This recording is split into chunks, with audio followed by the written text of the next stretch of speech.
Hello, everyone. Welcome to today's lesson. This is our live lesson. So, before we get into everything, just so you know, you can subscribe to me and follow me on YouTube. You can follow me on Facebook. I also have TikTok, and I have a website where I post blogs about a lot of the lessons that I do. And also on the website, you can sign up. You can sign up for free on the website, but if you want to access the courses and the PDFs, you those are paid courses. So I think it's a very reasonable price, so you can go check it out. But also, if you sign up for free, I'll send you some things in the email to your email. So I hope you sign up. Okay. Hello, everyone. Nice to see you. We're going to jump into the lesson today. So, we're going to be looking at money phrasal verbs. Money phrasal verbs. So, these phrasal verbs that I'm going to teach you are very useful for everyday life. Everyday life when you're talking about money. Okay. So, I'm going to bring it up. Okay, so money phrasal verbs. So add these to your English conversation. So when you're talking about money, these phrasal verbs will come in handy. Okay, welcome. Okay, so let's see. Uh, let's jump into the first one. Oh, there are 5 phrasal verbs that we'll be learning today. 5, not too many. Um, and then at the end, there's going to be a quiz. So if you can, stick around until the end so you'll be able to take the little quiz together. Okay? Very good. Hello, everyone. Yeah, and please tell me what country you're watching from. I see some people from Iraq, Myanmar, Chile, Peru. Welcome. Okay. So the first one we're going to look at today is put down, to put down. Okay. So that means to pay part of the total price of something, to pay part of the total price. So, for example, if you want to buy a house, a house is very expensive. So sometimes they're $200,000, $300,000, very, very expensive. So it is quite rare to be able to pay for the whole thing at once, right? Not many people can do that. So what we do is put down a deposit. We put down a deposit. That means we put just a small amount of money first. We pay a small amount of money first that goes to the whole cost of something. Okay, let's look at an example and see if it's a little easier to understand. Here's my example.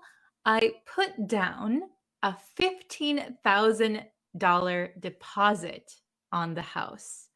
I put down a $15,000 deposit on the house. So that means the house may have been $200,000, but I was able to pay a small amount first, and then I will keep paying until I reach 100% of the cost. Okay, very good. I hope that is understandable for you so far. Excellent. Put down, that is our first one. Okay, we'll go to the next one. Next, we have pay off. Pay off. So we have our little house here still. Pay off. So pay off means to finish paying for something. So before we put down a deposit, and when you pay off something or pay it off, this can be separable also. When you pay off something, that means you have paid 100% of the cost. Okay, so you're done paying for something. You finished paying for something. Okay, here we go. In my example, after 20 years, I finally paid off my house. Okay, so maybe you start with a down payment, you put down a deposit, and then 20 years later, I finally paid off my house. I paid for it 100%. Very good. Okay. Next one, number 3, we have pay back. Pay back. This is a useful one because it means to repay a loan to someone. So, for example, if you ask someone if you can borrow some money, eventually you need to give that money back to them. So, we call that paying back, to pay back. So, if someone gives you $10, okay, I'll pay you back next time. So we can pay back someone or pay someone back. Okay, here is my example. My parents helped me pay for school, but I promised to pay them back. I promised to pay them back. Okay, so my parents helped me pay for school. So, for example, university is very expensive in a lot of countries. Um, so maybe your parents helped you to pay for school, like university, college, but I promised to pay them back. I promise to pay them back. Okay, so I will return that money to them. Okay, so pay someone back. Very good. Okay. Oh, I see it's Diego's first time watching live. Welcome. Thank you for joining us today. Okay, next one we have. I like this one because it is one that you might not have heard of, and I think it's quite useful. So, dip into, dip into. So, dip into means to have to spend money that you were saving and don't really want to use. Okay. So you're saving money, saving money, saving money. Maybe something unfortunate happens, something bad happens. You need to use that money. Ugh, I had to dip into my savings. So you don't use all of it, but you use a small amount or a portion of it. You dip into. Okay. So if you can imagine a jar of money, you had to dip into. Okay. I had to dip into my savings. I didn't want to spend that money, but I had to. So I took out a small amount. Okay. Here's my example. When my refrigerator broke, I had to dip into my savings to buy a new one. Okay. Oh, Waitaya? Waitaya, I don't know if I'm pronouncing your name right. Watching live for the first time. Welcome. Okay. So, when my refrigerator broke, so something unfortunate happens, something unexpected happens, I had to dip into my savings to buy a new one. So, I wasn't expecting to use this money, but I have to. So, I had to dip into my savings. Okay. Very good. Oh, I see Danielle wrote, I had to dip into my piggy bank. Very good. Yes. A piggy bank is a pig-shaped bank that you put coins into, you put money into. That's for saving, right? So sometimes you have to take a hammer and dip into your piggy bank. Okay. Next one we have is cut back. Cut back. Okay. So, to cut back means when we're talking about money, to cut back means to reduce an amount of money spent. So, for example, if you go to Starbucks every day and you pay $4 for a cappuccino, maybe after a while, that's too much money that you're spending. So, I need to cut back on my cappuccino spending. So I need to cut back. I need to reduce the amount of money I'm spending. Okay. I'm trying to cut back on spending so I can afford a nice vacation. So I need to limit or reduce my spending so I can save up some money and go on a nice vacation. So cut back is pretty useful because it's not only money, that we can use this phrasal verb. Um, Basically, cut back means to reduce something. So you can use it, for example, my doctor told me to cut back on sugar. So I should reduce the amount of sugar I get in my body. Or to cut back on caffeine, to cut back on alcohol. We can use it for those things also, but here we're talking about money. So to cut back on spending. Okay. Yeah, I really should cut down on my spending. Perfect example. Well done. Okay. Awesome. So we're going to go into a little quiz. So if you've been watching this whole time, excellent. We'll start with question number 1. I couldn't afford to buy the car in full. So I a $5,000 deposit. Okay. So I couldn't afford to buy the car in full. So when you buy something in full, that means you pay 100% of something. Okay. So I couldn't afford to buy the car in full. I couldn't give 100% of the money.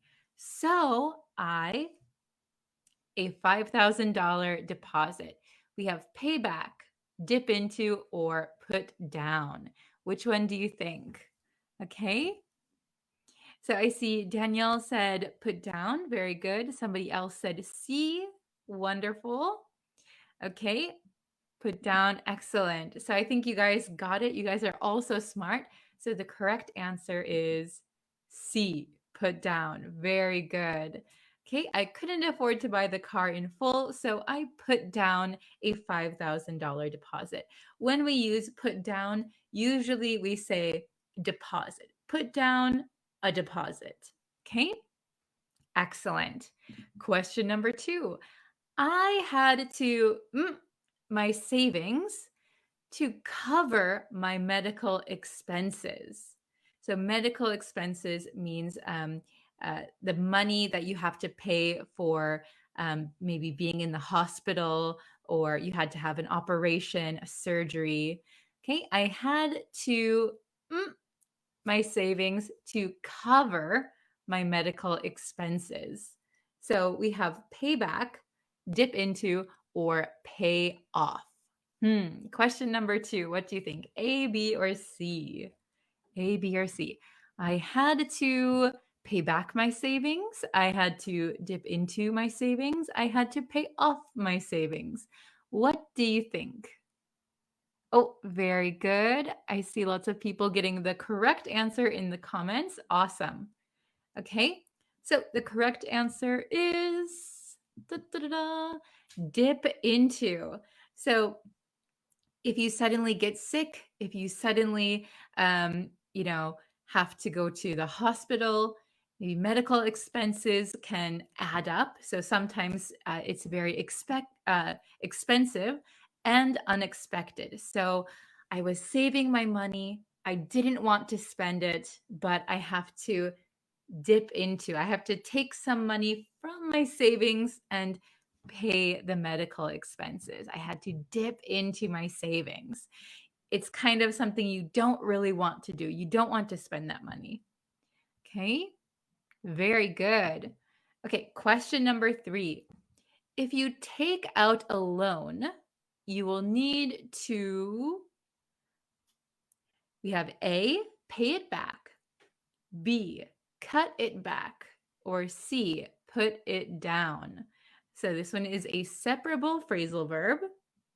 Okay, if you take out a loan, you will need to A, pay it back, B, cut it back, or C, put it down. Oh, very good, everyone. I see everybody getting the correct answer in the comments, so I'll go ahead and reveal. It is A. Excellent, excellent. If you take out a loan, either from a bank or your friend loans you some money, it is a loan.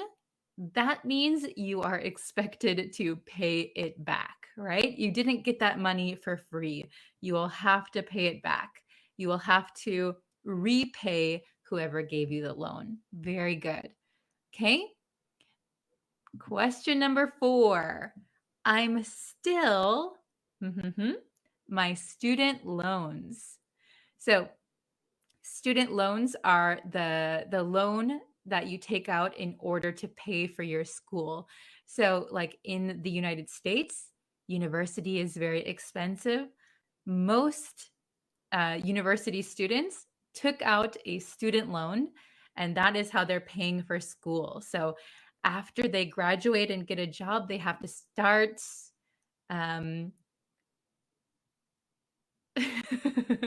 giving money back to the student loans. Okay? Very good. Okay. So the correct answer is, I see some mixed answers for this one. I'm still paying off my student loans. So if you pay off something, I paid off in the past tense. I paid off my student loans. That means you paid 100% of it. You're all finished. You finished paying it.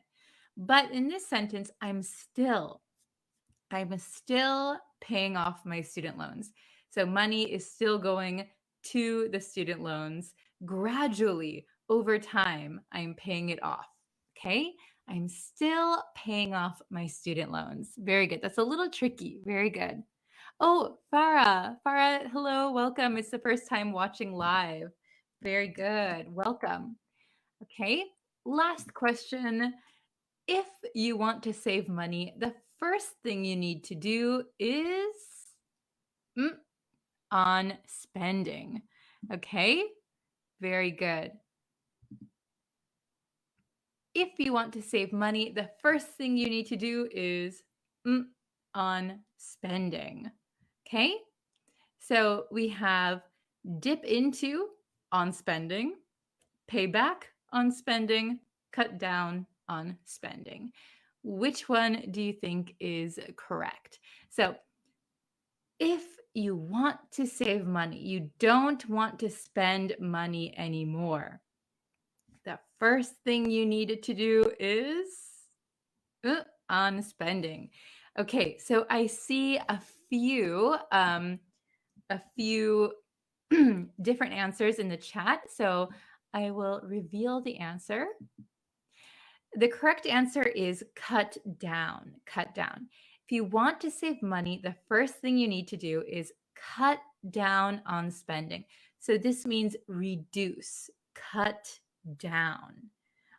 Maybe I should have said cut back, I think. Cut down on spending, cut back on spending. I think this should be, we learned cut back, right? So cut down, cut back is the same, basically the same meaning.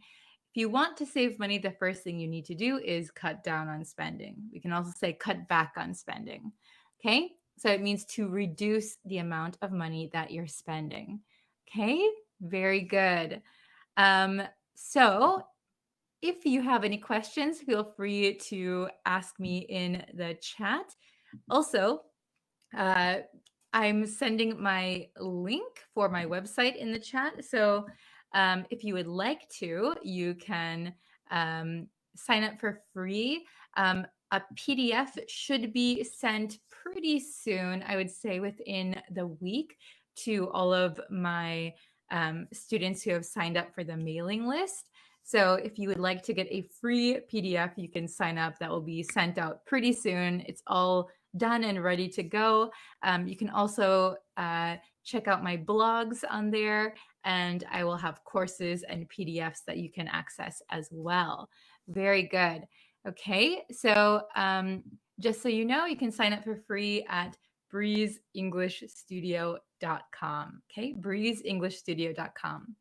Very nice. Okay, thank you, everyone. Oh, I see Ing Muhammad Adel got 5 out of 5 correct on the quiz. Well done. And it was the first time attending the live lesson. Very good. Okay, so thank you all so much for watching, and I will see you in our next live lesson. Bye, everyone. Thank you so much. Bye-bye. Hello, students. Hello, hello. How is everyone? I hope you're having a good day. Okay, so I don't have that much time today, so I'm going to try and do this a little bit quickly. Sorry. So, yes, I don't have a lot of time, but I have about 15-20 minutes. I think we can get the lesson in that amount of time. Hello, how is everyone? Hello, Mohammed. Hello, Kioa. Hello, Rafael. Hello, Mom. Oh my goodness, everybody's profile picture is broken. I can't see you. Hello, hello. Oh, okay, I think it's getting fixed. Hello, Jailil. You're pumped for the lesson. Awesome. So Jalil used our new vocabulary word that we learned earlier this week. Pumped means excited. Very, very good. I love when you guys use the new vocabulary. Hello, Devaska. Hello, Raphael. Hello, Ahmad. Hello, Yasir. How is everybody? So I only have 15-20 minutes to do this lesson, so I'm sorry if I can't stick around for too long after. Okay, so we'll just jump into it, and we're going to learn 3 new vocabulary words, and they all begin with the prefix un, so un. So you might know that un, the prefix un, it means not, right? It means not. So some of these words, that is what it means, and there's one that it doesn't mean that. Okay? Hello from Myanmar. Hello from India. Hello from Mexico, Sri Lanka. Hello, hello. Okay, I'll grab my eraser just in case. Yeah, and if you guys could subscribe to the YouTube channel, I'll be posting a lot of videos coming up. Hello, Anna. And if you can share this video with your friends, that also helps. Okay, so today we're going to learn these 3 words. Do you know these words? So they all start with the prefix un, right? So we have unbearable. We have unfazed. And the last one, how do you think you read this word? How do you think you read the last one? So when my students see this word, a lot of times people say unwind, because this looks like the word wind, right? However, this is unwind. This word is wind, not wind. Okay? Unwind. Oh, thank you, Raphael. You're so kind. Raphael said he'll subscribe to the YouTube channel. I appreciate it. Thank you so much. Okay, so unbearable, unfazed, unwind. Okay, so what do these words mean? Are they new for you? Have you heard these before? Oh, watching from Dubai. Hello. Unwind. Yes. Okay, so the first word, unbearable, means that something is so hard or it's very difficult to, let's see, endure, difficult to tolerate. Okay, so for example, this is just an example off the top of my head. If you, for example, if you go into somebody's house and maybe they didn't take out the garbage yet. They have a bag of garbage sitting in the hot sun. Maybe the smell would be unbearable. Oh, I can't stand it. So unbearable is another word for can't stand something. Oh my gosh, I have to leave the room. It's unbearable. I can't tolerate it. Okay? Very good. So the next one, unfazed. unfazed means that you are not, so this is, again, unbearable, not able to tolerate. Unfazed is not able to be surprised, shocked, or worried. Okay, so if you are unfazed, you are not surprised, you are not shocked, you are not worried. So, for example, if, okay, I live in Japan. And there are many earthquakes in Japan. So, when I first came to Japan, I remember I was sitting in my classroom and there was an earthquake. I was very surprised, but all of my Japanese classmates were unfazed. They didn't even react to the earthquake. They just kept studying. They were unfazed. They were not surprised and they were not worried. They were not shocked. They were unfazed. Oh, yes. So Anna said, I think unbearable means can't bear. Yes. So if you can bear something, that means that you can handle something, that you can tolerate something. Unbearable means not able to bear something, not able to tolerate something. Very good. Okay. So, yes.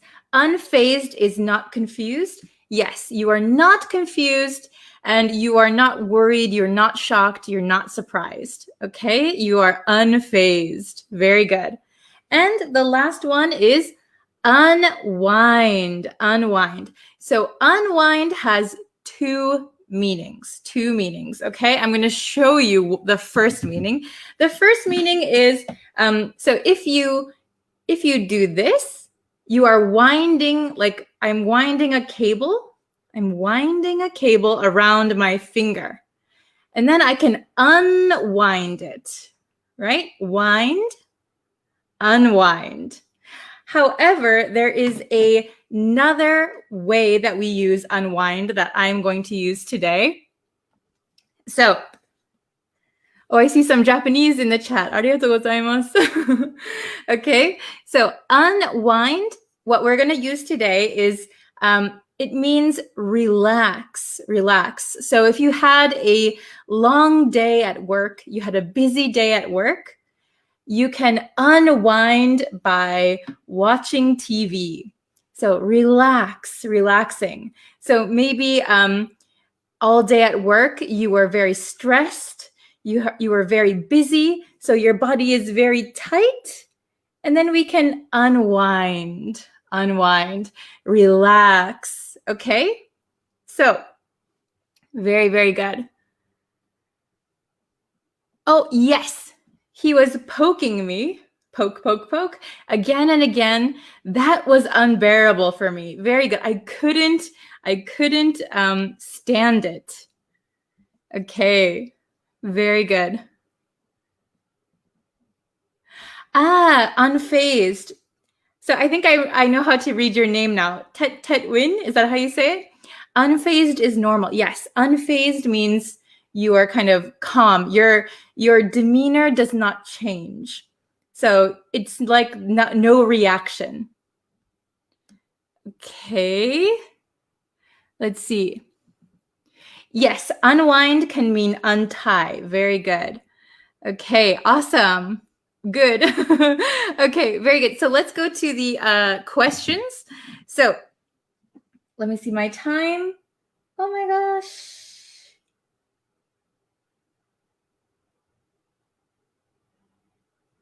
Okay.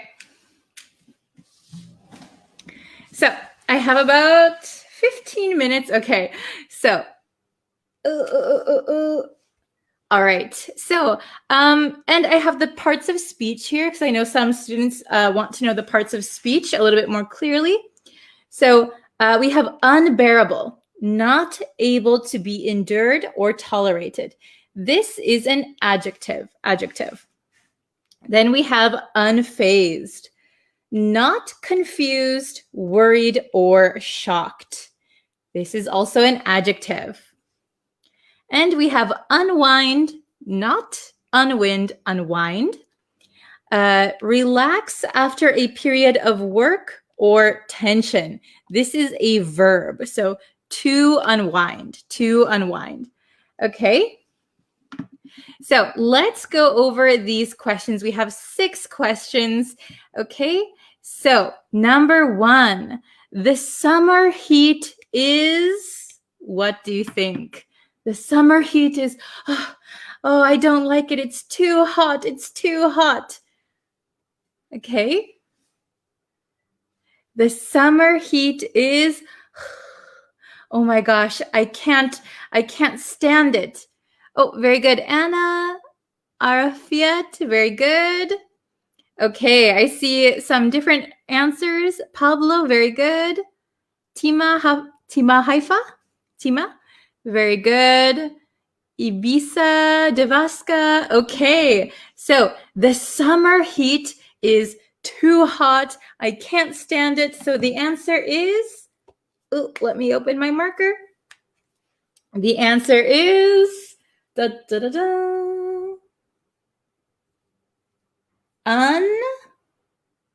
oops. I'm making a mistake. Even teachers make mistakes. Okay.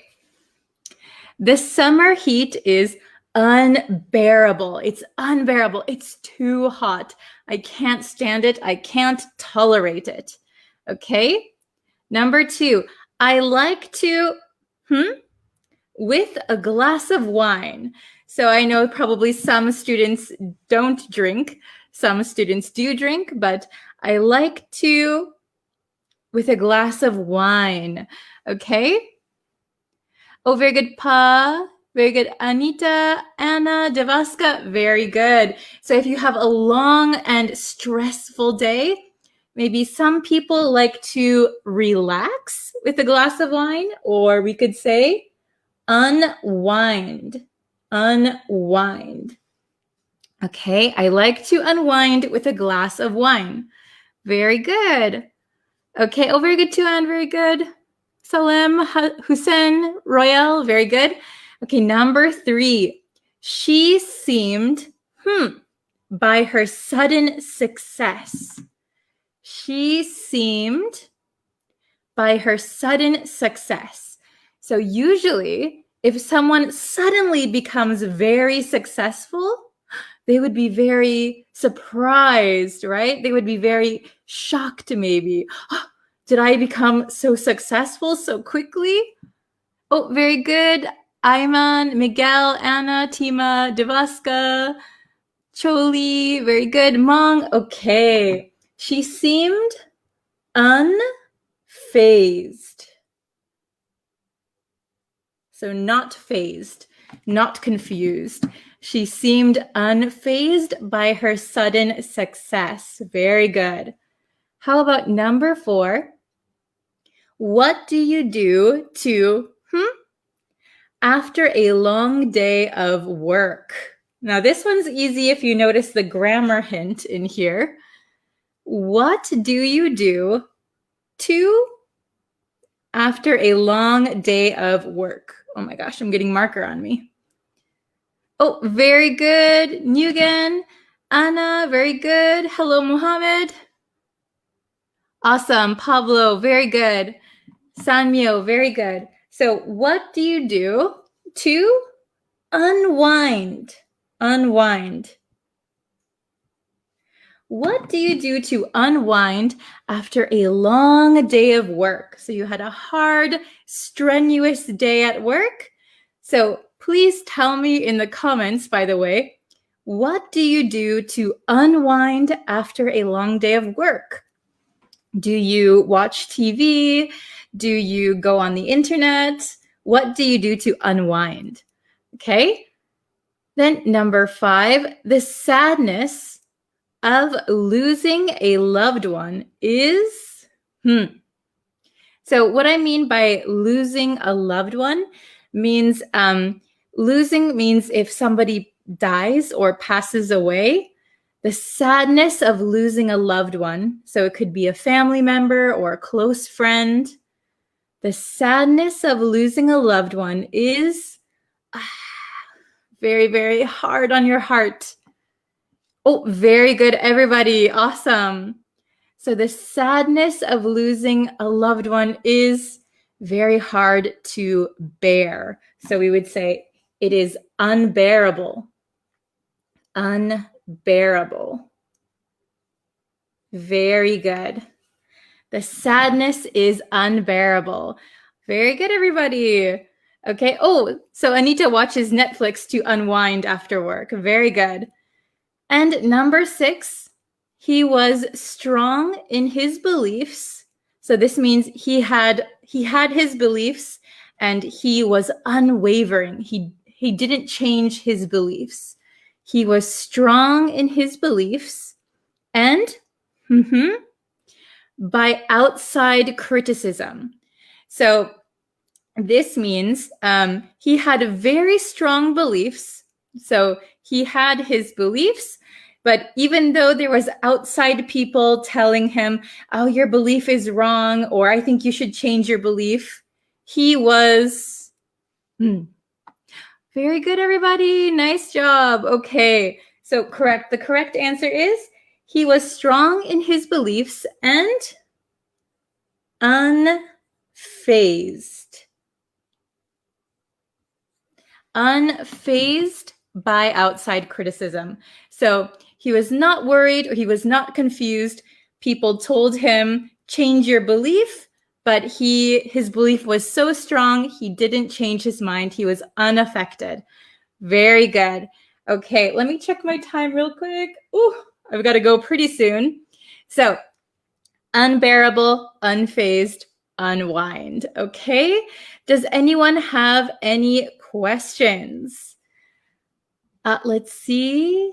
So are those advanced vocabulary? Yes, I would say that these are advanced or like intermediate vocabulary words, probably not beginner level, right? So maybe in the beginner level, you might learn the word bear first or phase. Yeah. So these are with the prefix un, which means not. So I think it's a probably intermediate level vocabulary list. Okay. So I have just a few minutes. I can take 1 or 2 questions or 1 or 2 examples. Okay. Let's see. Let me close up my marker real quick before I get any more marker on me. So we learned these words today: unbearable, unfazed, unwind. Does anyone have any questions?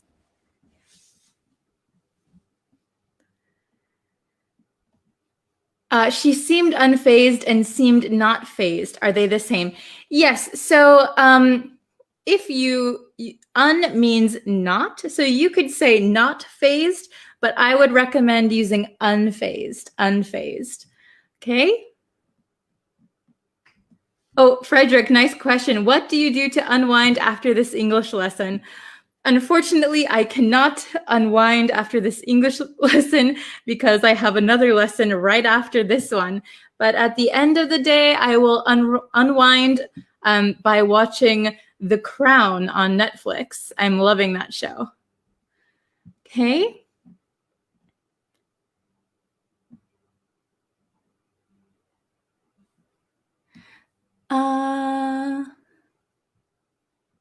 Let's see. They are unbearable. Is it correct? Yes. So it just depends what they are, what you want to say in your sentence. So they are unbearable. So if you're talking about a group of people that you don't like, you could say, oh, they are unbearable. So I can't stand them. Oh, I can't tolerate them. Okay, but it's a correct sentence. Yes. Okay.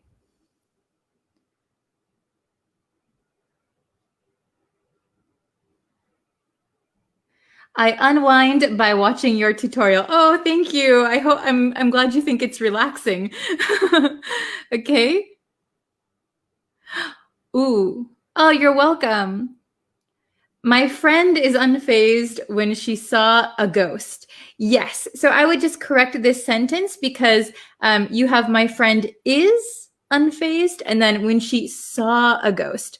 So maybe keep it either in the present tense or in the past tense. So you could say, my friend was unfazed when she saw a ghost. Perfect. Yes. I would be totally surprised if I saw a ghost. Okay, and Anna, after busy with cooking all day to prepare for Thanksgiving, I watched my favorite movie to unwind. Very good. So after being busy with cooking all day, preparing for Thanksgiving. Yeah, Thanksgiving is coming up in the US this week, today? Is it? Oh my gosh, is it today? Today is Thursday in Japan. So everyone is cooking turkey in the US. Very good. Okay. Let's see.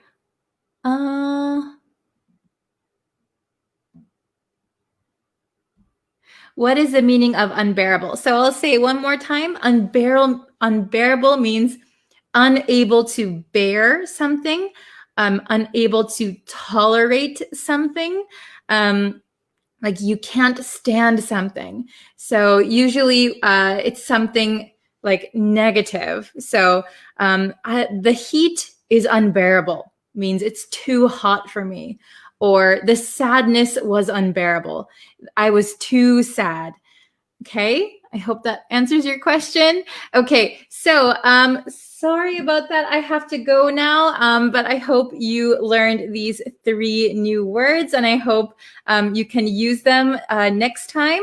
So you can always leave comments and trying to use the new vocabulary words. That is a very, very good way to practice. I know some of my students are always trying to use the previous words in new sentences. So that is a really, really good way to practice. Okay, so thank you guys so much for watching. Thank you for sharing this video. Thank you for subscribing to the YouTube channel. I really appreciate it. And I will be back tomorrow with another lesson. So thank you so much and see you next time. Bye, everyone.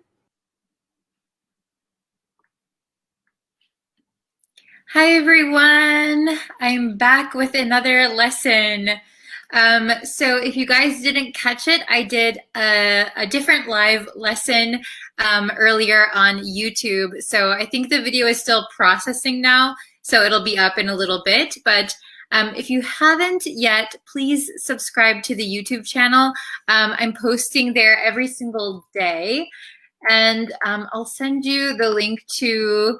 if I can get the video link, I'll try and send it, but I don't know if I can. Otherwise, I'll just send the, if you're watching on Facebook, I'll send you the link to the YouTube channel, okay? And vice versa. Hello from Mexico. Hello. Hello from Nigeria. Hi, everyone. I hope you're all having a good day. Good morning, Frederick. Are you still awake? Did you wake up? Frederick was in my earlier live stream and it was like 3:30 in the morning for him. So I don't know if he went to sleep or not. Hello, everyone. I hope you're all having a good day. Yeah, I had a different lesson earlier. So if you haven't seen it, go watch it. I'll probably post another lesson later too. Hello from Canada. Wow. Hi, guys. So we're gonna have just a regular lesson over here. Hi, Happy New Year from El Salvador. Very nice. Oh, hello, Del from the Philippines. Thank you so much.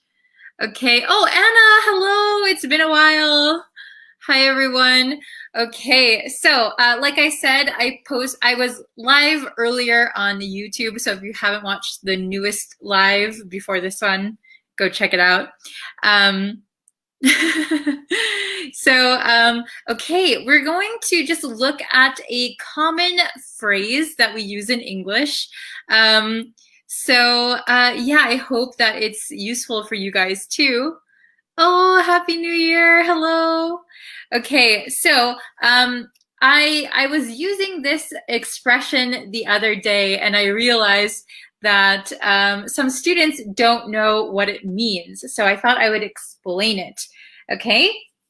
So the expression is, ta-da, when it comes to something, when it comes to, okay? I often say this in English without thinking. So if I say it during a lesson, hopefully after this explanation, you'll understand what it means.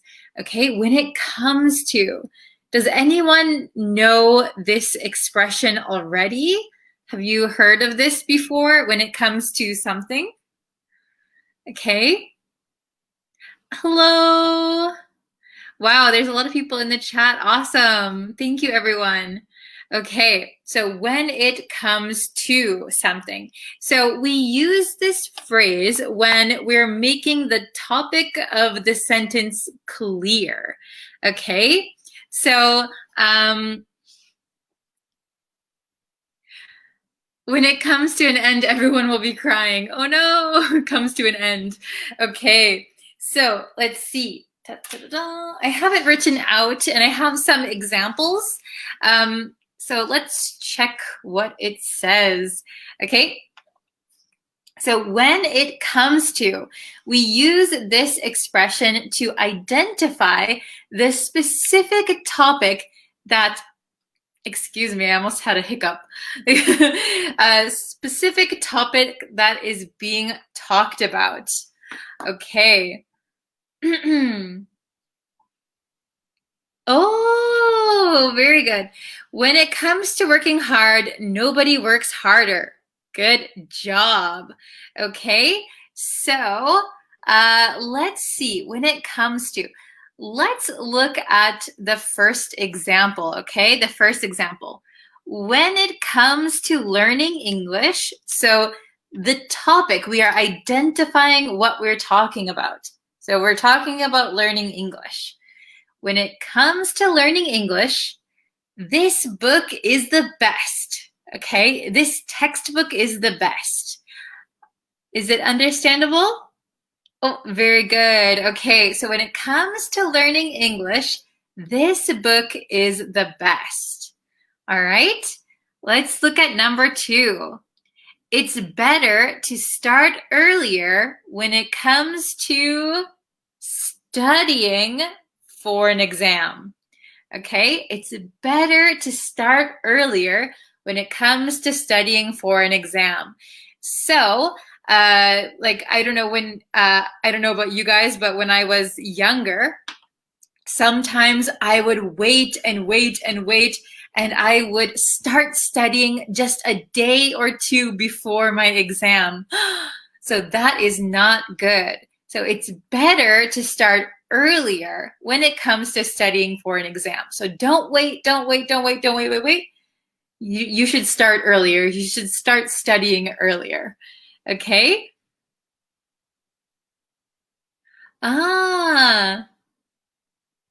When it comes to reading, maybe you mean news? When it comes to reading the news, this news is interesting. Okay, very good.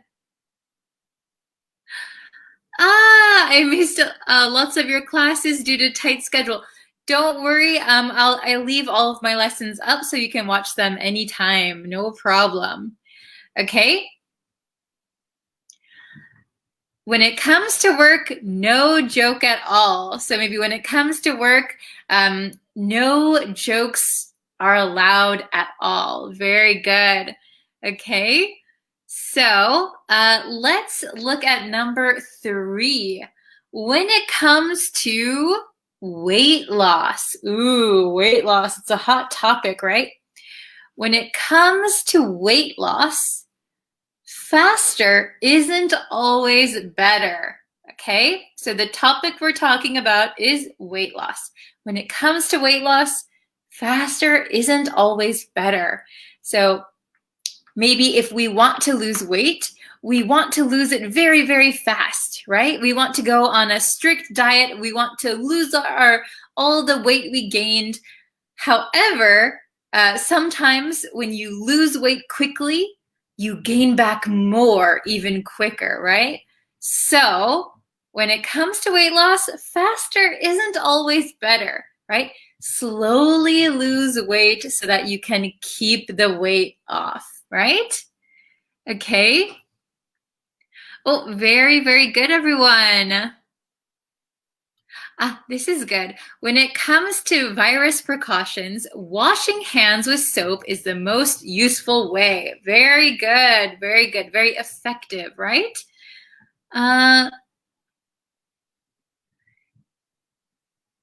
When it comes to traveling, Lake Geneva is the best choice. Very nice, very nice. I think Anna is in America, so I hope today was a pretty crazy day in America, so I hope Anna and your family are okay. Very good. All right, so we learned basically how to use this expression. So number 4, let's try and make an expression together. So I see a lot of you are already making examples. So when it comes to something, let's try and make an example together, okay? Oh, that's very good. When it comes to running at the morning, it's good for health. Very good. So when it comes to running in the morning, it's a tricky one. In the morning, it's good for your health. Very good. Okay, or you could say the other way. When it comes to health, running is very good. Running in the morning is very good. Okay.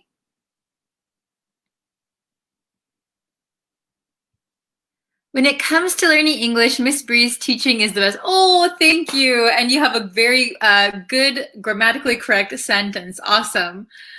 Okay, when it comes to listening to English, you should focus on pronunciation. Yes, very good. If you want to get good at listening to English, you'll need to focus on pronunciation. So when it comes to listening, focus on pronunciation. Very good. Okay. Oh, good job, everyone. Let's see, Frederick.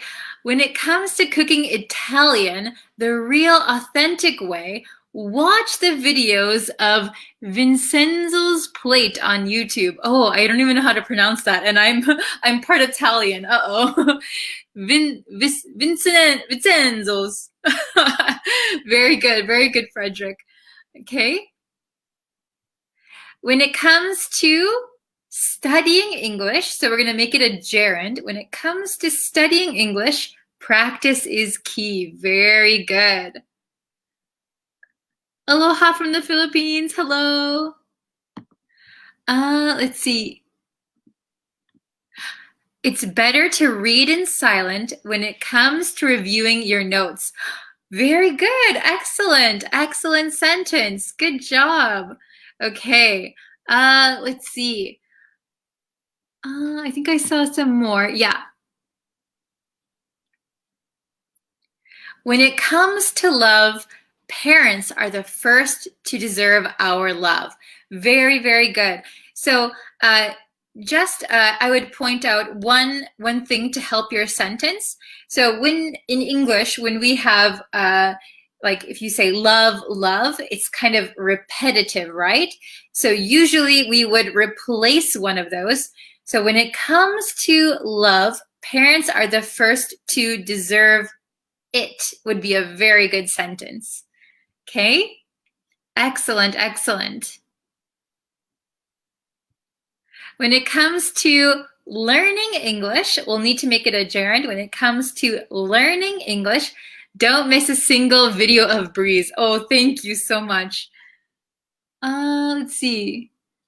When it comes to watching football games, so if you notice, learning or studying, okay? Weight loss. So we need a noun or we need to make a verb gerund. So it acts like a noun, okay? So when it comes to watching football games, it's very good for health. Oh, very good. I didn't know that. Okay. Warm clothes are really useful when it comes to these freezing winter days, maybe. Good job. Okay. Hello from Myanmar. Let's see. When it comes to learning English, you should practice 4 skills, such as listening, speaking, reading, and writing. Excellent. Good job. Wow, everybody is so good. Okay. All right. Oops. Oh, you're welcome. I'm so happy you're here. Thank you so much. Okay. Oh, you're still studying the German expression. Oh, interesting, Frederick. Okay. Let's see. Yes, very good. When it comes to plus a noun or if you're going to use like a verb, you want to change it to a gerund. Very good. Okay. Very nice. Okay. Maybe I should write one down.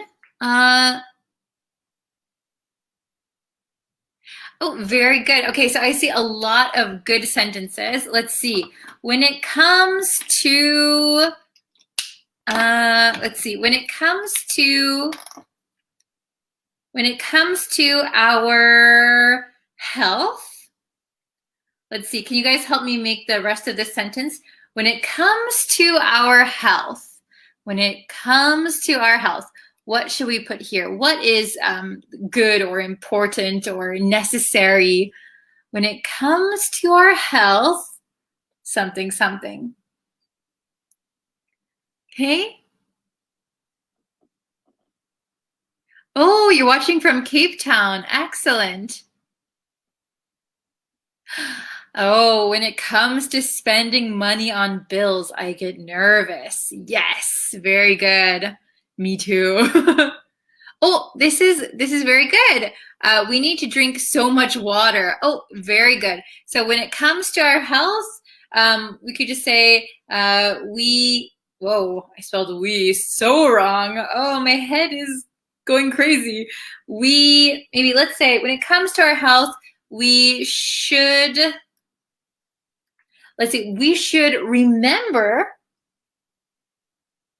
remember to drink water. Oh my gosh, this is something that I need to do. I need to remember to drink water. I drink a lot of coffee, but coffee is not water, right? We need to drink water. So this is a very good sentence. When it comes to our health, we should remember to drink water. Yes, very good. You don't want to get too dehydrated. When it comes to our health, it's better to not eat sugar. When it comes to our health, doing sports is good for us. Very good. Okay. When it comes to our health, we should take enough sleep. Oh, very good. So I would say we should get enough sleep. Get enough sleep. Very good. When it comes to our health, we should exercise daily. Awesome. When it comes to our health, we should do exercises every day. Perfect. I'll do a few more. Let's see. Oh, sorry, my chat just goes crazy sometimes. When it comes to our health, it's better to walk every morning. Oh, very good, very good. We should avoid unhealthy foods. Yes, when it comes to our health, we should avoid unhealthy foods. Very good. Okay, so is it pretty easy, everyone? Everyone kind of understands? Awesome. Very, very good. I'm so glad you are able to understand how to use this expression. I see so many good examples in the chat. I wish I could share all of them. Okay, so I hope that you guys are more comfortable using this expression. Oh, there we go. When it comes to, okay? Finally, you read my answer. Oh, yeah, I'm so sorry. I'm sorry if I don't see everybody's comments. I think I can only see like 1, 2, 3, 4, 5, 6, 7.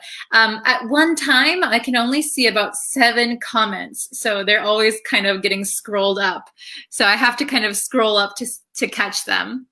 Okay. Oh, Good one. When it comes to our health, we should avoid being sedentary. Yes, we talked about sedentary in a previous lesson when we talked about health. Very, very good. Okay. Oh, when it comes to our health, feed your mind with positive thoughts. Yes, very good. This is especially true for your mental health, right? Awesome. When it comes to our health, we should sleep at least 8 hours per night. Perfect. Very, very good. Okay. Oh, thank you, teacher. You're welcome.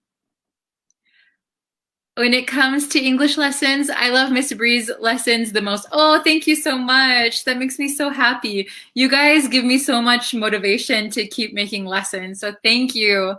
Okay, so I hope that you are able to use when it comes to more easily now.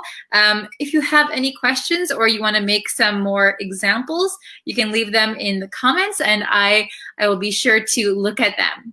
Okay, so let's see. Okay, I attended your lot of class. I attended a lot of your classes, but I don't know where you are from. Please let me know where you are from. Yes, of course. So sorry, I don't introduce myself every time for everybody who's new. Just so everyone knows, my name is Brittany. You can call me Bree. It's my nickname, Bree. I'm from the US. I'm from the United States, but I currently live in Japan. I am a teacher in Japan. Okay, so I hope that clears up any confusion. Okay, so I have to get going now. I have some more lessons to do, but if you guys haven't yet, please subscribe to the YouTube channel. It helps me out a lot, and you can see a bunch of lessons over there as well. I post every single day. Okay, so thank you everyone so much for watching today's lesson. Everyone, please stay safe and healthy and happy, okay? Thank you so much, and I will see you guys later. Bye.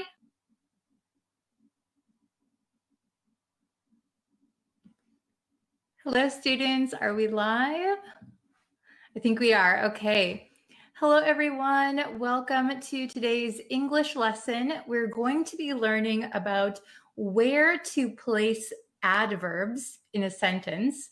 So we're actually going to be looking at adverbs of frequency and where to put them in a sentence, okay? So before we get into the lesson, if you haven't yet, please subscribe to me on YouTube. You can follow me on Facebook.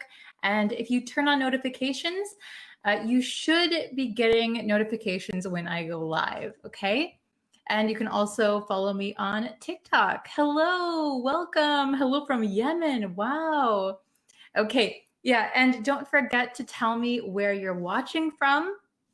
I think the number of countries is increasing, actually.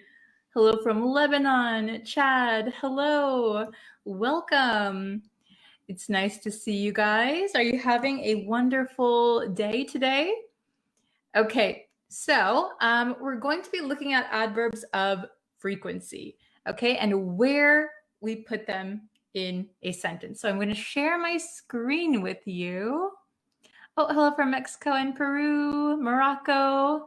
Welcome, everyone. Okay, so where to place adverbs. We're going to be doing an English grammar lesson today. Okay, very good. I hope you're excited. So we're going to go through the lesson, and at the end, there will be, I think, 5 questions. So stick around until the end, and we'll see if you understand everything, okay? Oh, thank you. I'm glad you're liking the lessons. Hello from Myanmar, Pakistan, Algeria, Bangladesh. Oh my gosh. Kashmir, hello. Thailand, Algeria. Okay, so where to place adverbs. So we're not going to go over all of the rules today. So we're going to go over three rules that will help you sound fluent when you're speaking English and when you're using adverbs of frequency. So we'll go over the 3 rules of where you can place them And then I think if you remember just these rules, you'll be able to speak with confidence. Okay, so let's try. Let's look at the first one. Okay, adverbs of frequency. So we have examples of adverbs of frequency. We have always, usually, sometimes, rarely, and never. Okay, so there are others, but these ones are used quite often. So we've had other lessons going over adverbs of frequency. So just a reminder that these are some of the common ones. Okay, so let's go over the first rule. The first tip, okay. Adverbs of frequency. Place adverbs of frequency after to be. So after the to be verb, we are going to put the adverb of frequency, not before, okay? So this is just a tip to make you sound more fluent. Of course, there are other rules on where to put adverbs, but just if you know these, you'll be perfect every time, okay? Oh, hello from Guatemala, welcome. Okay, so here are some examples. I am usually on time. Okay, we have the be verb, am, I am. Then we can put the adverb, usually, on time. She is, here is the to be verb, always happy. Okay, he was, this is our be verb, rarely sick. Okay, so far, is it understandable? And feel free to write in the comments if you want to try and make a sentence using this way, if you place the adverb after the to be verb, okay? So moving on. Place adverbs of frequency before other verbs. So if you have other verbs, for example, we have eat, bikes, stays, we're going to put the adverb before the verb, okay? So here are some examples. I usually eat breakfast. So here we don't have the be verb. We have the verb to eat. I usually eat breakfast, okay? She always bikes to school. She always bikes to school. So the verb bike, be careful because bike is also a noun. It's the thing that you ride on. And then in American English, when we talk about riding a bike, we can also say the verb to bike. She always bikes to school. Okay, very good. Oh, I'm glad you're understanding the lesson. Very nice. Okay. Then he rarely stays home. Here that we have the verb to stay, to stay. He rarely stays home. Okay, very good. Understandable so far. Awesome. Okay, so, I am always listening to your lecture. Very good. I'm always listening to your lecture. So you're actually very good. So you put the always after the be verb and before the verb listen. Very good. Okay. Then we have another rule. If you remember these three, you will sound very, very fluent and you won't have any problems. You'll be right every time, okay? The next one, place adverbs of frequency between auxiliary helping verbs and modal verbs and main verbs. So if you have an auxiliary verb and you have a main verb, we're going to put the adverb of frequency in the middle between them, okay? Oh, very good. This is a good one.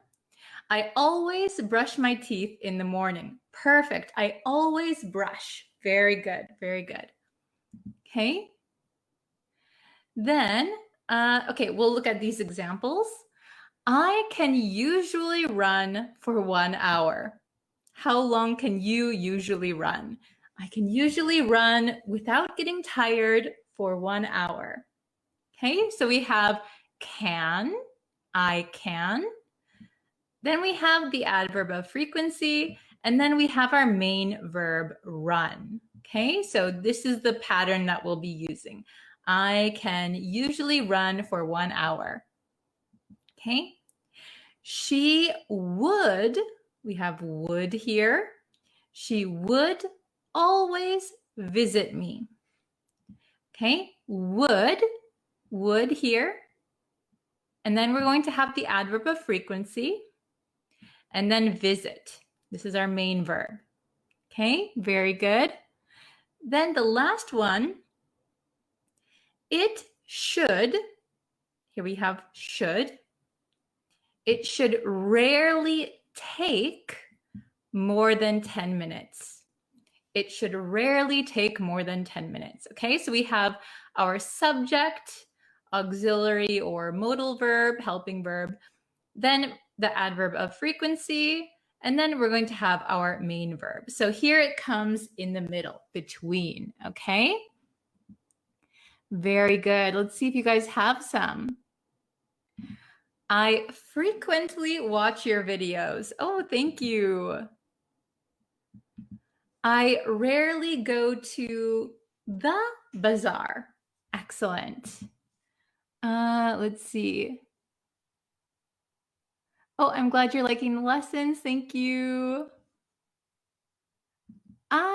Very understandable. Thank you so much. I'm always late. Very good. But today I'm on time. Wonderful. I'm always late. Excellent. Okay. I like this one. I can usually sleep for more than 7 hours. Wonderful. I hope you're getting a good night's sleep every night. Okay. I'm always motivated. So here you can say, I'm always motivated when I watch your live stream. Thank you very much, and great example. Okay, very good. So let's review really quickly. So remember, if you've remembered these 3 tips, then you'll have no problem, because adverbs technically can go at the beginning, middle, end of sentences, but it depends on some things. So today we're just focusing on these 3 tips, and if you use them, you'll have no problem. Okay? So place adverbs of frequency after to be. After the to be verb, then we can use an adverb of frequency. I am usually on time. Here, am is the to be verb, okay? Place adverbs of frequency before other verbs, okay? So if we have the verb to bike, she always bikes to school, okay? And then lastly, place adverbs of frequency between auxiliary / modal verbs, helping verbs, and main verbs. She would always visit me. Okay, so now that we have these 3 rules, let's try the questions. Okay, let's see how many questions you can get correct. All right, so you can answer, you can type the answer in the comments. So we have 5 questions. So number 1, they go to Japan. And in parentheses, we have the word always. So where in this sentence are we going to put always? Okay, write your answer in the comments. Let's see if you can get it right, and then we'll check the answers. Okay. Oh, hello from Pakistan. Welcome. Okay. Oh, Andy, welcome. If this is your first time, welcome, welcome. Okay, so they go to Japan. Where should we place always? Always, okay? Write your answer down. Very good. Delaware Amiri, very good, excellent.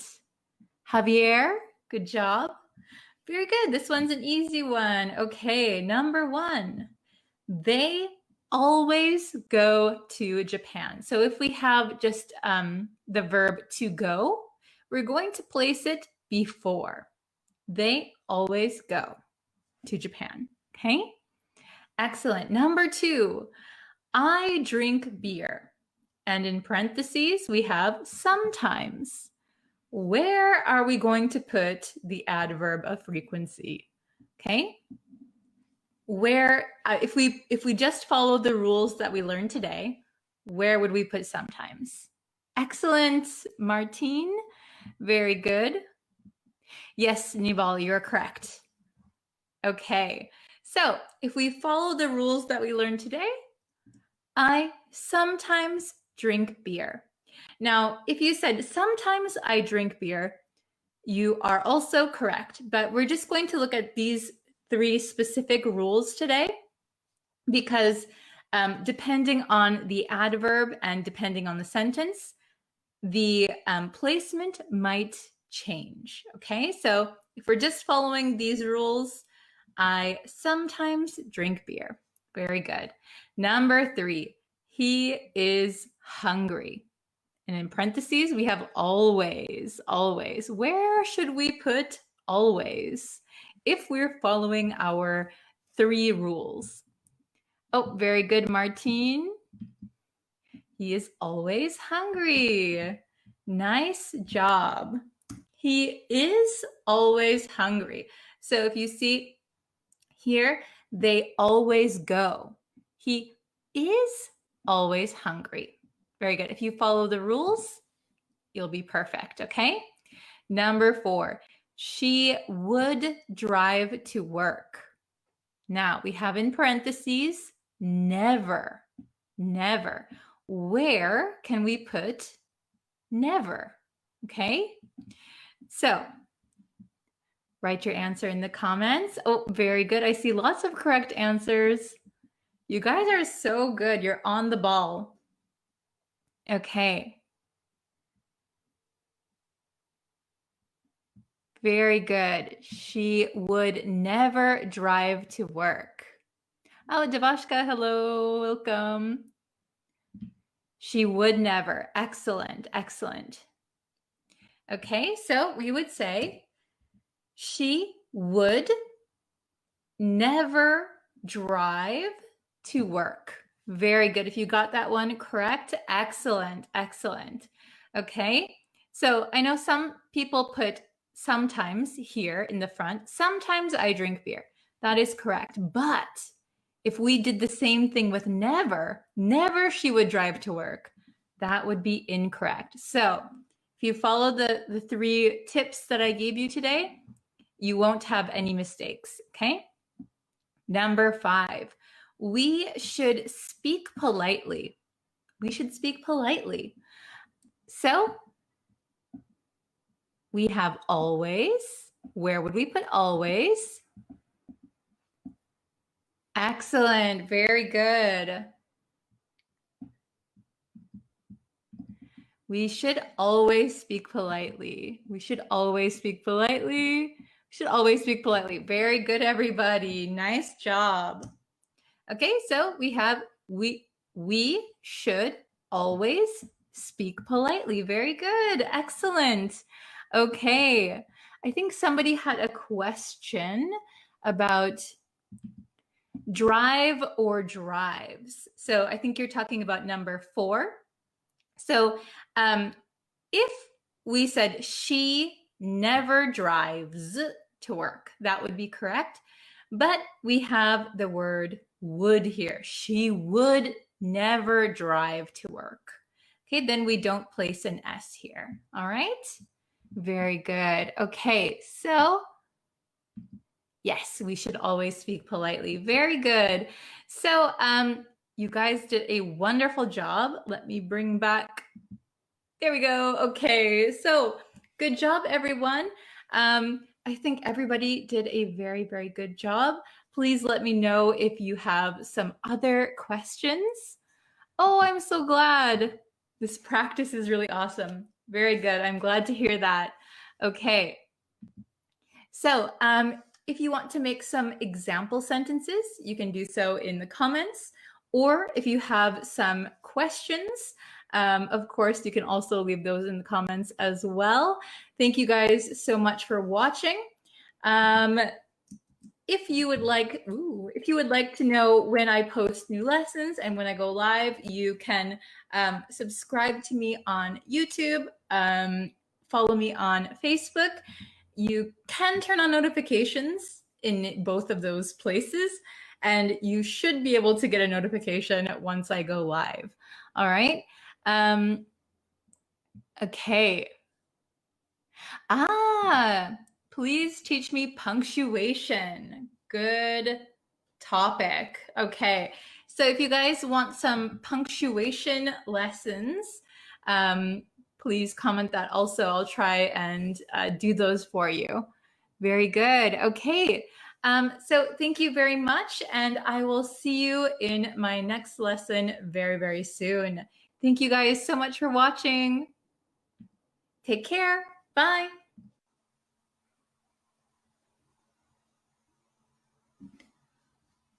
Hello, everyone. I think I'm live.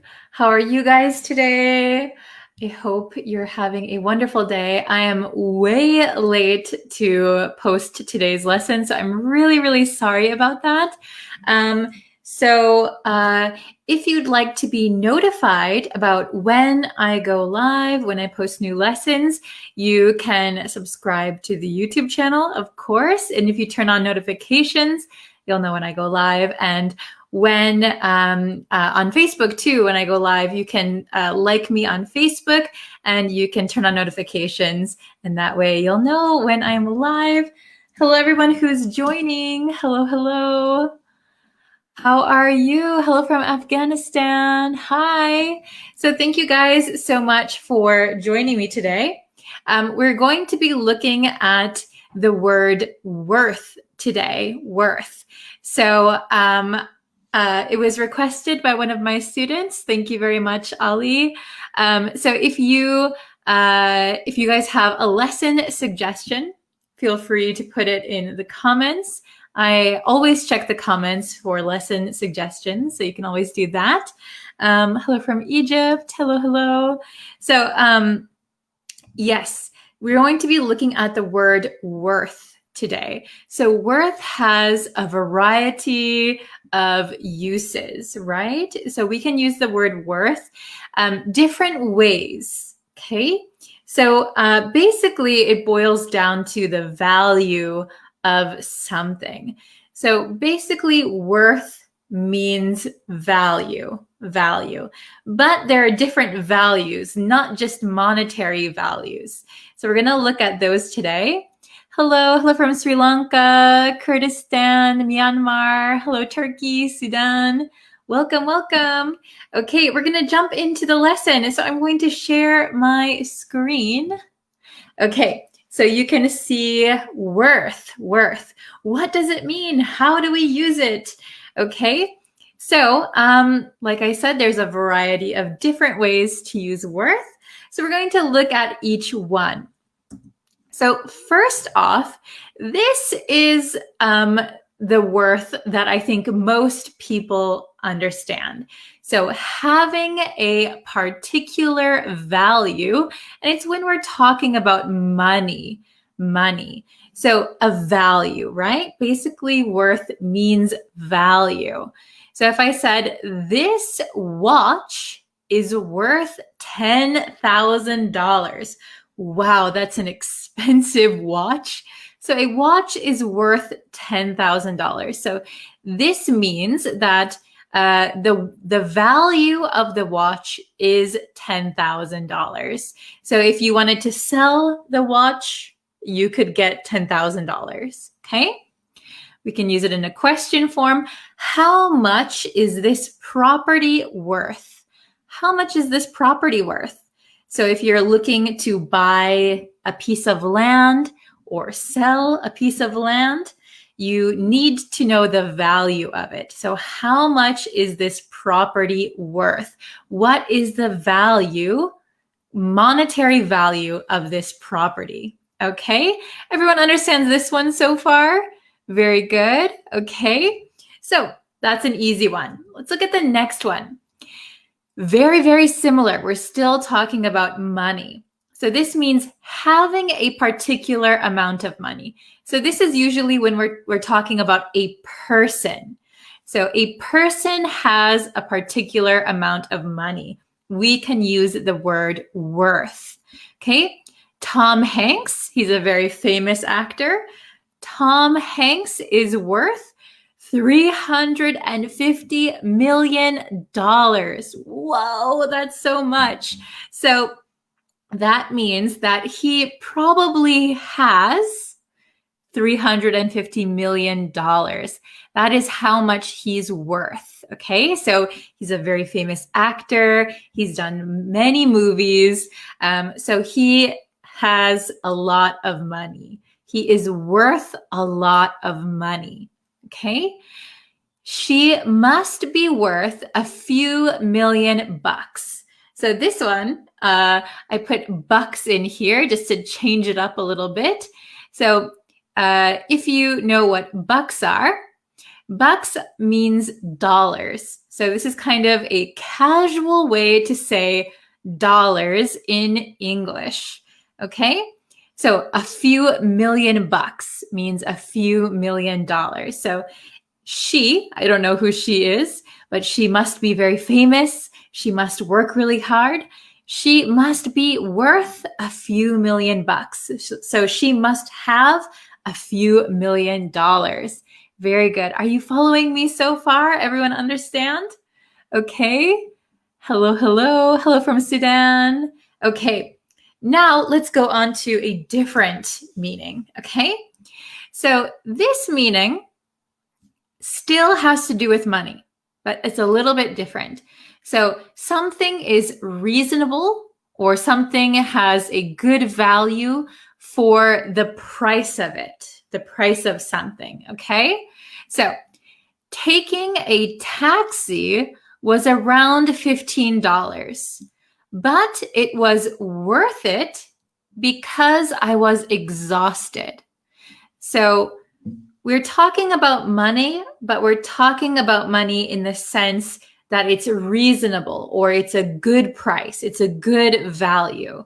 Okay, so maybe for some people, taking a taxi for $15 is a little bit expensive. I would rather walk home. But if you're really tired, maybe you can't walk anymore, you're just really tired, you just want to go home, you are willing to spend the extra money. So taking a taxi was around $15, but it was reasonable. It was worth it because I was exhausted. Okay? So the next one, I spent $100 at Disneyland. Wow. So some people might think $100 at Disneyland? That's crazy. That's too expensive. But for this person, it was worth it because it was so fun. So this is the balance between the price and the value of something. So I spent $100 at Disneyland, but in my mind, that is a good price because it was a lot of fun. So maybe I think having fun is more valuable than $100. So it was worth it. It was reasonable, a good value for the money that I spent. Okay, very good. Is everyone following me? Very good. Yes, worth means value. Very good. Hello from Libya. Okay, now we have a different kind of value. This does not have anything to do with money, okay? But if something is important or interesting enough to receive an action, okay?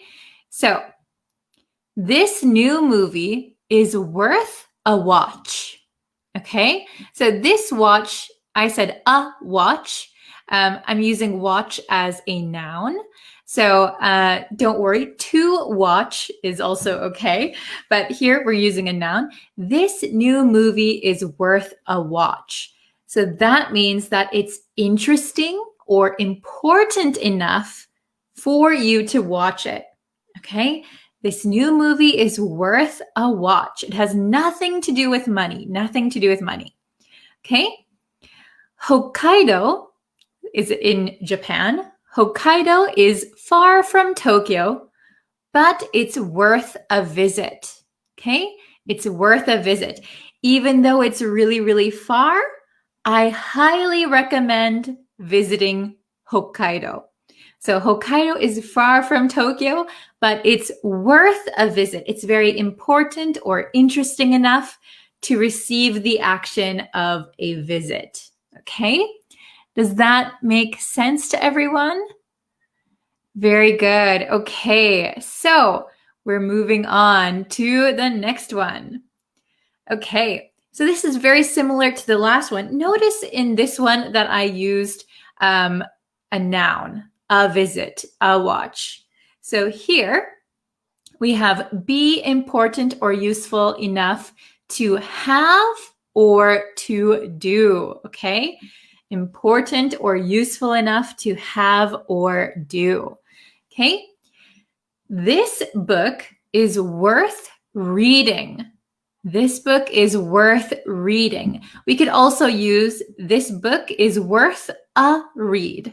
That is okay. Or this book is worth reading.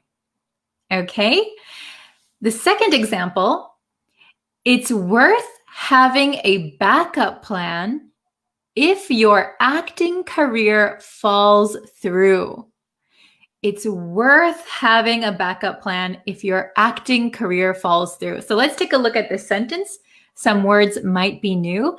So a backup plan, maybe you have your first plan. I want to be an actor, but maybe you're not good enough. Or, maybe being an actor, when you get older, you don't really want to be an actor anymore. Or something happens where you lose your voice or something. So if your acting career falls through means that your plan doesn't work. Okay, you have plan A, become an actor, but this plan falls through. It fails. Okay, so if your acting career falls through, it's worth having a backup plan, maybe plan B, plan C. So maybe plan A, become an actor. Plan B, maybe you can become a YouTuber. Plan C, you can become a doctor, right? So it's important or useful enough to have or do. So here, maybe it's very important to have a backup plan, okay? It is worth having a backup plan. Very good. Okay, next one. The next one is very, very common. This is one that you should know. So enjoyable enough to make the effort seem acceptable. So enjoyable, or you have enough advantages from something to make the effort or the pain you went through, the suffering you went through, to make that seem acceptable. Okay? So studying English was worth it because I could find a successful career. So maybe studying English is very time-consuming. It's very difficult. You might get frustrated. You might get tired of English. But all of that was worth it because you could find a successful career. So the successful career makes the struggling, the effort seem acceptable. Okay, very good. Okay, and the last example, the trip isn't worth it. So things can not be worth it also. The trip isn't worth it. So maybe the trip, if the trip is somewhere far away, but it's not enjoyable enough to make the effort seem acceptable, then we could say the trip isn't worth it. The trip isn't worth it. So maybe it costs a lot, it's far away, but it's not that enjoyable. It's not that entertaining. So we could say the trip isn't worth it. Okay, very good. Can you make a sentence using worth? So we have a bunch of different ways that we can use worth. So please, in the comments, if you could try to make a sentence. Let's see. Oh, Aliawan is here. Let's see. Did it worth visiting that place under unfavorable weather conditions?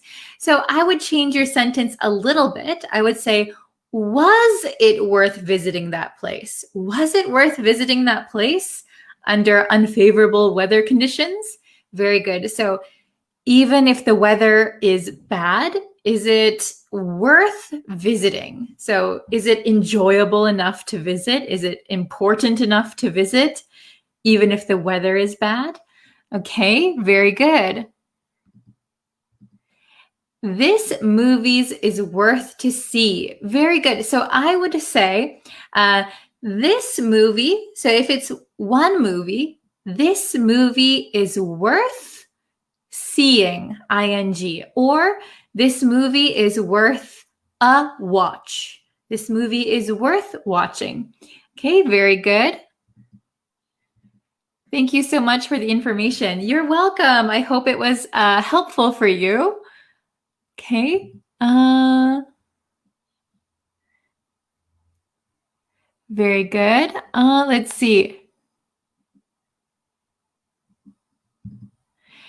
It worth to spend our time with you to learn English. Very good. So I'd say it's worth spending our time with you to learn English. Then your sentence is perfect. Very good. Okay. So let me scroll up a little bit. Can I say, I worth it buying Apple Mac $1,000, but my friend bought Apple 12 Pro. So maybe this sentence needs a little bit of reconstruction. So I would say, it was worth buying an app, maybe an iMac. You mean like an iMac computer. It was worth buying an iMac for $1,000. But my friend bought Apple 12 Pro. So I think that means the iPhone 12 Pro. So I would change it. It was worth buying. It was worth buying. Okay. Your video is worth watching for me every time, teacher. Oh, thank you so much. And that's a good example. Okay, very good. Let's see. It's worth playing football. Very good. Do you like football? Excellent. Okay. It's worth learning English with you. Oh, thank you. And that is a very good sentence. Excellent. The tiger is worth to see. Very good. So just be careful. When we use worth, we don't use the infinitive, like to see. The tiger is worth seeing, or the tiger is worth a look or a visit if you're at the zoo, for example. Okay, very good. Let's see. It is worth to be part of this English learning team. Very good. So remember, we're going to use worth something. So it is worth it to be part of this English learning team. Very good. Excellent. Okay. Ooh, I like this one. It's worth being humble. Very good. I agree. It's worth being humble. Excellent. So thank you guys so much for participating in the lesson today. I'm really sorry that I was so late to hop on here for a lesson, but the next live lesson on Facebook will be on Monday.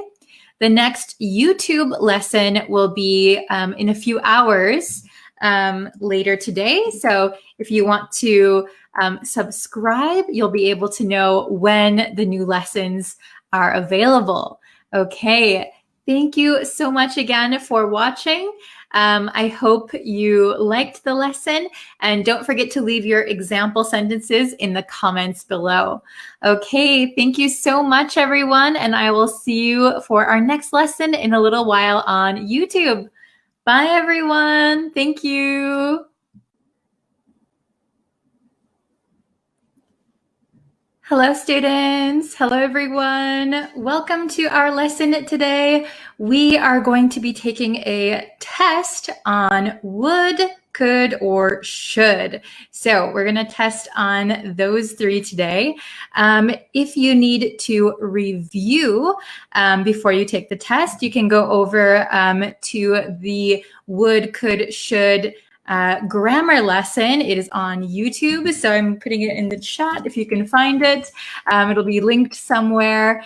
So check that out if you have any questions.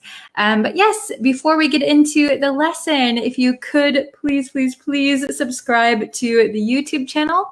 That really helps me out. You can follow me on Facebook, TikTok, all of those places. I post every day, pretty much. So there's always a new lesson for you. Hi, everyone. Hello, hello. So I only have a few minutes today, and I'm sorry there is construction going on near me. So you might hear some drilling in the background. I hope not, but yeah. Okay, so let's get into today's lesson. We're going to be testing you on would, well, could, would, or should. Okay, very good. Oh, somebody asked, do you have Instagram? I have an Instagram, Tokyo Bree. Tokyo Bree. It's basically just my life in Japan, not really for English, but Tokyo Bree. That's my Japan YouTube channel and my Instagram.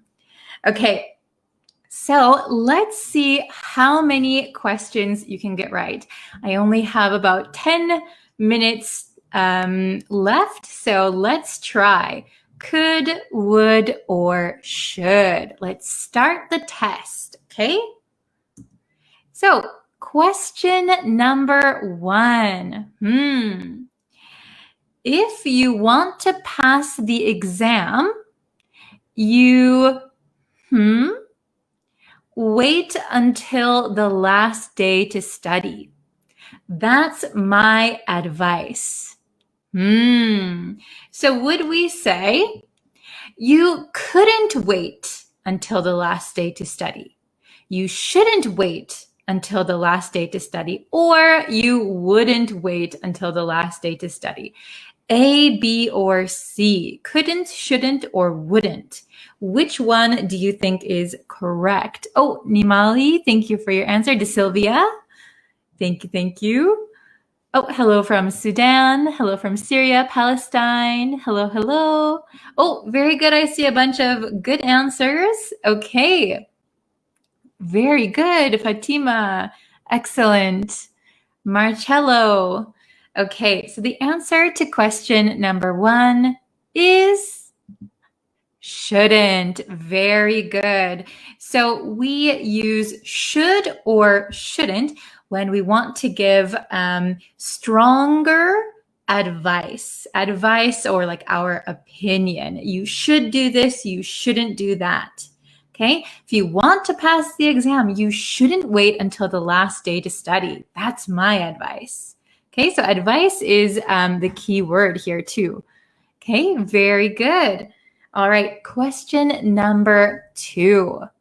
When I was a kid, I go fishing with my dad every summer.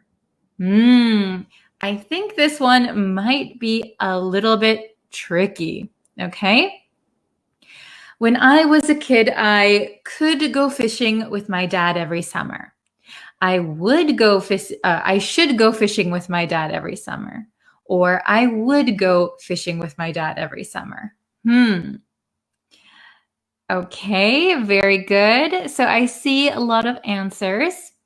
So this one, when I was a kid, maybe if we would change this, if we didn't use could, should, would, we might say, when I was a kid, I used to go fishing with my dad every summer.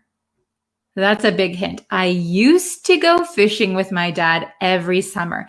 This was our summer routine every summer. Okay?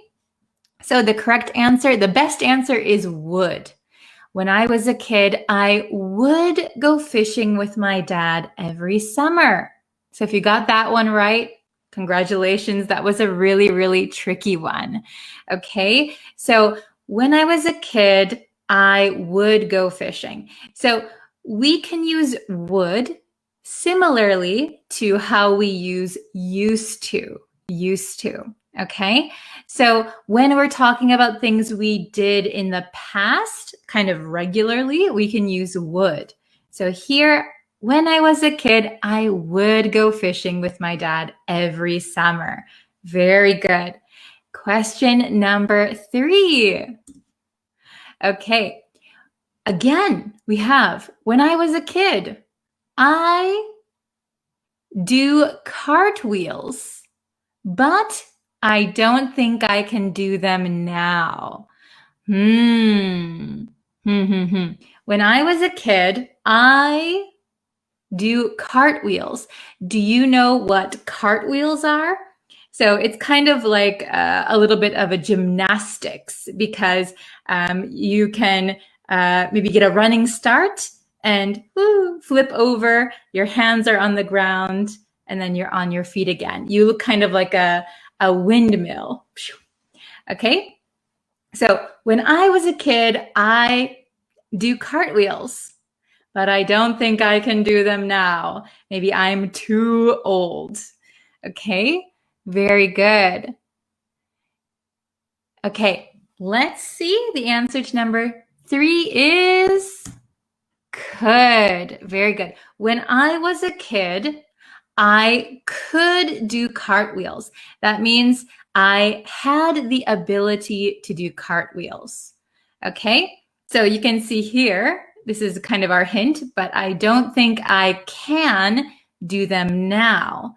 I don't think I can do them now, but when I was a kid, I could do them. I had the ability. Now I don't have the ability anymore. Okay, so there's one question I want to point out. Why not should? Because I feel from the sentence that it is kind of an obligation. So I think you're referring to question number 2. When I was a kid, I should go fishing with my dad every summer. So should means something that you are supposed to do, like an obligation. That is true. But when we use should, we're talking about things in the present or in the near future. You should study every day. You should do this. But here, when I was a kid, so it's talking about the past.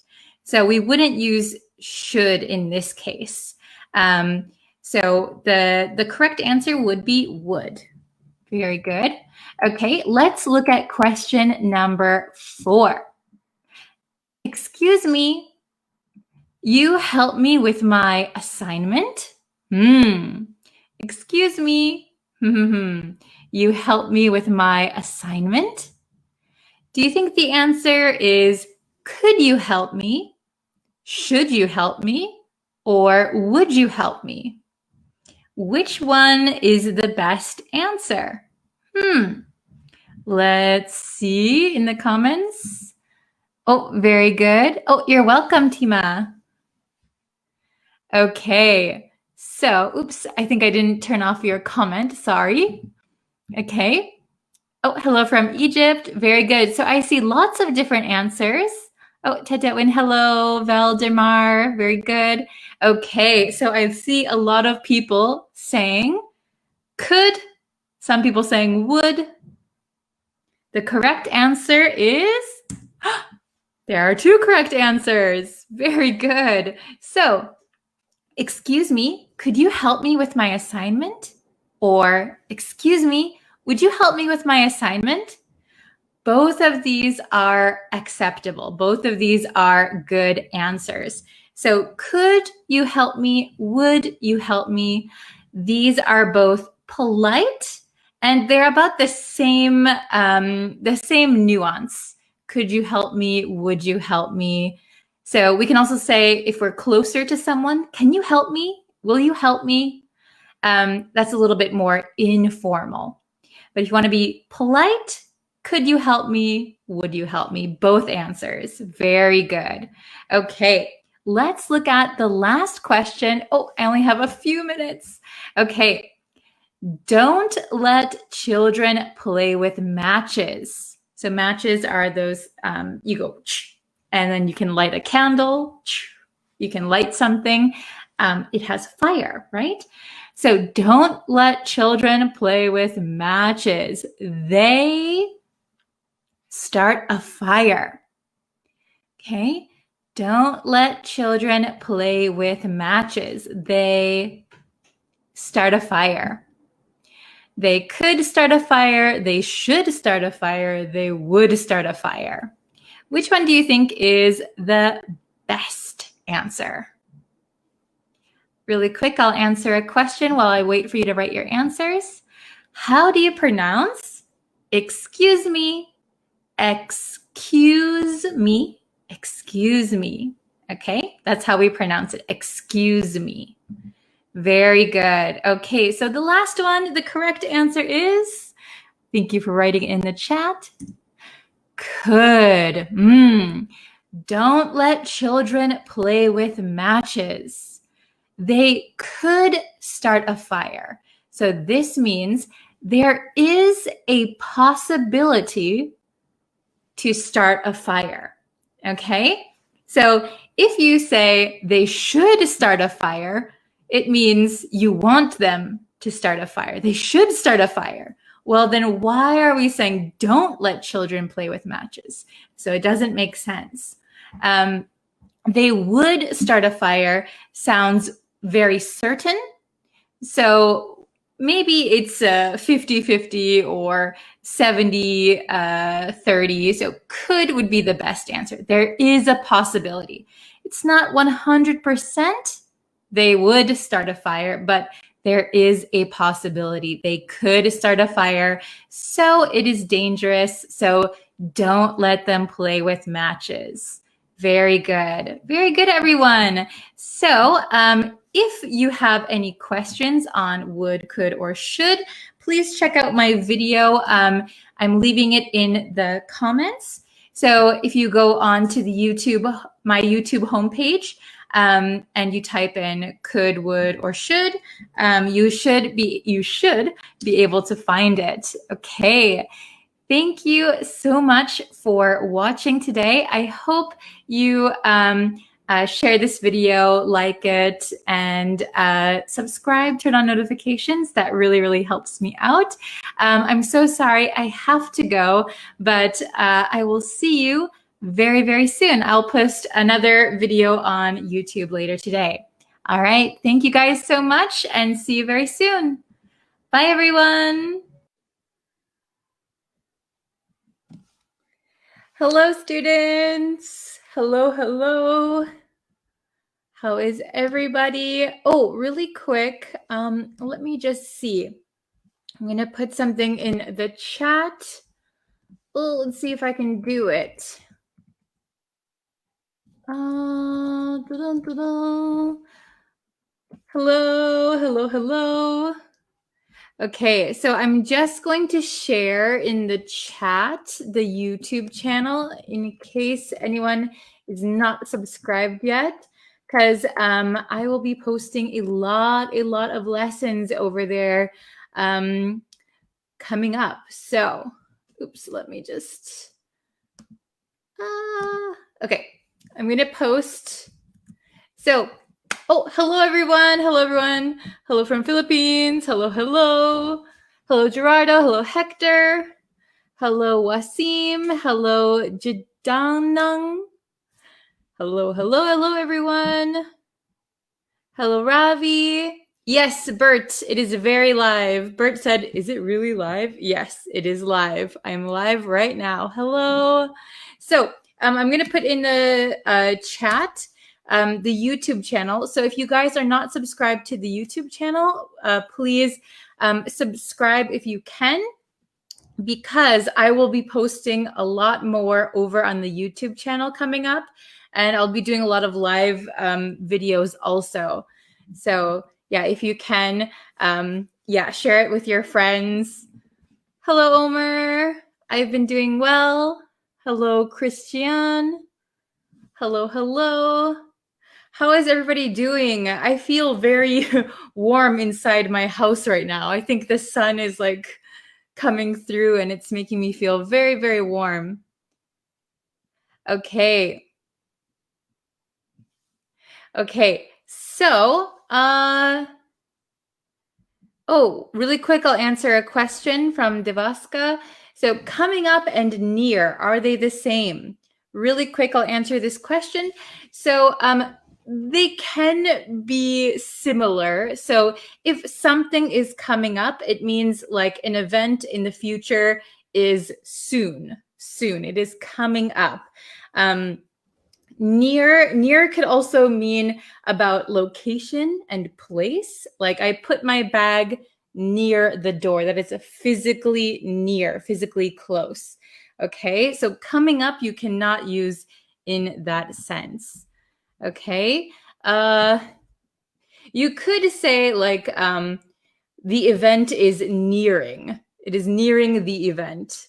As in coming up, but I think coming up is used a lot more frequently, at least in America, for about time, right? Or soon, coming up or coming up soon. Okay, so hello everyone, hello, hello. So we're gonna jump into the lesson. So I asked you guys on the Facebook page what kind of lessons you want to see from me, and I got a lot of very good suggestions, and I got a lot of people asking for different things. So I'll try my best to do everything that you guys ask. So I saw some people were asking for conditionals. People want to know conditionals. So we're going to do conditionals this week. And we're going to start with the zero conditional today. We're learning the zero conditional. Does anyone know what the zero conditional is? Zero conditional. This is, I think all of the conditionals are very, very useful for speaking because we use these a lot. So we're going to use the zero conditional today. Oh, that's great. And thank you. I think your name is TJ. Okay, very good. So we're going to learn the zero conditional. So if you know already what the zero conditional is, don't worry, stay tuned because I think it's good to refresh always. So Bert said that they've never heard of the zero conditional before. Okay, that's good. So we're going to learn something new for some people. So what the zero conditional is, you probably know it when I say it, but it's when we use it when you are stating a true fact, something that is always true. So like general information or a true fact. Usually we use the if plus present tense, and then another present tense clause. Okay, so I'm going to show it to you, and I have some examples, and then I have 3 exercises that you can participate, and you can answer those too. Okay, so if or when plus the present simple plus another present simple clause, okay? And that the second present simple clause is usually the result of the if present simple clause. Does that make sense? I know it's really hard to understand if I just say it. So I wrote it down. So let me scooch over here. Okay. Yes. All right. So I'll make it so you guys can see. So we have the zero conditional, So we have if or when. A lot of the times we use when. Like when I talk, I often use when. If or when plus present simple and then another present simple clause. So we use it to talk about general truths or facts. So things that are always, always true. Okay, so we have several conditionals, right? We have the first conditional, the second conditional, the third conditional. So we're going to just focus on the zero conditional today, okay? So remember the present simple, okay? So let's look at number one. I gave some examples. So as you can see, the blue part is the if or when clause. So it can come at the beginning of your sentence, or you can put it at the end, okay? So it doesn't matter where you put it, okay? Hello from Brazil. Okay, so let's try. Okay. So number one, let's look at this one. If I eat spicy food, so I eat is present simple, right? I get heartburn.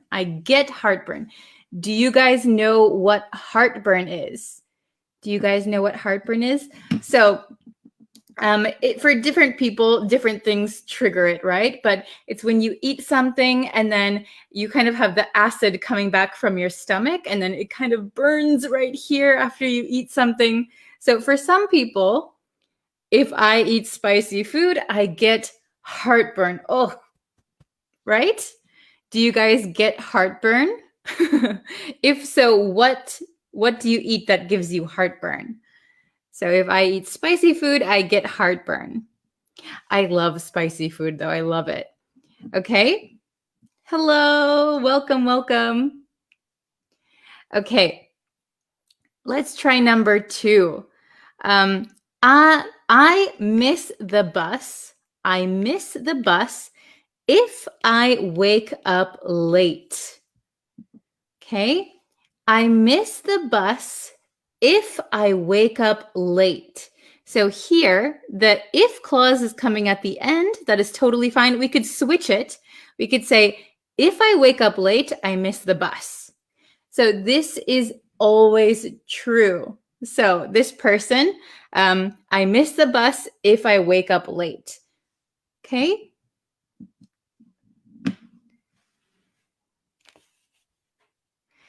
Oh, very good. Oh, so some people are asking about heartburn.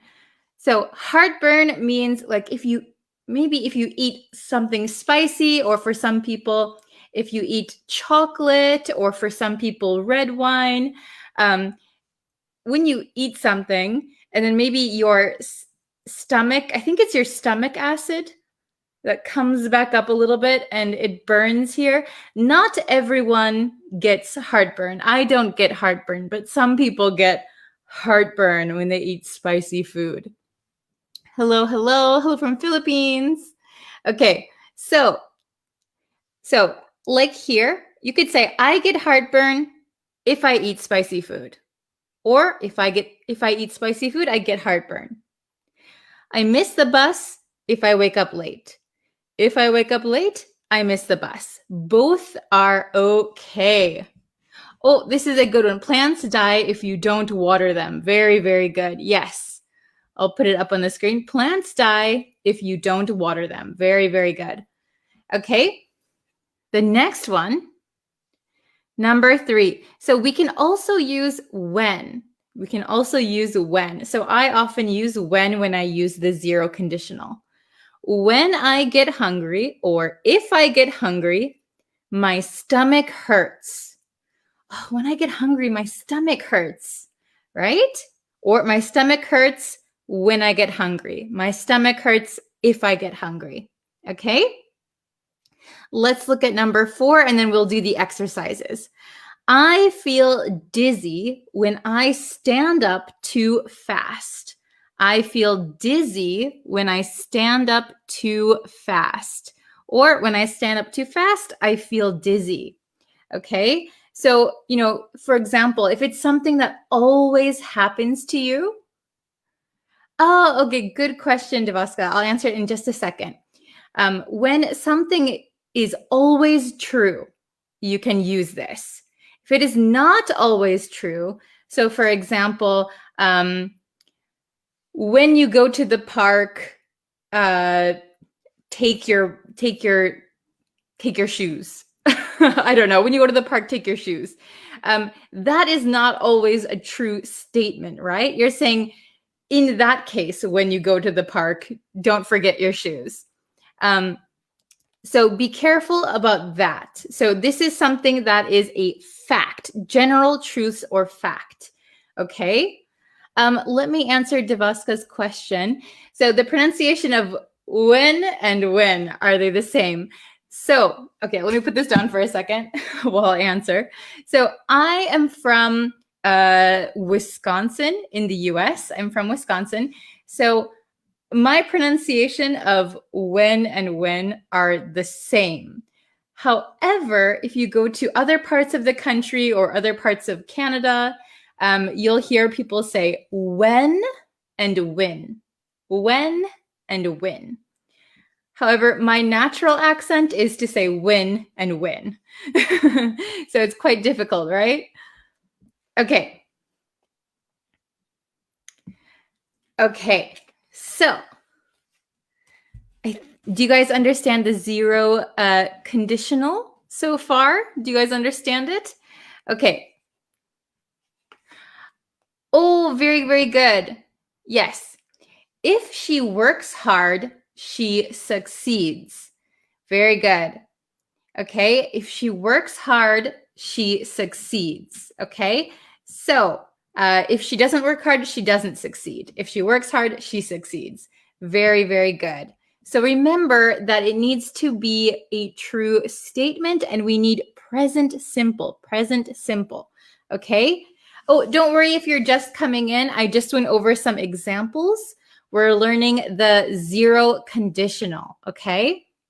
So remember, we need if or when plus present simple and then another present simple clause. Oh, English teachers, don't worry. We're about 14 minutes in, but we haven't done any of these exercises yet. Okay, so I'll go over these one more time and then let's get into the exercises. So if I eat spicy food, I get heartburn. I miss the bus if I wake up late. When I get hungry, my stomach hurts. I feel dizzy when I stand up too fast. Okay, so now that you kind of have an idea of the zero conditional, let's try it with these 3 exercises. Number 5. If I have English class, So if I have English class, what is something that you always do? What is a general truth or general fact? Oh, welcome. Arman said it's the first time to join the live. Hello. Okay. What does dizzy mean? What does dizzy mean? Dizzy means like if you stand up too fast, you feel a little bit off balance, like, oh, my head. That is dizzy. Okay. Oh, very good, Patel. Very good. So Patel's answer for number 1 is I get up early. So if I have English class, I get up early. That is a very, very good one. Okay. Oh, hello. Don't worry if you're late. So if I have English class, I get up early. So this is a general truth, if I have English class, I get up early. Very, very good. Or if I have English class, I study hard. Very good. If I have English class, I study hard. If I have English class, I bring my pen, for example. Okay, very, very good. Okay, awesome. Let's try number 6. Who can give us a good example for number 6? Okay. Oh, English teachers, if I have English class, I revise my lessons 10 minutes before the class. Yeah, that's a good one. Okay. Oh, Devaska, very good. If I am hungry, I get angry. Yeah, we call that hangry, actually. So if I am hungry, I get angry. Very good. Does anyone else have a time when they get angry? Generally. For example, do you know what stub your toe means? So if I stub my toe, I get angry. So if you stub your toe, it means like, have you ever been walking and then your toe on your foot, your toe hits like a door or a wall? Very, very painful. So if I stub my toe, I get angry. Okay. Let's see. If somebody lies to me, I get angry. Good one. When my fry shout me. What is a fry? Is that somebody's name? Yeah, if someone makes noises while I'm working, I get angry. Oh, very good. Yes. Okay, I see a lot of lies. Very good, very good. So, for example, or if I get up late, Mohammed said, if I get up late, I get angry. Very good. So how about let's try, if I don't eat, I get angry. That's a good one too. If I lose my English class, I get angry. So maybe if I miss my English class, very good. Let's say if you lie to me. Let's use this one. Okay? If you lie to me, I get angry. When you lie to me, I get angry. Okay? Very, very good. Friend. Okay, I see what you mean. It was an abbreviation. Okay, very, very good. Who can give us a really good one for number 7? So, when it rains. When it rains. So we have when here. So we just need a present simple clause here. So what generally happens, or what is a true fact when it rains? I go to the roof to get wet. Wow. Okay. Yeah, very good, Patel. If someone tells a lie, I get angry. Okay. Oh, I get nervous. Do you get nervous when it rains? Is it for number 7? I get cold when it rains. So remember that it needs to be a general fact. So I see some people saying like, you should take an umbrella when it rains. However, when it rains, for example, when it rains the ground gets wet? What is a general truth when it rains? Or you could say, when it rains, I take my umbrella. I always take my umbrella when it rains. Okay? Oh, I see a lot of people, I get wet when it rains. Trees get wet when it rains. Yes, yes, yes, yes, yes. Very, very good. I take my umbrella when it rains. Yes, okay, very good. Let's use that one. I take my umbrella. Maybe I take my umbrella. Yeah, I take my umbrella when it rains. I was going to write with me, but it doesn't fit. I take my umbrella when it rains. Very good. When it rains, I take my umbrella. I always take my umbrella. It is a general truth or fact about me, right? Okay. So does everyone understand the zero conditional? I know it can be confusing with the other conditionals, but we're going to look at the other conditionals this week. So I think it will become a little bit more clear. Oh, very good. When it rains, the road is full of muddy puddles. Very good. Or I stay home when it rains. Very, very good. I feel happy when it rains. Yes, very, very good.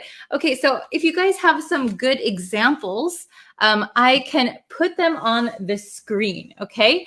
So remember that we need an if clause. If plus, where is that? Where's my plus sign? If plus present simple. And then present. Remember, the key is present simple. So I'll put up my thing on the screen. So if plus present simple clause, and then another present simple clause. Okay. Oh, okay. So very good. I'll start putting up your examples.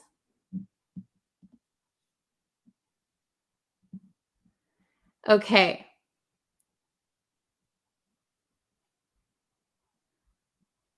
Okay, Devaska. When I get confused, my mind, I practice yoga. Okay, very good. I would just say when I get confused or when my mind is confused, I practice yoga. Very, very good. Okay, so remember if plus present simple and then present simple again. Okay. I feel sad when it rains. Very, very good, Gerardo. Okay. Who else?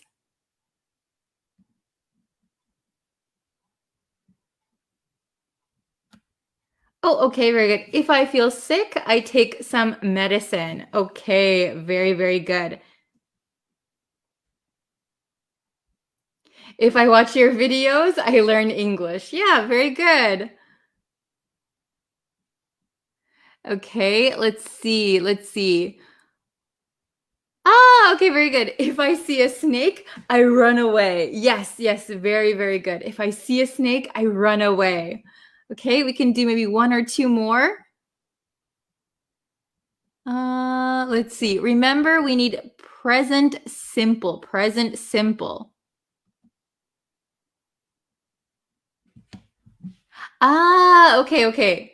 This is a good one. I use lip balm when my lips get tight. So we don't say usually that our lips get tight, but we say when my lips get chapped, chapped. So like in a cold time, cold season, maybe your lips get chapped and sometimes they can bleed, right? That is a good time to use lip balm. I use lip balm when my lips get chapped. Very, very good. Okay. Let's see if we can do one or two more, or if you have a question. Oh, this is a good one. When I go to school, I feel happy. Yes, yes, yes, yes. Very good, very good. Okay.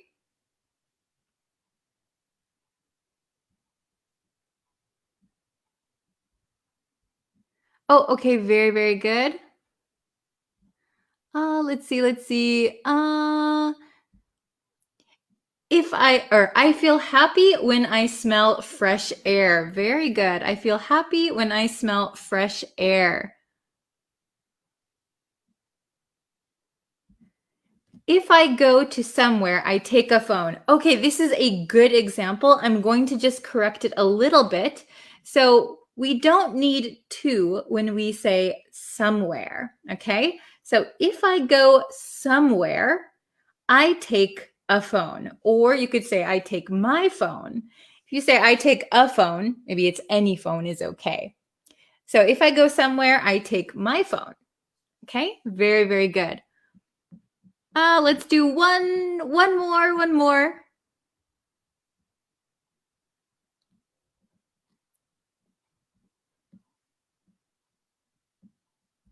If I miss your class, I feel unhappy. I'm happy that you feel that way. Thank you so much. Okay. Yes, very I think you guys got it. I see a lot of good comments. Very nice. Okay, awesome. Good. So I'm glad you guys can understand the zero conditional. If you have any other questions, you can always leave them in the comments. And tomorrow we'll try the first conditional, okay? So today was the zero conditional.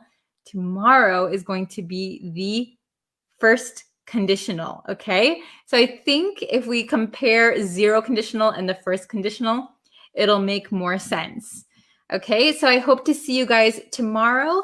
And again, if you can, please subscribe to the YouTube channel because I'm going to be putting out a lot of exclusive content on the YouTube channel. And I'm going to be trying to upload as much as possible and going live on YouTube also. Okay, very, very good. Okay, so I will see you guys for our lesson on the first conditional tomorrow. Okay, thank you guys so much for joining me today, and I will see you guys tomorrow. Thank you so much. Bye. Hello, everyone. Hello, students. How are you today? I hope you are ready for today's lesson. In today's lesson, we are going to be learning 10, that's right, you heard that right, 10 advanced vocabulary words, okay? 10 advanced vocabulary words. We're going to focus on 4 specific words, but in my example sentences and in the definitions of these words, you'll learn other words too, 6 other words. So total, you will learn 10 new vocabulary words. Okay, so before we get into the lesson, if you could, and you haven't yet already, you can go over to YouTube and subscribe over there, or Facebook, and you can like and follow my Facebook page. You can turn on notifications on both YouTube and Facebook, and that way you'll know when I go live and when I post new lessons. Okay, let's get into today's lesson. Okay, so we have our 4 main words that we're going to learn today, okay? I want to see if you have heard of any of these words before, okay? Here are the 4 that we're going to be focusing on. Okay, the first word is pensive. Pensive. Do you know the word pensive? Have you heard this word before? Or is it brand new? Pensive. So pensive is usually when you are thinking, you're in thought, and you're kind of quiet, and you have a serious face, kind of serious. Pensive. By the way, all 4 of these words are adjectives. Adjectives, okay? So the first word is pensive. We'll go back to the definitions in a little bit. The next word we have is lethargic. Lethargic. Be careful of this G. It is a j sound. Lethargic. Lethargic. Okay? Is this one a new word for you? Have you heard this word before? Hello, everyone who's joining in the chat. Hello, hello. Lethargic. So lethargic means that you don't have a lot of energy. You're kind of slow moving. Maybe you feel very tired. You don't really want to do anything. You are lethargic. Very good. The next word here is eloquent. Eloquent. Eloquent. Have you heard this word before? Eloquent.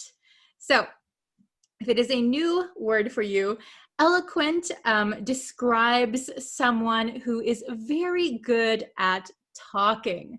They have a special skill that they can communicate very clearly and their thoughts and opinions through speaking. So usually we say someone is an eloquent speaker. All right. And the last one we have is preoccupied. Preoccupied. This one is probably more common than the others in conversation, preoccupied. Maybe some of you have heard this word before, but when you are preoccupied, usually we say preoccupied with something, preoccupied with something.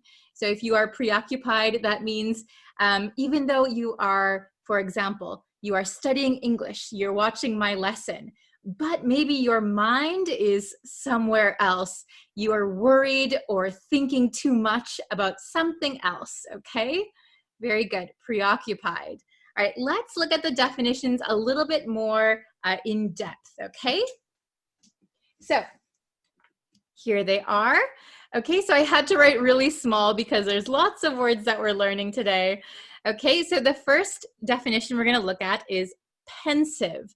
Pensive. So remember, pensive means thinking in a quiet way, often with a serious expression on your face. Okay, pensive. So if someone looks pensive, maybe it's not a good time to talk to them. Maybe they're thinking about something very seriously. They have a serious look on their face. They are pensive. We can also call a mood pensive. So maybe it's a little bit of a heavy mood. Maybe something is serious. We can call it a pensive mood, a pensive atmosphere. Pensive. So a synonym, so a word with the same meaning, is contemplative. Contemplative. So another word for pensive is contemplative. Contemplative, okay? So for some extra homework, see if you can make a sentence with contemplative, all right? Okay. The next word is lethargic. Lethargic, okay? Lethargic, remember, is having little energy, not wanting to do anything. Not wanting to do anything. I'm very lethargic this morning. Or when I wake up, I am a little bit lethargic, okay? Another word that means the same thing is sluggish. Sluggish. So we learned sluggish probably a few months ago on a different lesson, sluggish. But sluggish is a synonym for lethargic. I'm feeling sluggish. I'm feeling lethargic. Okay, excellent. The next word that we have is eloquent. Eloquent. So eloquent means using language, so talking, using speech, to express ideas or opinions clearly and well. So someone who is good at talking, we can also describe them as being eloquent. Eloquent, okay? A synonym for eloquent is articulate. Articulate, okay? Very good, articulate. Okay, eloquent, articulate. Very good. She is eloquent, he is articulate. Very good. Okay, and I hope you can see this one. Preoccupied, preoccupied. Sorry, my marker is a little bit running out of ink. Okay, when you are preoccupied, when we use preoccupied, usually we say preoccupied with something. So remember that, preoccupied with something means thinking or worrying about something too much. Thinking, worrying about something too much. I'm preoccupied with my homework. I'm preoccupied with my upcoming test. I can't stop thinking about it. Okay, can't stop thinking. All right, so another word that is similar is distracted. I'm distracted by my homework. I can't enjoy the camping trip because I am distracted by my homework. I'm preoccupied with my homework, worrying, thinking too much. Okay, so let me just check my time. Okay, I have some time left. So let's go over numbers 1 through 4 together. So I have blanks here. So I want you to fill in the blank with the correct word up here. Okay, very good. So number 1, my grandmother was such an speaker. My grandmother was such an speaker. Please write your answer in the comments. We have these 4 words to choose from: pensive, lethargic, eloquent, preoccupied. All right, which one makes the most sense? Okay, did you write your answers? Oh, very good. Okay, awesome. So I'm going to write the answer. I hope you got it right. I see lots of answers in the comments. My grandmother was such an... We'll get the answer for you. All right. My grandmother was such an eloquent speaker. Very good if you got that one right. This one should have been easy because, well, we have a big giveaway here that we use an. So the next letter needs to be a vowel. The only one with a vowel is eloquent, okay? So that should have been a dead giveaway. An, eloquent, and then speaker. Oops, speaker. Okay, so remember that when we say someone is eloquent, it means they're good at speaking. All right, very good. Let's try number 2. The patient feels weak and something. The patient feels weak and something. Okay, so patient here means a person who is at the hospital or seeing a doctor because they don't feel well. That is a patient. The patient feels weak and something. All right. Okay, let's see the answer. Oh, you guys are writing down your answer. Very good. The patient feels weak and...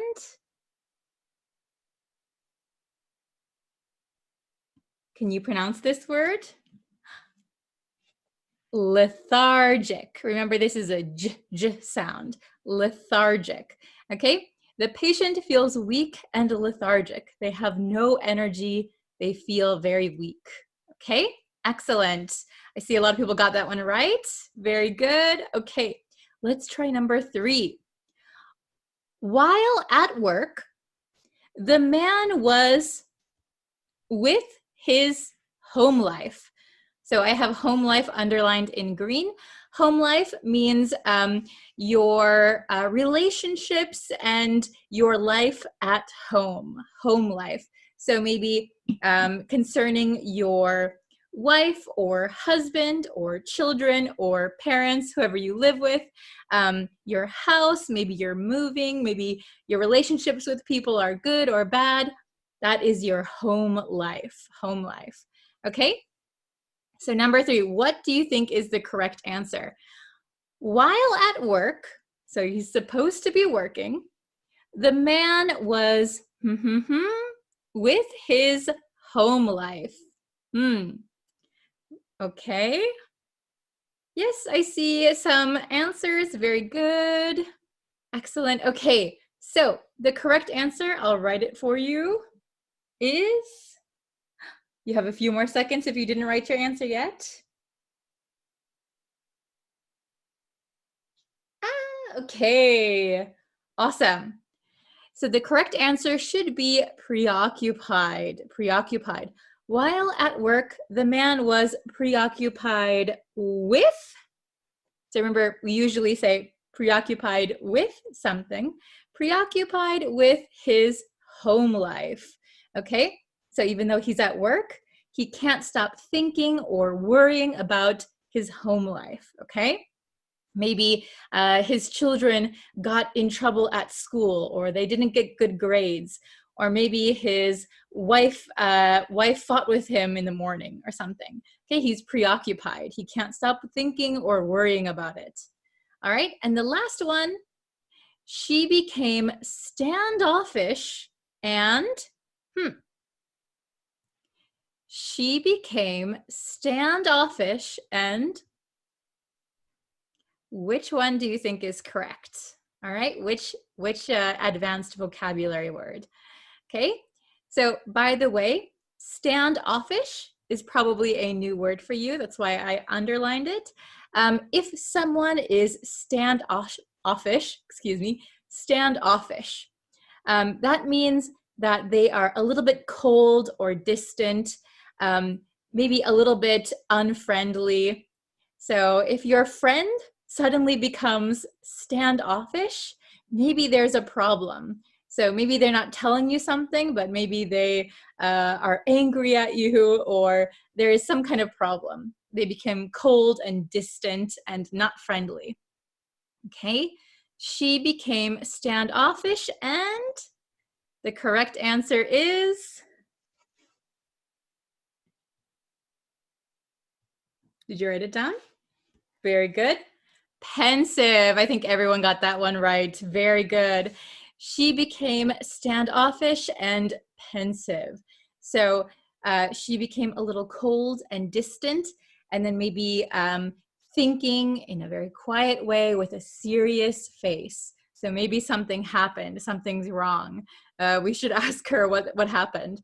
Okay, very good. So these are the 10 new advanced vocabulary words for you today. If you can pick a few of them and try to write your own sentence, I would love to see your sentences, okay? So we have pensive, lethargic, eloquent, preoccupied, contemplative, sluggish, articulate, and distracted. We also have home life. Do you have a good home life? Do you have a bad home life? Uh-oh. And standoffish, becoming cold and distant. All right. So your homework is to write some example sentences in the comments. I will check them, and I will give you a like if you wrote a really good sentence, okay? So I'm so sorry, I have a very, very busy schedule today, so I can't really answer any questions right now, but I'll be back tomorrow with another live lesson. So thank you everyone who joined today. Don't forget to turn on notifications. Share this video with someone who is learning English. Let's grow our community, and I can't wait to see you guys tomorrow for a brand new lesson. All right, thank you everyone. Bye.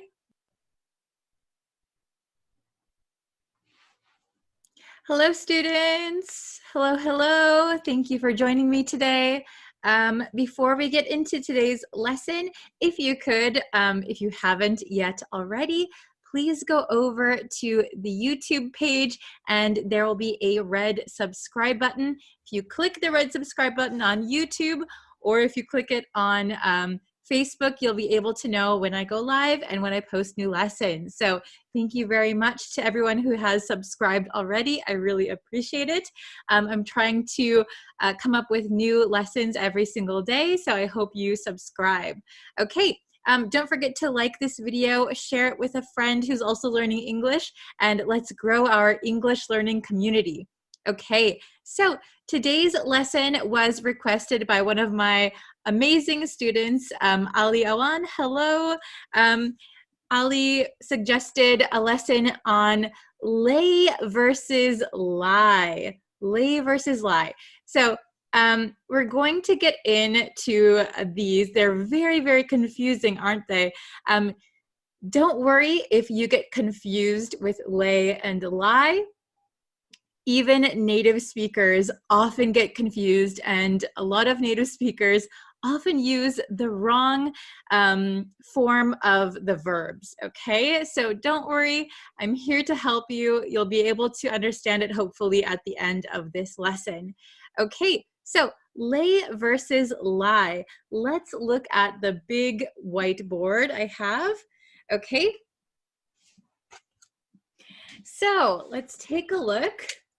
All right, so lay versus lie and versus another lie, right? There's two meanings for lie. So, okay, lay, what does lay mean? To lay means to set something down, to set something down. So usually a physical object, you can lay it down. So I have this whiteboard. I'm going to lay the whiteboard on the table. So I'm going to lay down. I'm going to lay the whiteboard on the table, okay? Usually for physical objects that you are setting in a certain place. And this is a good way to remember which is which. So lay is spelled L-A-Y. So if you remember, L-A is in place. So when you put something down in a place, we're going to use lay, this L-A, L-A. You can remember it that way. It's a little trick, okay? Then when we look at how we change the verb, to lay, and then laid is the past tense, and also laid is the past participle, okay? So pretty easy, lay, laid, laid, okay? I will lay the whiteboard on the table. Yesterday, I laid it on the table. I had laid it on the table, okay? Very good. Now let's get into lie, okay? Let's get into lie. This is where it gets a little bit tricky, okay? So lie has two meanings. The first one, to not tell the truth. Can you see that? To not tell the truth. So to tell a lie is a noun, and to lie is the verb, okay? Then we have another meaning, which is to recline or rest. Okay, so if you're very tired and you need to lie on the sofa or lie in bed, okay? So let's take a look at how we can remember lie. L-I, lie. We can remember this with the word recline. I have recline here. So recline, L-I, okay? Lay is for place, lie is for recline, rest. Okay, so let's look at how we change the verb, okay? So when we are lying, when we lie, not tell the truth, we lie, past tense is lied, and the past participle is lied, okay? So fairly simple, right? Now, when we talk about reclining, this is where a lot of people get confused, okay? So, lie, I lie on the bed, all right? The past tense of lie is lay. Oh my gosh. So, lay is the past of lie, but it's also up here, right? Lay. So don't get confused, okay? So that's why a lot of people get confused, even English speakers, because this doesn't sound like the past tense sometimes, right? It sounds like the present tense of this one, to set something down. Okay, so just make sure that lie, the past tense is lay, the past participle is lain, lain. Now I have to admit, I rarely hear people using lain, okay, for resting or reclining, okay? He had lain in bed for 10 days or something. Probably not so often heard in conversation, but I guess if you're going to write more formally, you should know lain, okay? Very good. All right, so now that we understand the difference between lay and lie, we're gonna answer some questions, okay? I hope you're following me so far.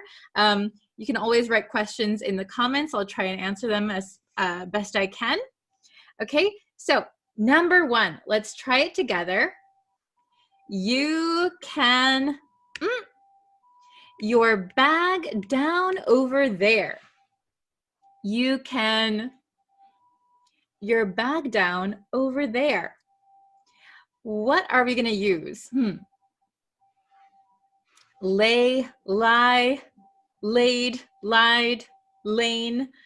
Which verb and which form of the verb are we going to use? Okay, write your answer in the comments. Very good, excellent. Okay, so the correct answer is you can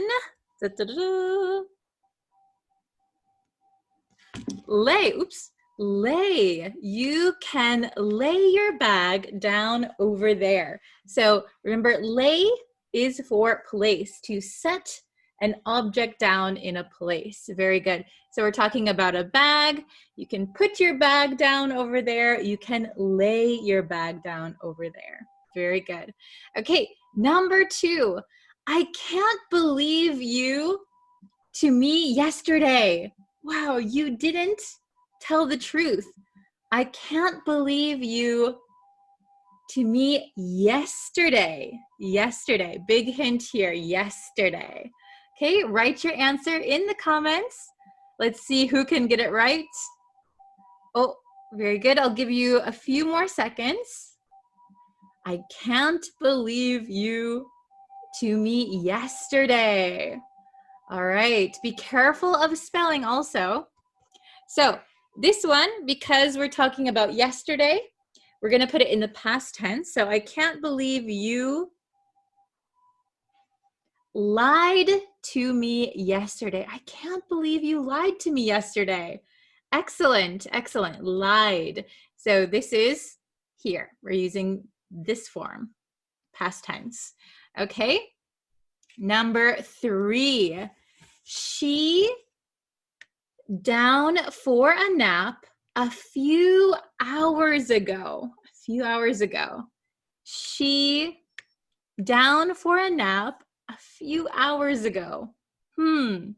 Which word, which verb, and which form of the verb are we going to use? Okay, big hint here. A few hours ago. A few hours ago. All right. I see some answers. Very good. Okay, so the correct answer here is she, here we are. She lay down for a nap a few hours ago. Okay, so I know that one sounds a little bit strange because isn't lay the present tense? You can lay your bag down over there. Well, she lay down. Lay is the past of lie. So don't forget, this one means to recline and rest. She lay down, not she laid down, okay? Very good. Number 4, I thought my phone down on the desk. I thought my phone down on the desk. So first of all, which verb, lay or lie, and then which form of the verb are we going to use? Okay, this is the last one. I think you can get it. Try your best. Give it a try. Write your answer in the comments. Okay, so did you write your answer? Good job. I thought I laid my phone down on the desk. I thought I laid my phone down on the desk. So laid here, This is the past of lay, to set something down in a place, somewhere. Very good. I thought I laid my phone down on the desk. Very good. Did you get 100%? I hope so. If you'd like, I think we didn't use any of the past participles of any of these. So if you have a minute, you can write a sentence using the past participle of either one of these verbs or all three. That's some good practice, and I'll try and check all of your sentences. Okay, so if you have any other lesson suggestions, please leave them in the comments as well. I'm always looking for new lessons. So thank you very much. And thank you for watching today's lesson. All right, I will see you guys again very, very soon. Okay, bye everyone. Hello students. Hello, hello, welcome. I hope you are ready for today's lesson. Today we are going to be looking at some advanced English, in my opinion, that is gonna brush up your English skills a little bit, I think. Before we get into the lesson, if you could, you can go over to YouTube, Facebook, hit the subscribe button. And that way you'll know that I'll go live, you'll know when new lessons are available, all those good things. And if you could like this video and share it with one of your friends who is also learning English, I would really, really appreciate it. Okay, so today we're going to learn this idiom, and it is set in stone. Set in stone. Has anyone ever heard this idiom before? I used it once before in an English lesson somewhere. So, and a lot of students had questions on what set in stone meant. So today I'm going to explain it to you. Okay, let me know in the comments if you've heard this before or if you know what it means. And also, let me know which country you are watching from. So type your country in the comments. I love to see where everybody is from. Okay, so set in stone. If you think about the meaning of this idiom, you can imagine if you have a stone, right? And if you carve something, you take like a hammer or like a pick, and you carve into the stone something. You carve a design, you carve a word, you carve a name. Now that you have carved something in the stone, it is very difficult and probably impossible for you to get the design or get the carving out of the stone, right? You can't erase it like a pencil. If we write with a pencil on paper, we can erase it. But if you carve something into a stone, you can't erase it, okay? It's going to be there forever. So that's where we get this idiom, set in stone. So let's look at the big whiteboard at the full definition. Okay, pretty easy, I think. Let me know what you think. Is it easy or difficult? Okay, so set in stone. Set in stone means to be very difficult or impossible to change, okay? So usually we use set in stone for decisions that are made and cannot be changed. Decisions, schedules, things like that, things that are pretty much impossible to change, okay? So I think the definition is fairly simple, right? What do you think? Okay, set in stone, set in stone. And I just want to point out, I am an American, so I have American pronunciation.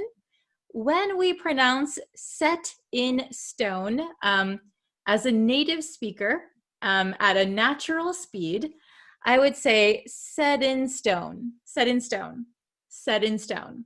So here we have a T. However, the American T is quite tricky. So sometimes it is something called a flap T. It sounds like a soft D sound. So said, set in stone, set in stone, set in stone, set in stone, set in stone. Okay, so we often change the pronunciation of the T, and that's why it sounds like we're talking really fast. Set in stone, set in stone. Okay, you can't really hear that T sound here. All right, so I have 4 examples. We'll go over these, and then I would really like you, if you can, to write some examples of your own in the comments, okay? And I will check them after. All right, so number 1, the exam results are set in stone. The exam results are set in stone. The exam results are set in stone. So this means once the exam is finished, you got your results, you can't change the grade. You can't change your exam results. Okay, you can't go to your teacher and, oh, I didn't get a good score. Can I take the test one more time? Or is there any extra credit I can do to raise my exam result? Can I raise my grade? No, you can't do that. The exam results are set in stone. You can't change them anymore. Okay, number two, I scheduled the meeting for tomorrow, but the time isn't set in stone yet. I scheduled the meeting for tomorrow, but the time isn't set in stone yet. Okay, so here we're using the negative, isn't set in stone. So we often use it in the negative as well, so be careful of that. The time isn't set in stone yet. So I scheduled the meeting for tomorrow, but the time is flexible. We can change the time. So it isn't set in stone means that we can change it. We can modify something. It is flexible, okay? So be careful. We also use it in the negative quite a lot. Isn't set in stone. Isn't set in stone. All right, number 3. When my boss decides something, it's set in stone. When my boss decides something, it's set in stone. So when my boss decides something, we can't change his or her mind, okay? Once the boss decides something, it's impossible to convince the boss to change his or her mind, okay? Very good. Set in stone. It is set in stone. Okay, last one, number 4. No one's destiny is set in stone. No one's destiny is set in stone. Do you know what destiny means? Destiny. So destiny is like your future, how your life will go in the future. So we could say no one's future is set in stone. No one's destiny is set in stone. So we have free will. We can do what we want. So we can make choices and we can change our destiny. We can change our future. We have the power to do so. No one's destiny is set in stone. Okay, very good. So if you can go into the comments and write an example sentence using set in stone, I would love to see them. Let me think of one on the spot really quick. Let's see. In America, we have crazy elections, right? People run for president or governor or mayor, and they make many, many promises, right? But when a politician is running for office, their promises aren't set in stone. Their promises aren't set in stone. Okay, so even though they make many promises, it doesn't mean that they will never change, right? They'll make promises, but then once they get into office, they realize they can't do it, or they don't want to do it anymore. So politicians' promises are never set in stone. Okay. Oh, I have to get going. I'm so sorry to cut it short. Please leave your example sentences in the comments, and I'll be sure to read them. I'll try and like and comment as many as possible. And yes, so let me know if you have any other lesson suggestions, and I will try my best to make a lesson on your suggestions. Okay, thank you so much for watching today's lesson, and I will see you again very, very soon. Thank you very much. Bye, everyone.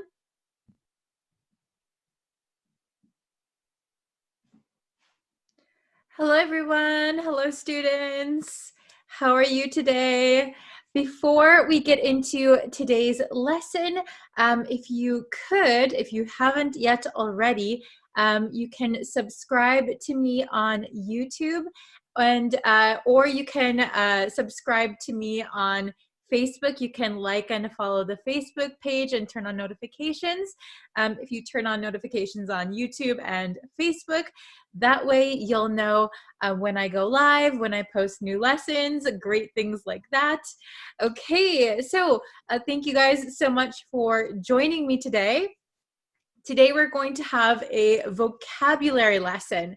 Now, I have these two words that are very, very similar, but have slightly different meanings, okay? So if we look at these two words, oh my gosh, can you tell the difference? Do you know the difference between these two words? Well, this word is compliment, compliment. And this word is compliment. Okay, compliment, compliment. All right, very, very similar.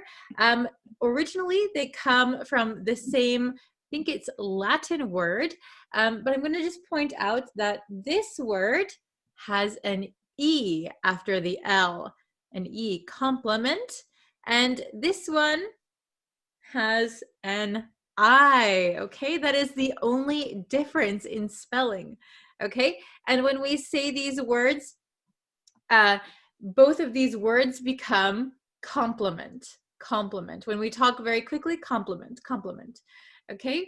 So I guess you could pronounce this one as complement, and this is compliment, very similar. I think usually when native speakers talk at a regular speed, they both kind of sound the same, exactly the same, complement, complement. Okay, so does anyone know the meanings of these words? I'm sure some of you have heard the word compliment before, but do you know if it was this one or this one? Okay, so we're going to go over the definitions. So both of these words come from the same, I think it's Latin word, and the Latin word means complete, complete. So these both come from complete, but they don't mean exactly the same as complete, okay? So this word up here with the E, a synonym is complete for this one. A word with the same meaning or similar meaning is complete. However, with the word complement, this one means that something has something extra, like a special feature or an extra feature to make something even better, okay? So I'll get into some examples in just a second. Then we have the last one, complement with an I. This one is very easy to understand. This one is when you say something nice to someone else. Oh, I like your new haircut. Wow, your shoes look really nice. You are very smart. Your English is very good. Okay, these are all nice things we can say to praise someone else. Okay, those are compliments. Now, both of these words can be nouns or verbs. Nouns or verbs, compliment or compliment. Okay, so I think today we're going to mostly focus on verbs. There might be one or two nouns in the questions I'll give you. So make sure you understand that they are verbs and nouns. Okay, so let's get into the big whiteboard with the questions. Okay, so let's see. Okay, excuse me. So we have compliment at the top with an E, compliment. So what does compliment mean? At the top, I gave some synonyms, some words with the same meaning. So complete, go with, accompany. So usually we're matching two things together. They go together well. When they're put together, it completes everything. Okay, so here is a more drawn out explanation. We have, contribute extra features to someone or something. It can be someone or something in a way that improves or emphasizes their qualities. Okay, I'll put this up here so you guys can see it. Is it understandable? It's a little bit hard to understand. So I'll give you an example. If you have, for example, food. So I like to eat yogurt in the morning, and I like to put fruit in my yogurt. So I could say, these strawberries complement my yogurt wonderfully.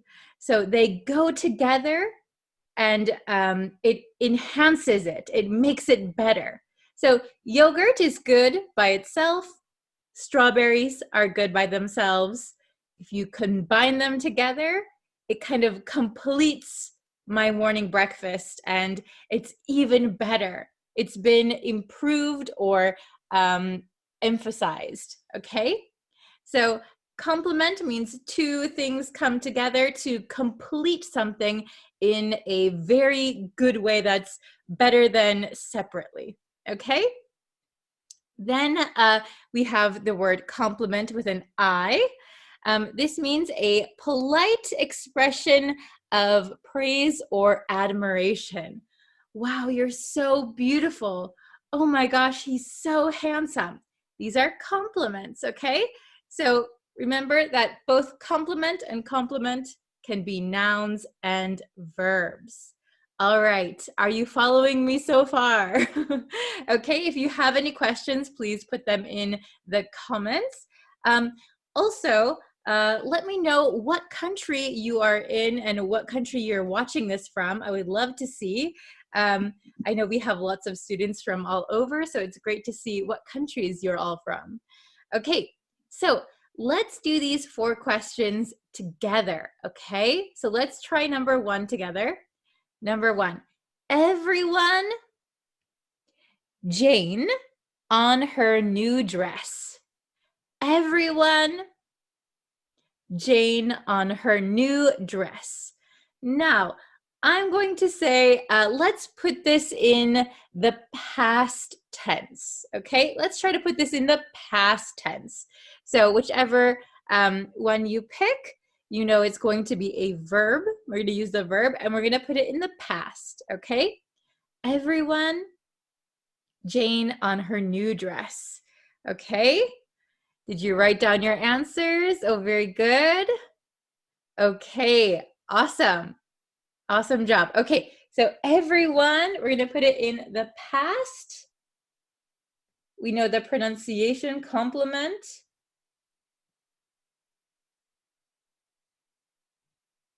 Okay, can you see my answer? I wrote everyone complimented Jane on her new dress. So it has an I, and I put ed because we'll just put it in the past tense. You could also say everyone compliments Jane on her new dress if it is happening in the present, but we just put this in the past. Okay? Everyone complimented Jane on her new dress. So this compliment with the I is a polite expression to say, wow, you look great. Wow, that dress looks so good on you. Okay?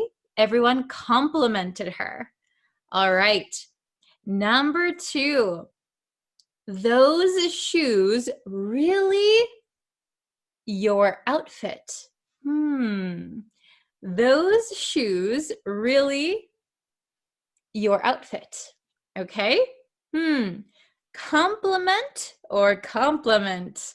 Let's see who can get it right. For this one, let's put it in the present tense. Okay? Those shoes really your outfit. And if you don't know what outfit means your clothes as one set. Okay, so if you're wearing a t-shirt and jeans, that is your outfit. If you're wearing a dress, that is your outfit. Okay? All right, does everyone have their answers? Okay, those shoes really... You have time to write it while I write? Oops. Did you write your answer? Okay, the correct answer is compliment. Those shoes really complement, sorry for my handwriting, so this has an E here, your outfit. Those shoes really complement your outfit. They really go together well. The shoes complete your outfit in a very good way. Okay? Is it understandable? Excellent, very good. Number 3. I'm not good at receiving something. I'm not good at receiving something. Which one do you think it is? This one or this one? This is a little bit tricky. Do you know the answer? You can write it in the comments. Very good. You guys are so smart. That is not just a compliment. I really think so. Okay. I'm not good at receiving. I'll write the answer for you. So write down your answer in the comments. Okay. Are you ready?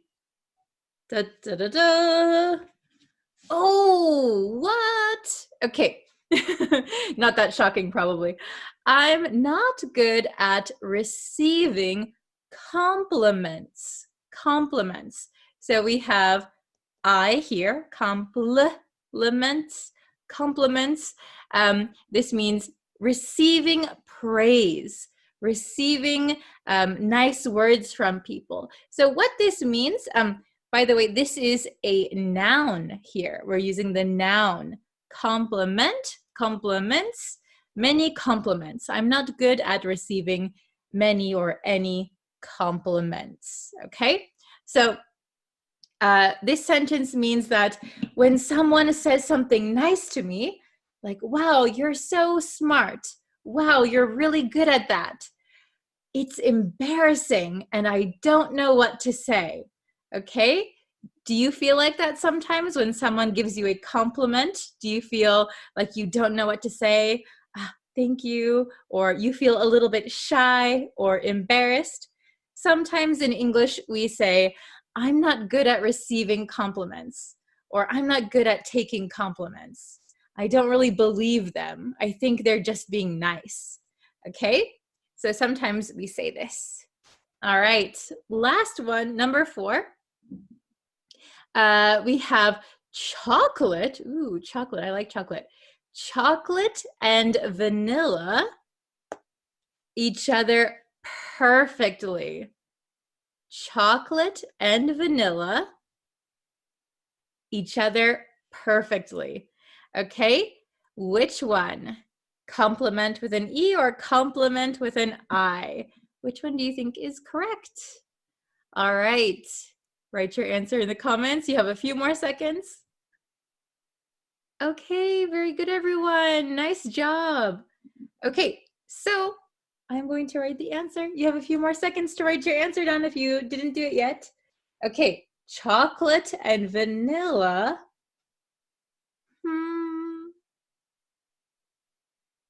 Each other perfectly. Okay, so, it's very hard to see. I ran out of space. Chocolate and vanilla complement with an E each other perfectly. That means they go together perfectly. Chocolate is good by itself, vanilla is good by itself, but when you put them together, perfect. They go together so well. They complete each other. They complement each other. Okay, very good. You guys are so good. I'll give you lots of compliments. My students are the best, okay? That is a compliment. All right, so if you guys can, if you have time, please write in the comments maybe a sentence with compliment with an E and another sentence with compliment with an I. Okay, I would love to see your sentences, so leave them for me. I'll check them. And please let me know what other kinds of lessons you would like to see. All right, thank you guys so much for watching. I'll be back again tomorrow with another lesson, brand new lesson. So stay tuned. If you turn on notifications, subscribe to the YouTube channel, like me on Facebook, then you'll know anytime that I go live and when I post new lessons. All right, thank you guys so much for watching. You guys are really the best, and I will see you again tomorrow. Bye, everyone.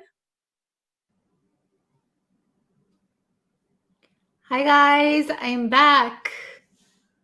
Hello, students. I am back with another lesson. Yay! You get 2 lessons today. How awesome is that? So in the last lesson, I looked at your English questions and I answered them. And now we're going to have a regular lesson, okay? So, hello guys. I'm back with another lesson. Did you watch the first one? So we are going to learn some idioms today. Oh, hello Charles. Thanks for joining. Nice to see you always. Thank you so much. Ooh, we've got a few viewers in here now. Hi. So I had a lesson earlier answering your English questions. And now this one is the actual lesson for today. Oh, hello. Hello, hello. Okay, so we're going to jump right in. Okay, so I have 3 idioms for you. And these idioms all use animals. All use animals, okay? So we have 3. So I wonder if you guys know these or if these are new for you. Okay, can you see these? Oh, good afternoon. Okay, so we have 3 idioms. All right, they're all using animal words, okay? So the first one is pig-headed. Pig-headed. So pig-headed means that you are very stubborn. So if we say someone is pig-headed, they're very stubborn, they don't change their mind, they don't listen, they are pig-headed. I hope none of you are pig-headed, but maybe sometimes everyone can be a little bit pig-headed. Oh, hello from Myanmar. Hi. Nice to meet you, Lin Lin. Thank you. Hello from India. Nice.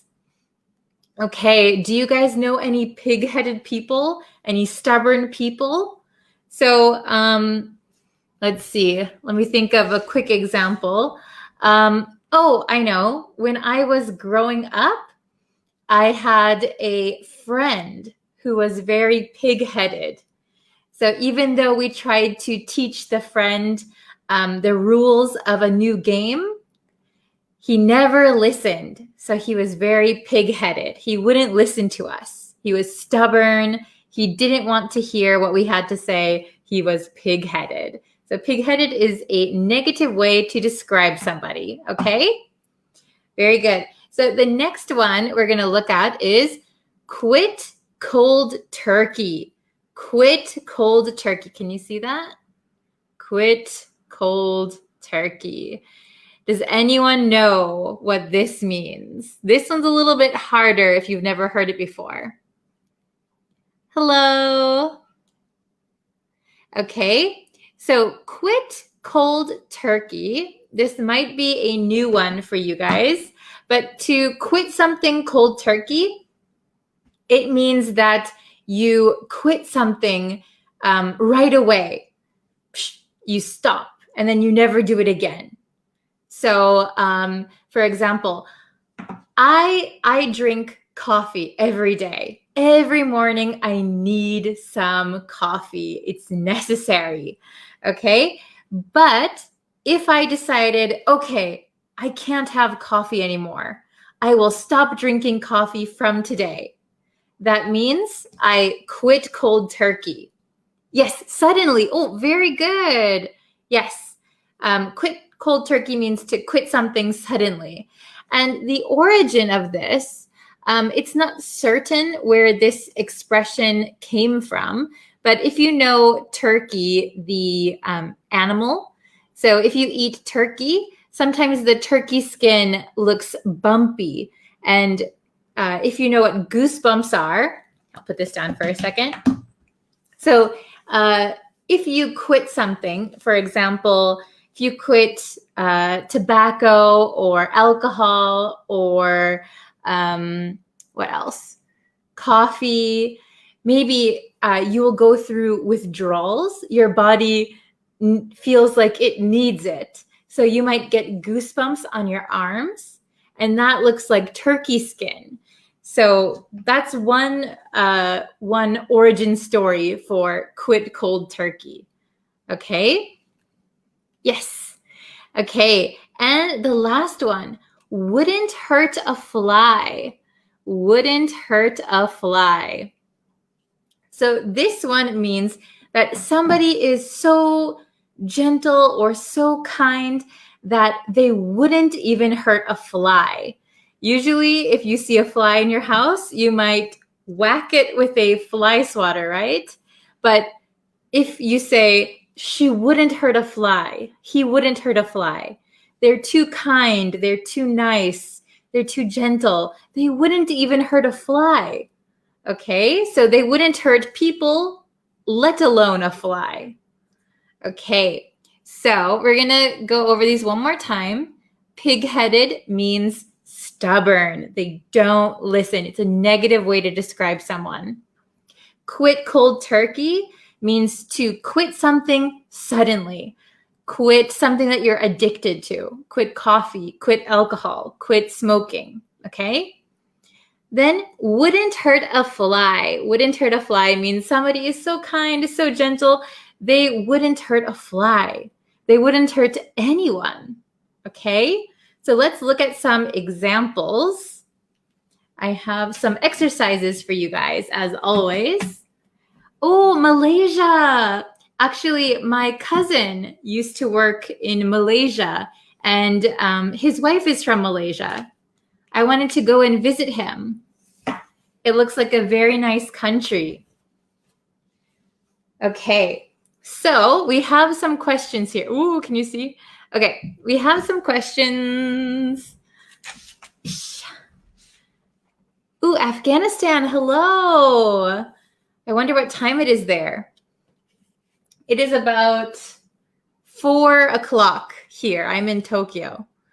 Okay, so we have the word, ooh, I bumped the table. Sorry, that might be loud. So we have our words up here. Pig-headed, quit cold turkey, wouldn't hurt a fly. Okay, so let's look at the examples. Number 1, he used to smoke, but last month He he used to smoke, but last month he Oh, very good. Anna is very fast. Very nice. Oh, 11:37 a.m. Wow, it's early. Okay, so quit cold turkey is the correct answer. Yes. Oh, you've all got it. Good job. So he used to smoke. Maybe he used to smoke cigarettes, tobacco, but last month he quit cold turkey. So I'll write quit. It's a long one. Cold turkey. So he suddenly quit. He quit cold turkey. Okay. Number 2. Even though he was wrong, he was to listen to her. Even though he was wrong, he was to listen to her. Very good. What is number 2? Can you write it in the comments? What do you think number 2 is? Oh, very good. Pig-headed. You guys are so quick. Very nice. The correct answer is pig-headed. Pig-headed or hyphen. So even though he was wrong, he was too pig-headed to listen to her. So he was so stubborn, he didn't want to listen to her. Okay. Oh, you guys are very fast. Okay, so number 3. Let's move on to number 3. She is so gentle. We only have one left, so pretty easy. Oh, very good. Wouldn't hurt a fly. Awesome. She is so gentle. She wouldn't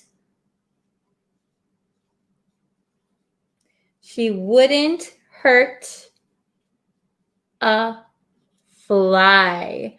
Very good. She's so gentle, she wouldn't hurt a fly. Okay, let's go over them. I'm going to say them at a natural native speed. So this is to help your listening and check your pronunciation also, okay? So I know I can't see you guys, but as I say it, I would like you to shadow me and repeat after me. That way you can learn intonation and pronunciation, and you can get that confidence to speak out naturally, okay? So let's just go over the words one more time. I'm gonna say them, and at home, I want you to say them out loud, okay? So the first one, pig-headed, pig-headed, pig-headed, pig-headed, okay? Quit cold turkey, quit cold turkey, quit cold turkey. Can you say it? Okay, and the last one, wouldn't hurt a fly. So this one, hurta, hurta. The T becomes a flap T, so it sounds like a soft D sound. Wouldn't hurta, wouldn't hurta, wouldn't hurt a fly, wouldn't hurt a fly. So can you say that? Wouldn't hurt a fly. Okay, now let's go over the sentences one more time. So number 1, he used to smoke, but last month he quit cold turkey. He used to smoke, but last month he quit cold turkey. Number 2, even though he was wrong, so this is very fast when I say it naturally. Even though he was wrong, even though he was wrong. So this he becomes like almost like E. Even though he was wrong, he was too pig-headed to listen to her. Even though he was wrong, he was too pig-headed to listen to her. To listen to her, to listen to her, to listen to her. Okay? And number 3, she is so gentle, she wouldn't hurt a fly. She's so gentle, she wouldn't hurt a fly. She's so gentle, she wouldn't hurt a fly. So a lot of the times with this word gentle, gentle, when I say it quickly as an American English speaker, I often cut the T sound, gentle, gentle. She's so gentle. She's so gentle. Or you could say gentle, gentle. Okay? She's so gentle, she wouldn't hurt a fly. All right. Oh, I see some questions. Okay, so for those of you who are just joining us, we learned 3 new idioms. It's a little bit dark here today. It's kind of the evening time. So we learned these 3 animal idioms. So I'll go over the meaning one more time. Pig-headed means stubborn, somebody who is stubborn. It's a negative way to talk about somebody. Quit cold turkey means to quit something suddenly. So Anna in the comments is very good. She's very fast to help you guys. Okay. Oh, so somebody said, why turkey? So I explained it earlier in the lesson, but if you look at turkey's skin, if you eat some turkey, the turkey has kind of bumpy skin, right? And when people get cold, we get like little bumps on our skin, right? So if somebody quits something that they're addicted to, for example, if somebody smokes cigarettes every day, they're smoking tobacco every day, and suddenly they quit, maybe they get chills and they get goosebumps on their arm. So it's kind of like a cold turkey, right? Cold turkey skin. So that is one origin story for this one, quit cold turkey. And then wouldn't hurt a fly. Wouldn't hurt a fly just means somebody is very kind, very sweet, very nice, very gentle. Even a fly, they wouldn't even hurt a fly. Okay. Wow, thank you guys for watching this lesson. We'll have to do some review for next time. Oh, can I have a schedule for your session? So I don't have a schedule right now, but maybe I should make one. I'm trying to post some lessons every day so that you guys all have a chance to see them. But let me know if you have a good idea of what a good time schedule is. Please let me know. Please write it in the comments what time of day you prefer. If you prefer morning, afternoon, evening, please let me know. Okay, I know we're all in different time zones too, though, so it's kind of hard.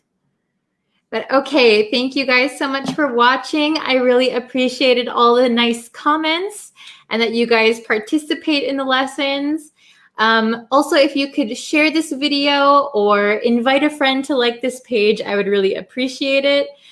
We have around 10,000 students on the Facebook page, which is amazing. And we have almost, I think, almost 2,000 on the YouTube channel. So go subscribe over there, like this page, like this video and share it. And I will see you in the next lesson. Okay, bye guys. Thanks so much for watching. See you next time. Bye. Hi, everyone. Hi, guys. Hello. Welcome to another lesson. Are we ready? So this week, I think I've taught you several idioms. And today we're going to do the same. And I'm thinking that on Friday, oops, I dropped my phone. On Friday, what I should do is a review lesson of all of the lessons that we've done this week. What do you guys think? Hello. Thanks for joining. Hi. You guys are always able to join at this time. Thank you so much. Good morning. So, good morning. Hello. So I was just saying that this week I've taught many idioms, and I'm thinking maybe it's a good idea to, let's see, maybe do a review lesson on Friday and review like the 4 lessons Monday through Thursday, and then Friday have like a review lesson. Oh, what's your name? Okay, so my name is Brittany, but you can call me Bree. It's my nickname. Yes, yeah, good idea. We should review the idioms. Yes, because I think maybe just one time is not enough, right? You can forget them because you don't use them. So we're going to review. So I'm going to show you the idioms. We're learning 3 idioms today. And I just accidentally erased it with my hand. Okay. Oh, hello from India. Hello. Wow. Okay. Oh, hello from Colombia. Very nice. Okay, so today we are learning 3 idioms, and all of the idioms relate to age. So we're talking about age with these idioms. Okay? So let's see. We have these 3 idioms today. Okay? Do you guys know these? Oh, you listen every day. Thank you so much. Okay, so we have the first one is over the hill. Over the hill. Does anyone know what over the hill means? Over the hill. Remember, we're talking about age. So if you know that we're talking about age, can you guess what over the hill means? So if you think of life as a hill, right? So, I should have had another whiteboard ready. I only have 2 whiteboards. So over the hill, I'll use these markers as an example. So this is life. Okay, can you see this? So on this side, you're young and you are going up the hill. You have a lot of energy, up, up, up, up, up. Then you kind of reach your maybe peak, the best point in your life. And then you start to go down. So, very good. Anna with the correct answer. So over the hill means old. So you've already passed the prime of your life, and now you are on the way down. So it's a little bit, I guess, sad way to say somebody's old, but it's a very casual way. Oh, you're over the hill. You've turned 56 or something. I don't think 56 is that old anymore. Okay, over the hill means old, maybe past the prime of your life, past the best point of your life. Over the hill, okay? Yes, very good, means old. Okay? Oh, you're welcome for the subtitles. I hope they help. Okay? And the next one, I wasn't born yesterday. I wasn't born yesterday. So if you are an adult, not a baby, I don't think any of us here were born yesterday. So this means, this is maybe a hard one to understand, but I wasn't born yesterday means I'm not stupid. I'm not foolish. You can't fool me. I wasn't born yesterday. So this kind of comes from the image that young people are less experienced, have less knowledge.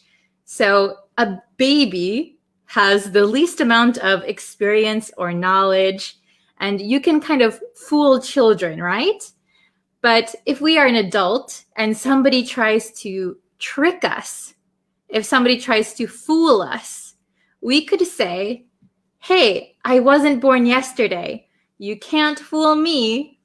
Okay? You can't fool me. I wasn't born yesterday. Yes, I'm not a kid. Okay? I'm an adult and I am smart. I wasn't born yesterday.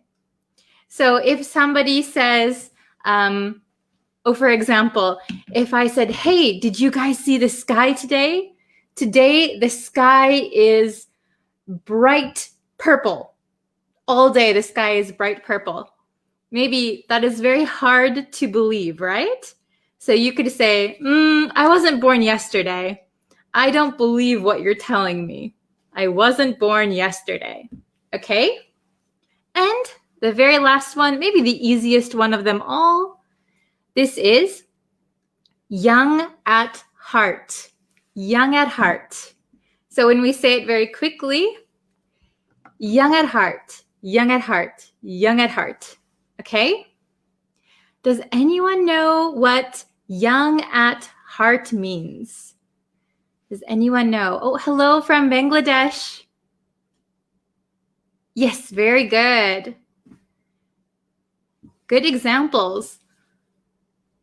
Okay, so young at heart. Young at heart means, yes, very good, Anna, very good. It means youthful. That's true. So young at heart means that you are physically, you are older. So you are an adult or you're in your 50s, 60s, 80s, 90s. Okay? So young at heart means that you are older, but in your heart, you have a youthful spirit. Okay? You are young at heart. So maybe an old person who likes to play jokes. Maybe they're young at heart. Or an older person who likes to play games. Young at heart. Okay? Very youthful, very bright. Okay?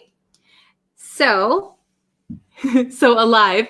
Yes, young at heart. So it just means youthful spirit, not an old spirit. Even though you're older, you like to have fun, you like to joke, you're young at heart. Okay, so one more time. Over the hill, I wasn't born yesterday, young at heart.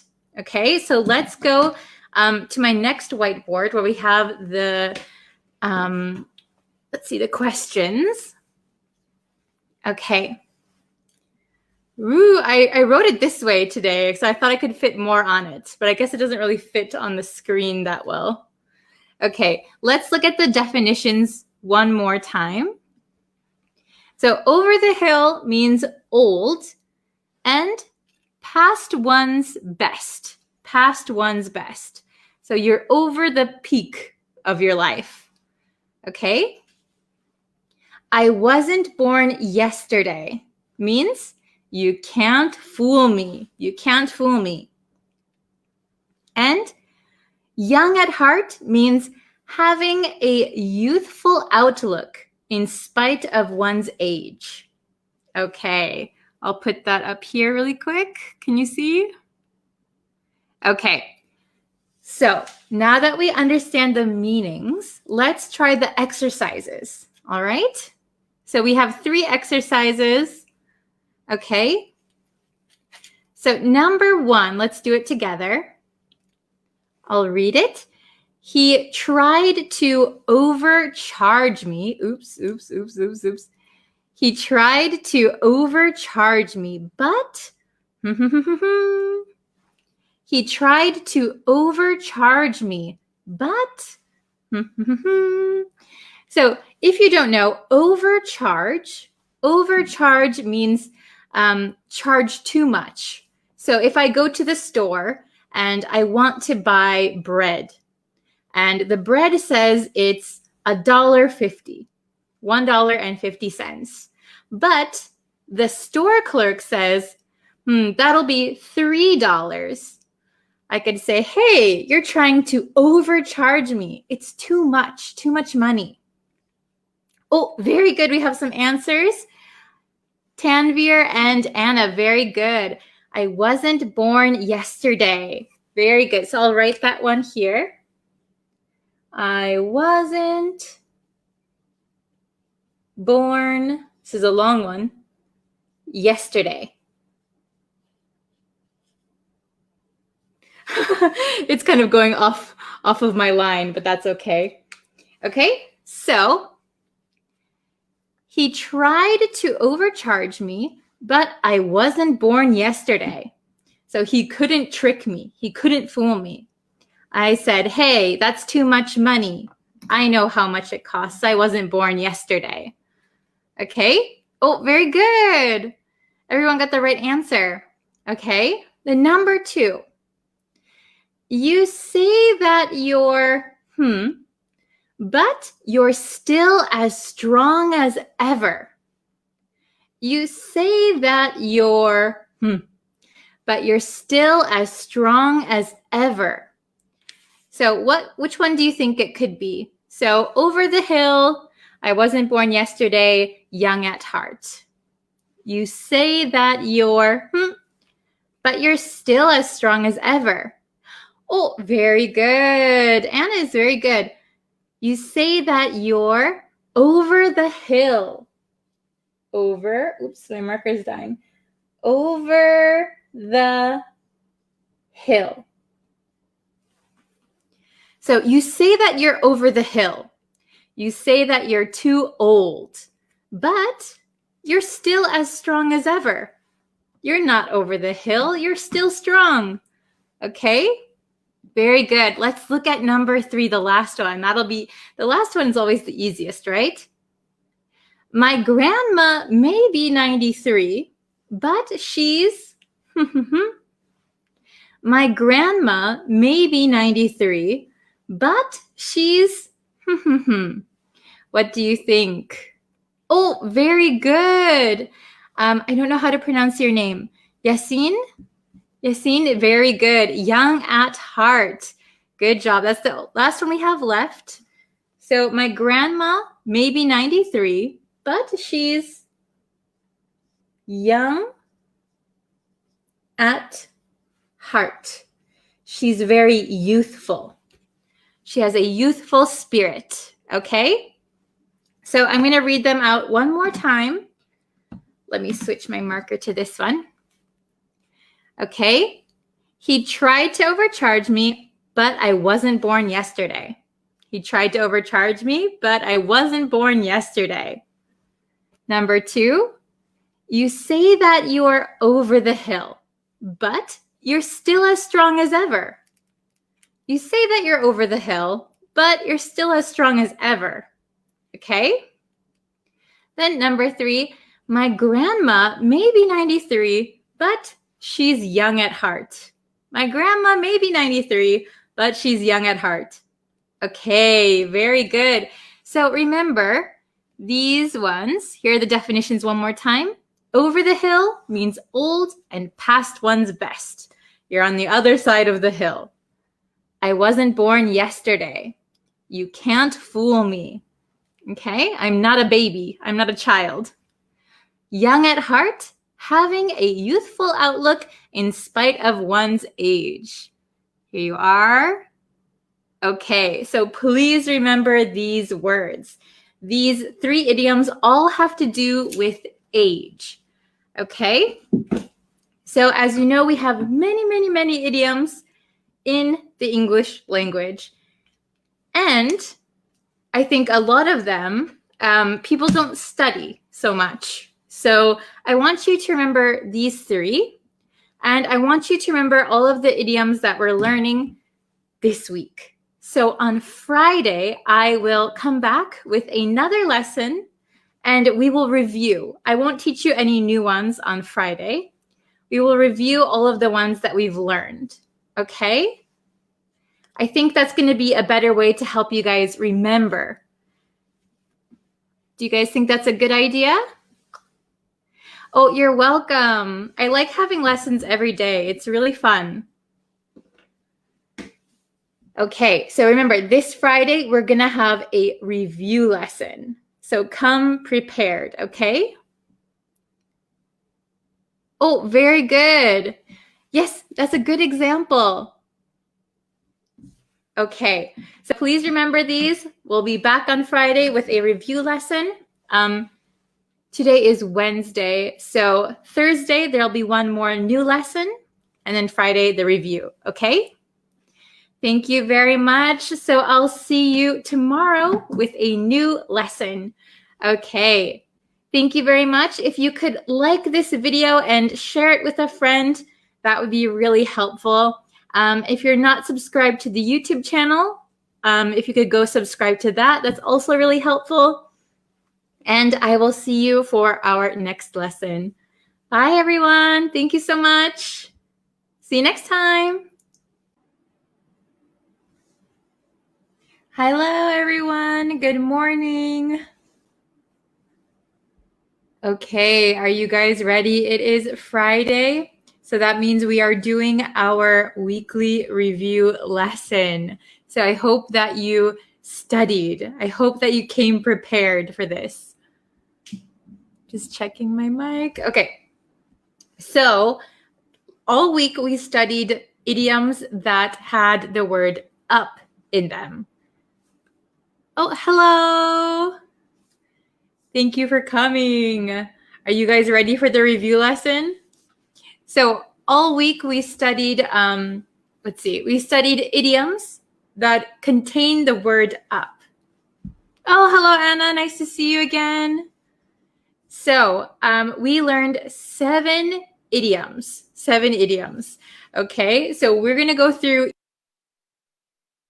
review, and then I have some exercises that you guys can try. Okay, so I did get new markers. I hope you can see them. Can you see them? It's blue. Okay, so we learned 7 idioms. All right, so number 1 was toss up. So a toss-up means that it's kind of a 50-50 chance for 2 choices. Oh, hello from India. Hello. Good morning. So, excuse me, I think I do have a cold again. I always have a cold. But a toss-up is like if you flip a coin and the coin has 2 sides. So usually we say heads and tails. So if you flip a coin, we say it's a toss-up. It's a toss-up. So when we decide between 2 things, it is a toss-up. 50-50, both are equally acceptable answers. Oh, from Afghanistan. Ooh, 9:38 p.m. in Mexico. Thank you for joining this late. Hello from Pakistan. Hello. Okay, so a toss-up, if you remember, is a choice between 2 things. A hint is that we usually use the word between. A toss-up between something and something. That's a big hint. Hello from Myanmar. Hello. From Bangladesh. Good morning.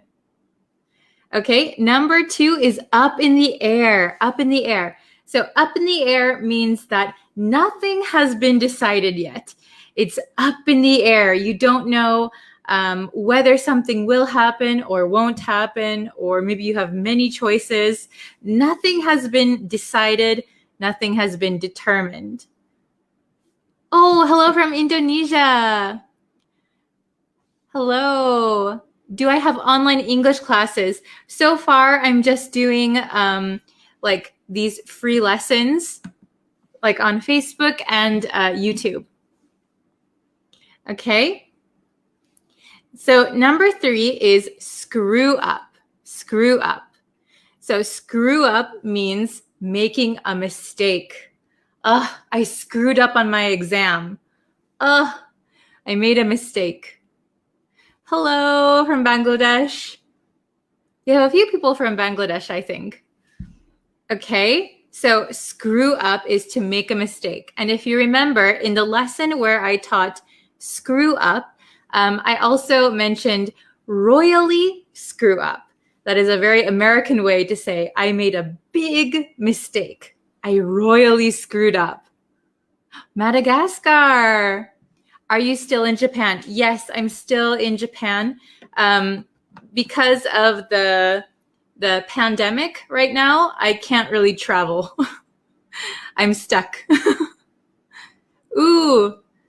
Iraq's future is up in the air. Yeah, that's a good way. That's a good example. If you don't know what something is going to be like in the future, it's up in the air. Okay, number 4, up to no good. Up to no good. Up to no good means that somebody is doing something wrong. So not wrong like screw up, not like a mistake. Doing something bad. They're up to no good. They're up to something suspicious. Suspicious. Oh, hello from Afghanistan. Hi. So up to no good is like suspicious or shady. I taught shady in the American slang lesson. So if you didn't watch that, go check it out. It's on the YouTube channel. Okay. Number 5, turn up one's nose. So turn up one's nose is So it's kind of like you think you're better than someone or something. So if you turn up your nose at something, it means whatever that something is not good enough for you or for someone. Okay? How is the weather of your country? Oh, so today is actually quite sunny. Can you see? It's a little bit sunny today, but I think we might get thunderstorms again. It's typhoon season. Okay? So turn up one's nose. Turn up one's nose. I don't like it. I don't accept it. So we use this when you reject something that's not good enough for someone. Oh, thank you. Thank you for coming. Okay. So if I said, I turned up my nose at the offer, it means the offer wasn't good enough for me. So this is kind of, I would say, not a very nice way to reject something. It's a little bit, you're above other people. Okay. Number 6, up and atom. Up and atom. And if you remember this one, we actually studied this one in the last lesson. Up and atom. A lot of Americans mishear this one as Adam, A-D-A-M, a person's name, which doesn't really make any sense. But it's because of the pronunciation. We say Adam, Adam. It becomes a flap T, so it sounds like a D sound. Up and atom, up and atom, up and atom. Okay, so up and atom means that you are ready for the day. You are getting active, get busy, let's go. So usually we say this in the morning, up and atom. Okay, and number 7, up to one's neck, up to one's neck. So up to one's neck means that you are so busy with something. So I'm up to my neck in homework. I'm up to my neck in English lessons. That means they're kind of stacked. Oh, I'm up to my neck in something. Yes, Adam is a name. That's true. Yes, I'm still in Japan. Okay. So, do you have any questions on 1 through 7? Do you have any questions? Otherwise, we're going to get into the exercises. Let's see. Oh, from Kurdistan. Hello. If you don't have any questions, we're going to get into the exercises. Oh, if you want to contact me, the best way to get a hold of me is through comments, like on either a YouTube video or Facebook. I was up and Adam this morning. Yes, that's a perfect sentence. Good job. Hello, Daniel. Okay. Okay, so I'm going to go into the exercises now. Oh, up to no good. So you want to review up to no good? Ah, okay. So up to no good. So number 4, up to no good means someone is doing something bad or they are suspicious or shady. So, for example, if you are waiting outside of a bank and you see a man dressed in black with a black hat and a black mask, maybe you might think he's a little bit suspicious. Maybe you think, oh, is he going to rob the bank? I think he's up to no good. He is up to no good. He's going to do something bad. Okay? Ah, number 7. Can it be used for the sentence, very busy in days? Up to one's neck. So up to one's neck means you are busy with something. So I'm up to my neck in something. I'm up to my neck in homework. I'm up to my neck in dishes. So it means that your work or what you have to do is piling up, piling up, piling up, piling up. So it means you're busy with something. Oh, do you need to see it a little bit closer? I ordered a bigger whiteboard, but it hasn't come yet. Okay. Hello from Pakistan. Okay. So let's try and go into the exercises really quick. Okay. So I also wrote small. This is my bigger whiteboard, but I did write smaller today. So I hope that you can see this. Actually, you know what? I'm going to move over a little bit. Oh, I have to move my chair. Then I think you guys can see it more. Okay. So, thank you, Nana. So I have the words up here so you can see them. It's a little bit small today. Sorry about that. So, oh, that's a good one. I can't prepare my breakfast. I'm up to my neck. Yeah, I'm up to my neck in something. You're busy. Okay. Oh, yeah, you can say I was up to my neck yesterday. Yeah, you can say that. That's okay. All right. So let's try number 1. Here, I'll put it really close.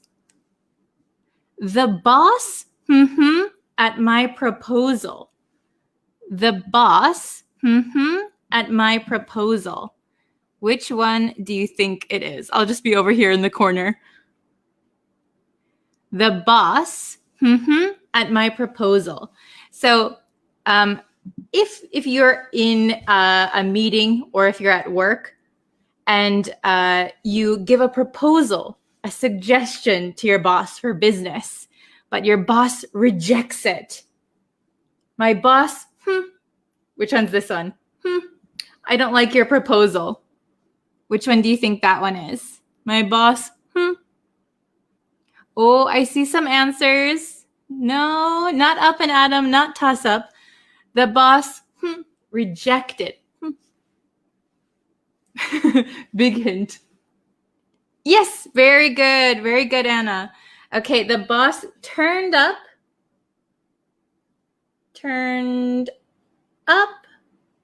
his or her nose. Let's say his. The boss turned up his nose at my proposal. So that means the boss, I don't like it. Come back again with a new proposal. Okay, very good. Oh, yes, good job. Turn up his nose. Okay, number 2. Dinner tonight is a between leftovers or going out to a restaurant. Dinner tonight is a between leftovers or going out to a restaurant. So, oh, very good, very good. Toss up. Yes, you guys are fast. So here is a big hint, between two things. So dinner tonight is a toss up. So either one is okay. 50-50 choice. Okay? Dinner tonight is a toss-up between leftovers or going out to a restaurant. Oh, very good, everybody. Nice job. Number 2 is easier. Okay. Number 3. Let's see.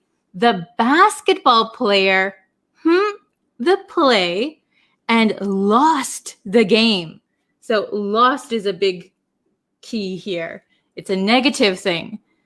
The baseball player the play and lost the game. Oh no, he made a big mistake. He made a mistake. Which one do you think that is? The basketball player, the play. So the play means like their strategy for that one. Yes, Kevin. Oh, very good. Oh, very good, everybody. Kim Yat-Thu and Hafez and Kevin screw up. Yes. The basketball player. So we're going to say screwed up. We're going to change the tense. Screwed up. He screwed up the play and lost the game. Oh no. Oh, very good, Anna. Very good, Khan. Okay. You guys are so good. Number 4. Nothing has been decided yet. It's still something. Nothing has been decided yet. It's still So this one's about making decisions or not making decisions yet. So we already used toss up. Oh, very good. Can I call you Sue? I don't know how to pronounce everyone's names. Very good, Kevin. Yes. Very good, Anna. Yes. Good job. Very good, Ali. Up in the air. It's still up in the air. Still undecided. Up in the air. So the difference between a toss-up, where's toss-up? Toss-up and up in the air. Up in the air, nothing has been decided. You have no idea. And a toss-up is between two things. Oh, you all are very good. Hello, Dawood from Kurdistan. Okay. Oh, good job. Good job, Umida. Nice. And Khan. Okay. Number 5. She's so busy. Oh, big hint here. She's so busy. She's in home renovations. She's so busy. She's in home renovations. So maybe she's remodeling her home. She's so busy. She's in home renovations. Oh, very good. Okay, Kevin, Sue, Anna, very good. Up to her neck. Very good. She's up to her neck. Oops. Up to her neck. In home renovations. Nice. Oh, hello from Indonesia. Okay, we only have 2 more. 2 more. Is it getting easier? Okay, so number 6. Ooh, I'll get it closer. I have a bad feeling about him. I have a bad feeling. So this is another hint. I have a bad feeling. Bad. I have a bad feeling about him. I think he's something. I'll put it over here so you can see it. Very good, Anna, Kevin. Nice. Sue, yes. Up to no good. Very good, Khan. Oh, you guys are so good. Oh, up and out. So the correct answer is up to no good. Up to no good. Up to no. Oh, very good. Yes. Okay. So I have a bad feeling about him. I think he's up to no good. I think he's doing something wrong. I think he's doing something bad. Okay? Oh, very good. Okay, and number 7, the last one. You can't oversleep. You can't oversleep. What do you think the correct answer is? I'll give you a second. It's the last one. Should be pretty easy. Very good. Sue and Anna, you got it. Okay. Up and Adam. Up and Adam. So it means you're up and ready for the day. Get up, get up. Okay? Up and Adam. You can't oversleep. Very good. Nice job, everyone. Okay, so I know it's kind of small writing on my whiteboard. Okay, I'm just going to go over and read them one more time in case you missed them.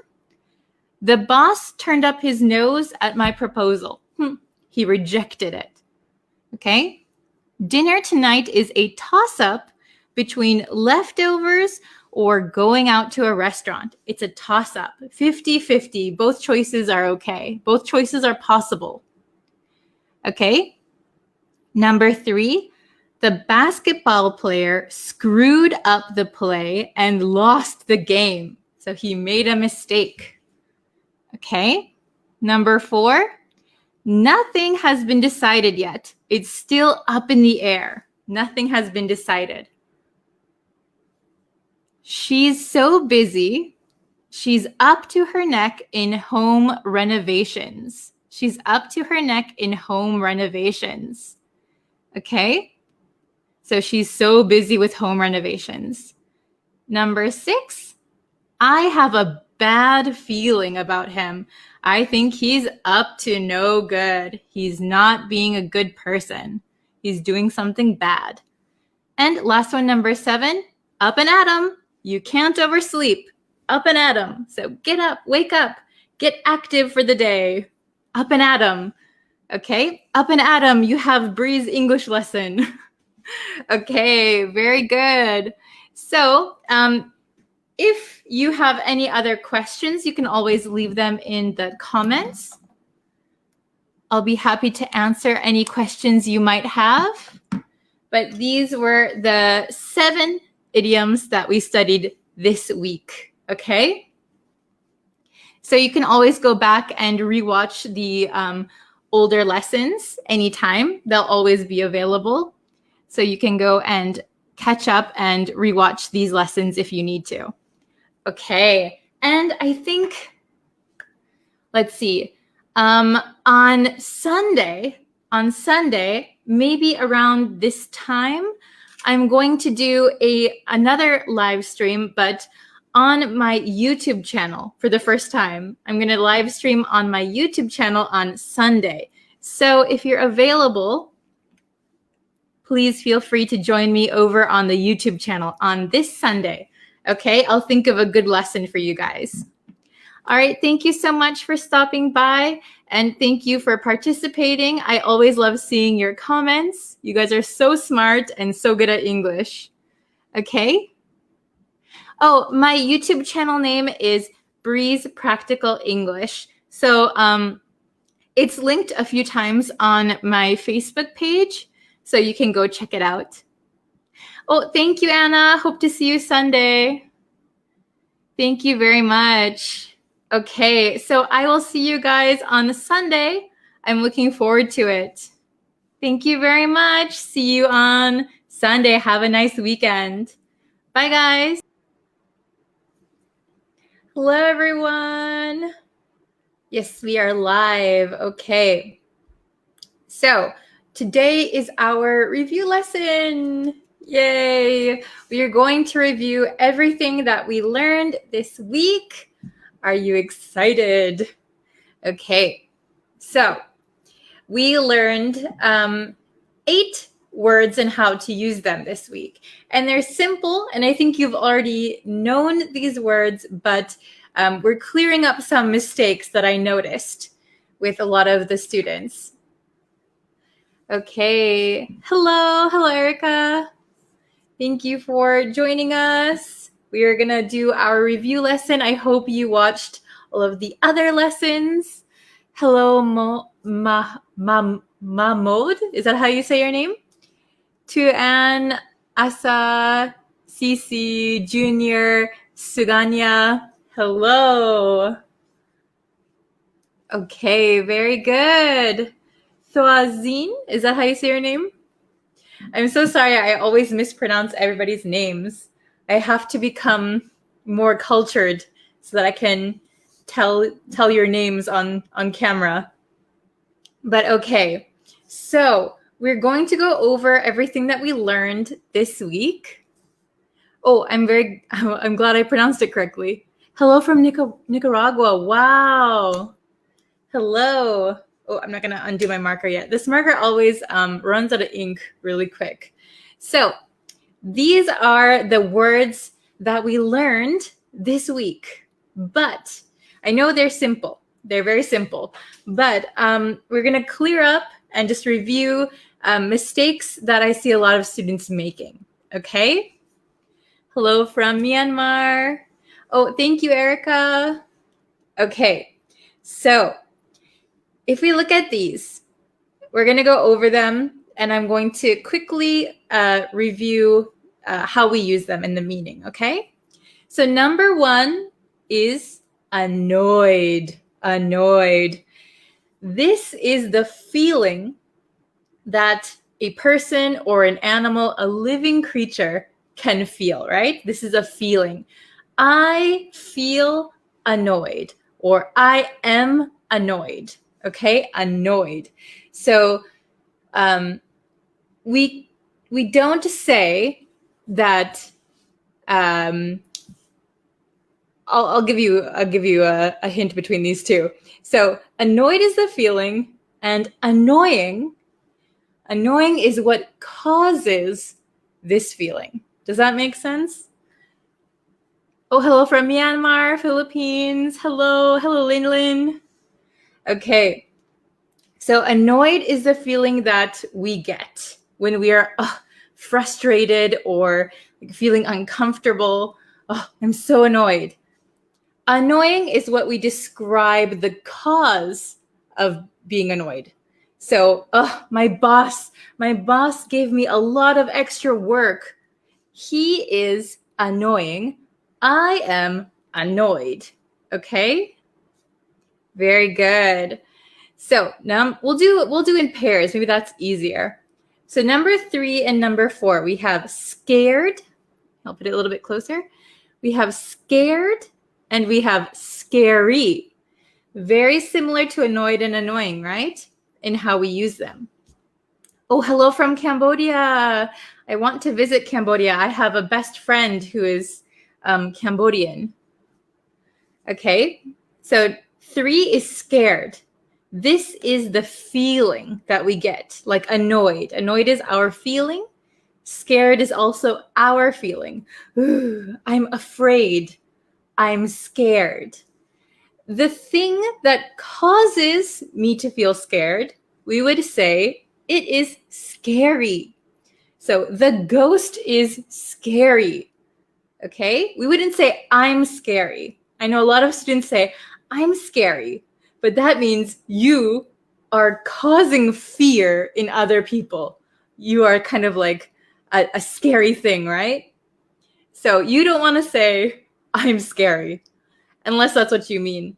But you would say, I'm scared. I'm scared. The movie is scary. My boss is scary.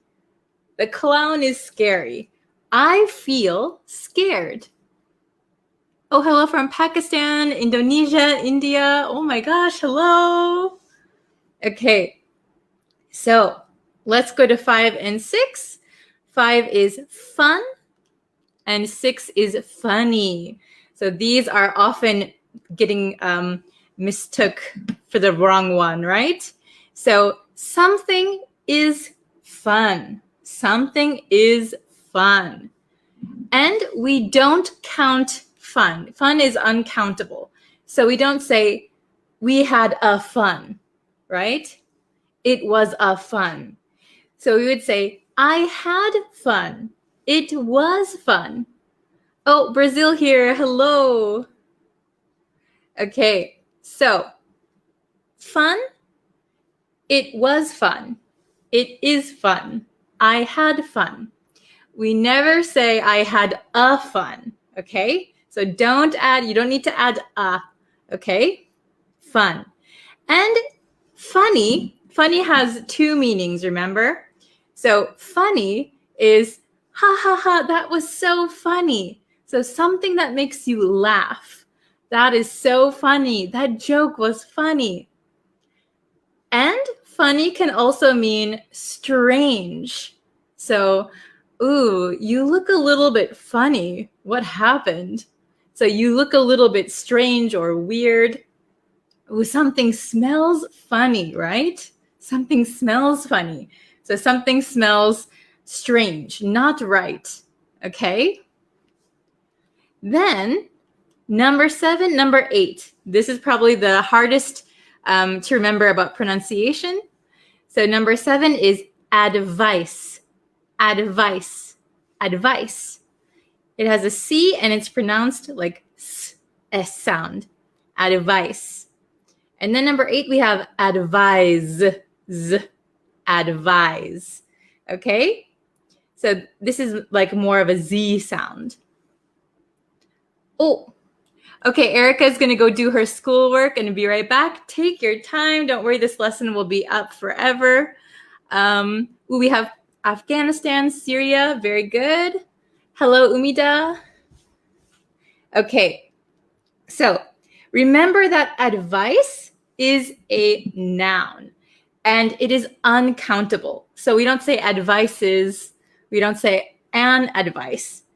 So we would say some advice or a piece of advice. That is typically what we say. Can I give you some advice? Can I give you a piece of advice? Okay, this is a noun and it's uncountable, uncountable. Then advise is a verb. Advise. So you're giving suggestions, recommendations. Okay, advise. To advise someone. Okay. Do you have any questions? Are these all right? Hello, hello. Thank you for coming. Does anyone have any questions on anything we learned so far? If not, we're going to get into our exercises. Okay. Oh, hello from the UAE. Hello. Please come to Afghanistan. Oh, I'd like to. I love traveling.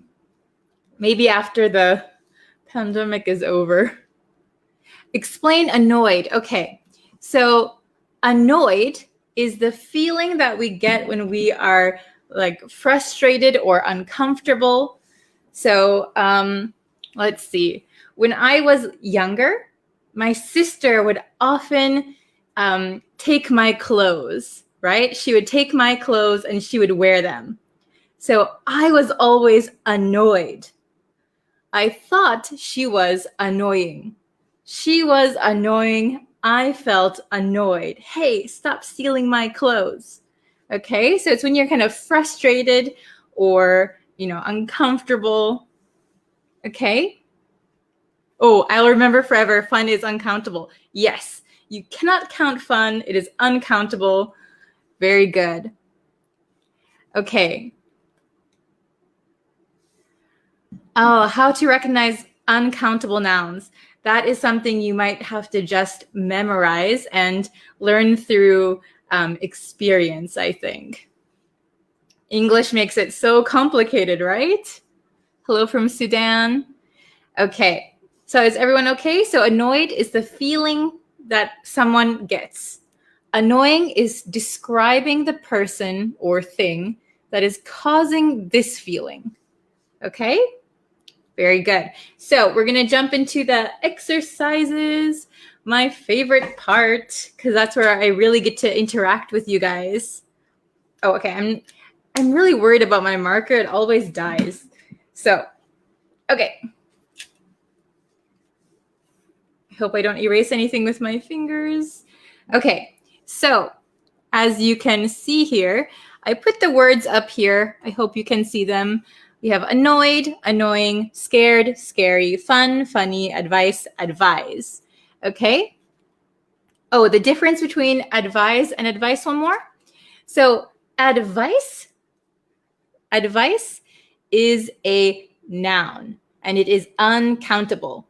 Please do not say advices. Please do not say an advice. So we say some advice or a piece of advice, usually advice. And advise is a verb. So to advise. So it means to suggest something or to recommend something. Okay? Oh, hello from Nicaragua. Wow. Okay. So let's try number 1. Okay? We'll start off simple. Oh, Ornapakan is very, very fast. Okay. So number 1. Did you have at the party? Did you have at the party? Oh, very good. I see some answers.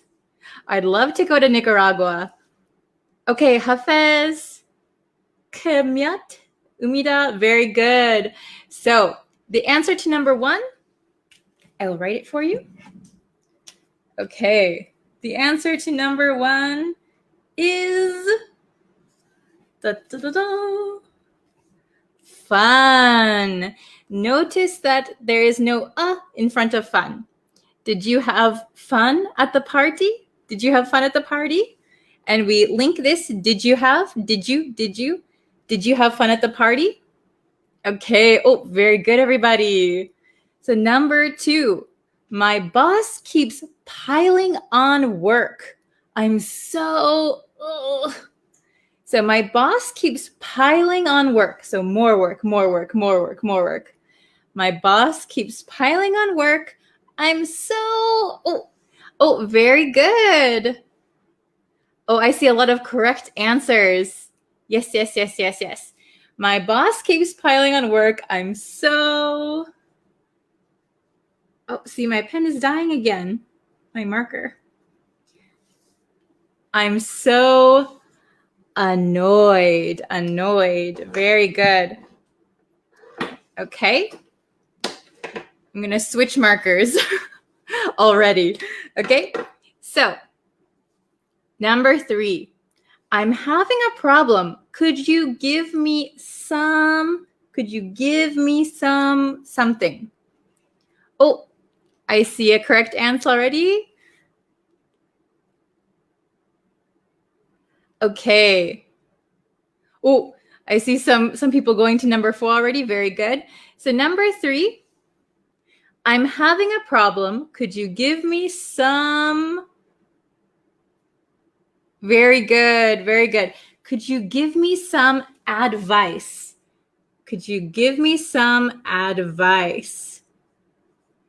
Okay. Could you give me some advice? Can you see it with that window back there? Sorry about that. Okay. Number 4, my brother is so, he keeps teasing me. So if you don't know what teasing means kind of joking, like kids like to tease each other. So my brother is so, he keeps teasing me. Oh, very good. So number 4 is my brother is so annoying. Oh, my brother is so annoying. He keeps teasing me. Did you think your brothers or sisters were annoying when you were little? I'm the oldest. I have a younger sister and a younger brother. And sometimes I thought they were annoying and sometimes I annoyed them. Okay. Oops, here we go. Number 5, she was of the clown. She was of the clown. So clown is supposed to be a happy, cute thing, but some kids don't think so, right? Oh, very good. Oh, yes, very good. I see a lot of correct answers. She was of the clown.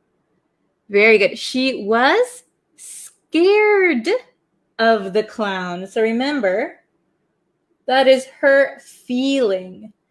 She feels scared. So she was scared of the clown. The clown is scary. Okay? It's a little bit tricky. Okay, number 6. It wasn't a joke.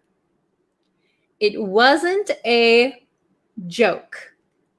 Oh, very good. Kemyat. Very good. Hafez. Very good. So it wasn't a funny joke.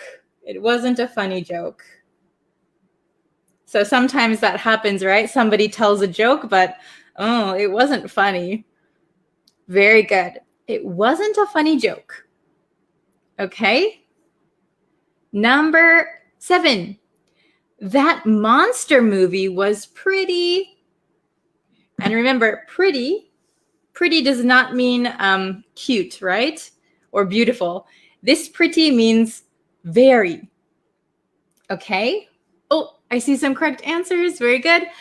That monster movie was pretty scary. That's right. So that monster movie was pretty scary. I was scared of the monster movie. Okay, very good. And the last one. Him to go home before dark. Oh, very good. Him to go home before dark. What do you think the correct answer for number 8 is? Very good. Very good. Okay, I would say I advised him to go home before dark. So before dark means before the sun sets, right? I advised him to go home before dark. Very good. So if you guys don't understand how to use advise, just think of when you say I recommended or I suggested, you can also say I advised. I advised him to go home before dark. Very good. Okay. Does anyone have any questions? Let me read them one more time. Please listen to pronunciation and just let it kind of sink in. You can also repeat it at home. Okay. So number 1, did you have fun at the party? Did you have fun at the party? Number 2, my boss keeps piling on work. I'm so annoyed. My boss keeps piling on work. I'm so annoyed. Oh, so Hafez says there was a question about the meaning of keeps piling. So to keep piling on something, especially like work, means you're putting more work. It's piling up, okay? My boss keeps piling on work. I'm so annoyed. Number 3, I'm having a problem. Could you give me some advice? Could you give me some advice? Number 4, my brother is so annoying. He keeps teasing me. My brother is so annoying. He keeps teasing me. Number 5, she was scared of the clown. She was scared of the clown. Scared of the clown. So a lot of times of becomes in American English. She was scared of. She was scared of the clown. Or she was scared of the clown. Oh, hello, Claudia. Okay, number 6. It wasn't a funny joke. It wasn't a funny joke. It wasn't a. Sometimes this T disappears. It wasn't a funny joke. Oh, Hafez asked if teasing and kidding have the same meaning. Yes, I would say teasing and kidding are pretty much the same. Okay. Number 7, that monster movie was pretty scary. That monster movie was pretty scary. So pretty means very. Okay. And number 8, I advised him to go home before dark. I advised him to go home before dark. Okay. Very nice. Okay. So let's see. Anna said, if you have time, may you please explain the difference from practice and practice for next lesson? I think, yeah, I will try to do that for the next lesson for you. That's a good idea. Okay, very good. Okay, thank you guys for watching. Thank you guys for listening and participating as always. I really appreciate it. Wow, we've already been going for 20 minutes. So sorry, I can't really answer your questions right now because I have to go soon. Thank you very much for watching. And if you haven't already, there is a new video on the YouTube channel. You can go check it out. Please do. Please subscribe. Please share this video. Thank you guys so much for watching. Thank you guys so much for participating. And we will start a new lesson next week. Okay. Thank you guys so much. Thank you for watching. See you next time. Bye. Hi, everyone. Thanks for joining. Oh, did I turn on my microphone? Yes. Okay. Hello. Are you guys ready for this lesson today? We are going to do, this is going to be the last new lesson for the week. And then tomorrow I'm going to do a review lesson so we can remember everything that we've learned. Hi. Hello, Daniel. Hello. How do you say your name? Mir? Hello, Amit. Hello, Mohammed. How are all of you guys? Oh, my day is going very well. It is a little bit, it doesn't look like it, but it is a little rainy today. It was just pouring outside. It was raining really heavily. Hello.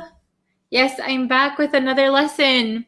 So today we're just going to learn one new idiom. Okay, today is just one new idiom.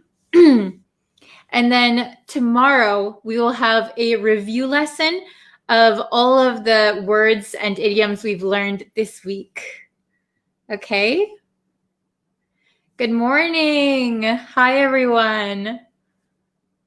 Wow. Very nice. We have a lot of different countries again today, which is wonderful. So I think I have a little bit of a cold still. My voice is a little bit strange today. Sorry about that. Hello. Hello, Ahmed. Hello. Okay. So we'll just jump into it. Okay. So here is the idiom for today. Today we are learning a dime a dozen. A dime a dozen. Have you heard this expression, this idiom before? Oh, hello from Kurdistan. Hi. Okay. So who knows a dime a dozen? Who knows what this means? Well, first of all, we have two maybe new words if you don't know. So let's look at a dime. Dime. So a dime is an American 10-cent coin. American 10 cents is called a dime. Unfortunately, I don't have a dime with me right now. Oh, maybe I do. Wait 1 second. I'll look in my purse. Okay. If I have a dime, that would be really lucky. But a dime is just a 10-cent coin in America. So I'll show you if I have one. I have one. Wow, that's so lucky. Okay. So this, can you see this? This is a dime. This is a dime.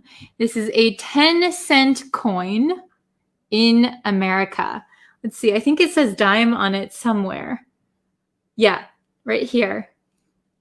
Can you see the word dime at the bottom here? Ooh, that's hard to see. Yeah, it says dime. Can you see that? Oh. Okay, so this is a dime. It is a very small coin, right? A dime. So a dime is worth 10 cents, okay? 10 cents. So it's very cheap, right? I don't know what you can buy with this. Not very much, okay? So a dime is a 10-cent coin, and a dozen, does anybody know what a dozen means? So you'll often hear this in English. So if you go to the bakery and you say, I would like a dozen donuts. So a dozen means 12. A dozen means 12. Oh, do you want to see the dime again? Okay. Somebody's asking to see the dime. It has, ooh, this is a dime, and on the back, on the bottom, it says dime. Can you see that? Maybe it's a little bit blurry, but this is a dime. Yes. Yes, yes, yes, very good. So a dozen means 12. So if you think about a dime, a dozen. So if you can buy 12 things with this one little coin, that means the thing that you're buying is very, very cheap and maybe very common, right? So if you can buy something for a dime, already it's cheap. If you can buy 12 of something for a dime, very, very cheap, okay? So a dime a dozen, what does this mean as an idiom? So it doesn't actually mean that you're buying something with a dime. It means that something or a person or anything is very common, very, very common and of little value.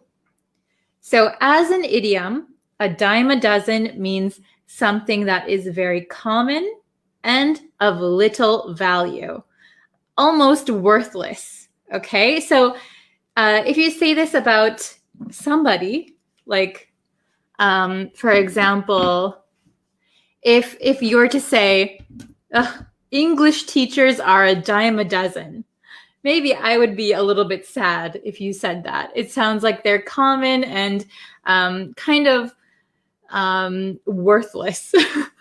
So a dime a dozen. Be careful how you use it, okay? So let's get into the examples.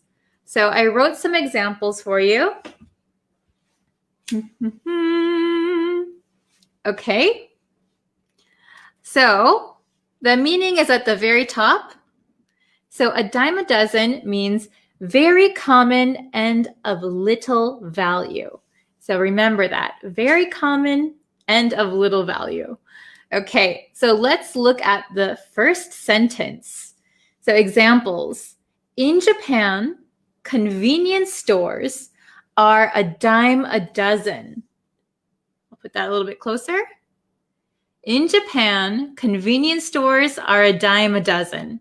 So I live in Japan, and there are convenience stores everywhere, everywhere. So I think walking from my closest station to my house, I pass 3 or 4 convenience stores.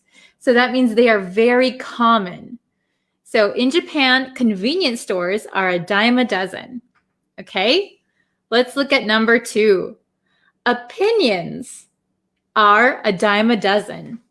Opinions are a dime a dozen. Okay, so that means that everyone has an opinion.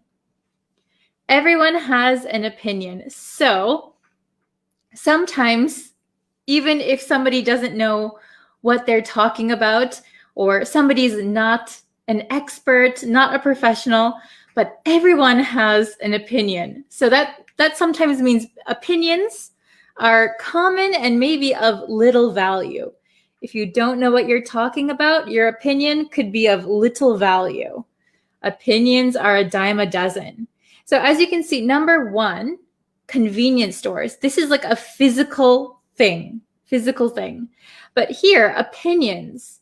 An opinion is not a physical thing. So you can use this idiom for non-tangible things also.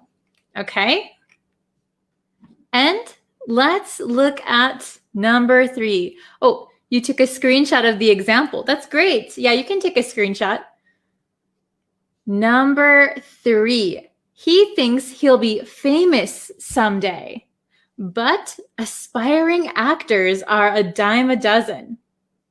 He thinks he'll be famous someday. So maybe he's dreaming of becoming famous, but aspiring actors, so aspiring means you are trying to become an actor.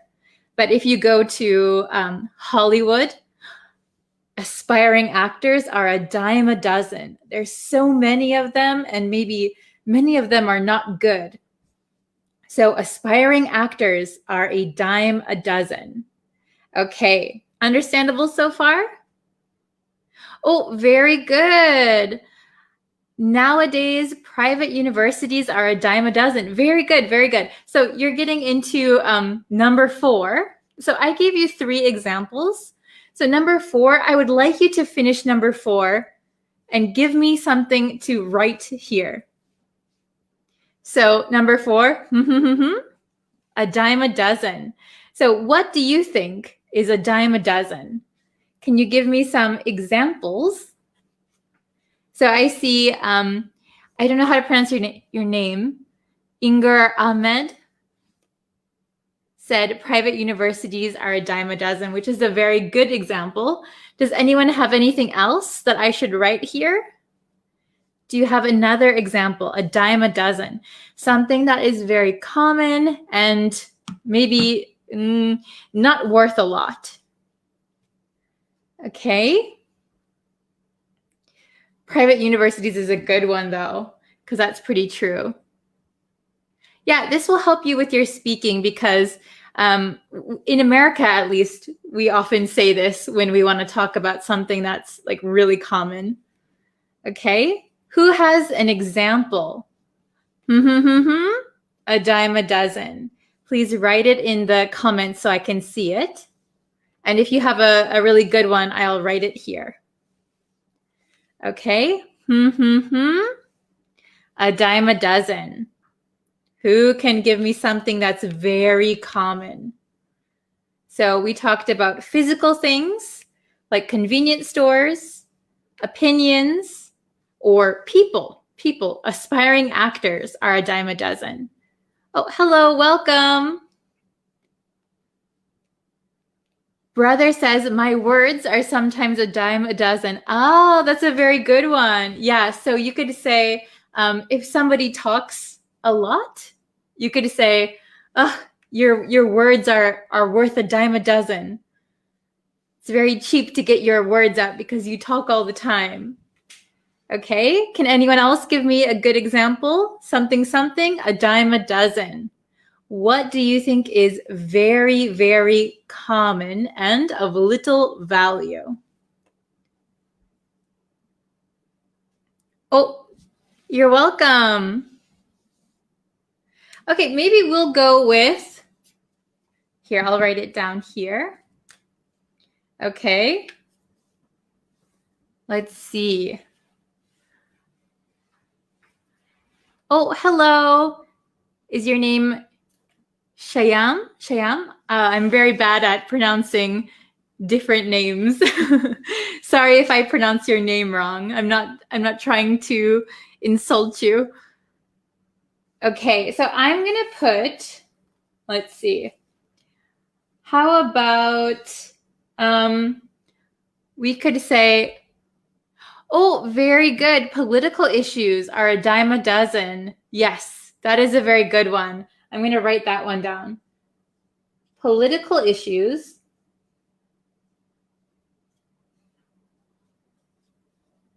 are a dime a dozen. Very good. Political issues are a dime a dozen. That is very true. There's so many political issues in the world, right? Okay, that is a great one. Okay, so I'm going to read them one more time. So please listen. And if you'd like, at home, you can repeat out loud, and that will help you with your pronunciation. So the idiom is a dime a dozen, a dime a dozen, a dime a dozen. Okay? So number 1, in Japan, convenience stores are a dime a dozen. In Japan, convenience stores are a dime a dozen. Number 2, opinions are a dime a dozen. Opinions are a dime a dozen. Number 3, he thinks he'll be famous someday, but aspiring actors are a dime a dozen. He thinks he'll be famous someday, but aspiring actors are a dime a dozen. Okay, and then the last one that you guys helped me with, political issues are a dime a dozen. Political issues are a dime a dozen. Okay, so get used to hearing a dime a dozen, and try saying it out loud. Okay, so once you get used to using it, you're going to sound a lot more fluent. You're going to sound like an American speaker. It's going to be great. Oh, hello, Frederick. Frederick from Switzerland. Hello. Oh, very good. I'm glad you remembered a dime a dozen now. That's excellent. So please practice it. And tomorrow, like I said before, tomorrow is going to be a review lesson. We're going to review all of the idioms that we've learned this week. So from Monday to today, we're going to review all of the idioms that we learned. So please go back and study those lessons, and then join tomorrow's lesson, and I'll give you some excellent exercises. Oh, from Afghanistan, hi. Okay, so I think that's it for this video. Oh, wow, we've already been going for almost 16 minutes. Oh my gosh, thanks for staying around. Thanks for sticking around. Okay, very good. So just remember, this is a dime, very, very small 10-cent coin. And if you can buy many things with this, if you can buy a dozen of something, that means that it's very common and probably not worth a lot. Okay. Oh, thank you, Frederick. Yeah, you can review the lesson anytime. I leave them up on the Facebook page. I might start uploading them to the YouTube channel also, because I think not everybody watches both. So I'll do that too. The exact time for tomorrow. Okay, so I didn't decide yet, but I should probably decide. Okay, I'll decide right now so that you guys can have time to. Okay, how about, So I live in Japan. So I live in Japan Standard Time, JST. So if I say tomorrow's lesson will be at 12 o'clock JST. So maybe 3 hours earlier than today's lesson. Is that okay? Oh, okay. So if you're just joining us, a dime a dozen is what we studied today. So a dime, this is a dime, a 10-cent coin to buy many of something. So a dime a dozen means that something is very common and not worth a lot. Okay? So my time right now is 3:24 in the afternoon. So 3 hours earlier than today is when the review lesson will be. Okay? Okay, thank you. All right, so I will see you for tomorrow's lesson. I'm looking forward to it. Please go and review the past week's lessons. Okay. Thank you very much, and I will see you in the next lesson. See you tomorrow. Bye-bye. Hi, everyone. Thank you for waiting. We are ready to start today's lesson. I'm very excited because this is going to be the last lesson for the week. Well, not the last lesson, but the last new vocabulary lesson. And then tomorrow we're going to do a review lesson. So I hope you have been watching all of the lessons. Okay. So we're going to jump into today's lesson. I hope you guys are excited. I hope you guys are ready. I know I'm excited. I'm ready. Okay. And before I start, I'm also going to post a new YouTube video on the YouTube channel today. So go check it out. It's talking about money. We're going to talk about money in English on the YouTube channel today. So please go check that out. Subscribe if you haven't yet. Oh, hello. Hello. Thank you for joining. Hello, hello. Wow, we've got some people in here already. Thank you. So as I was just saying, on the YouTube channel today, I will be posting a new lesson on the YouTube channel. It's going to be about talking about money in English. So if you're interested in that, you can go check that out. It's not uploaded yet, but it will be in a few hours. So you can go subscribe to the YouTube channel and then you'll be notified when it's uploaded. And I'll also post it on Facebook and other places. Hello, I can't say any of these names. Emily, hello. Okay, so today's lesson. Are you guys ready?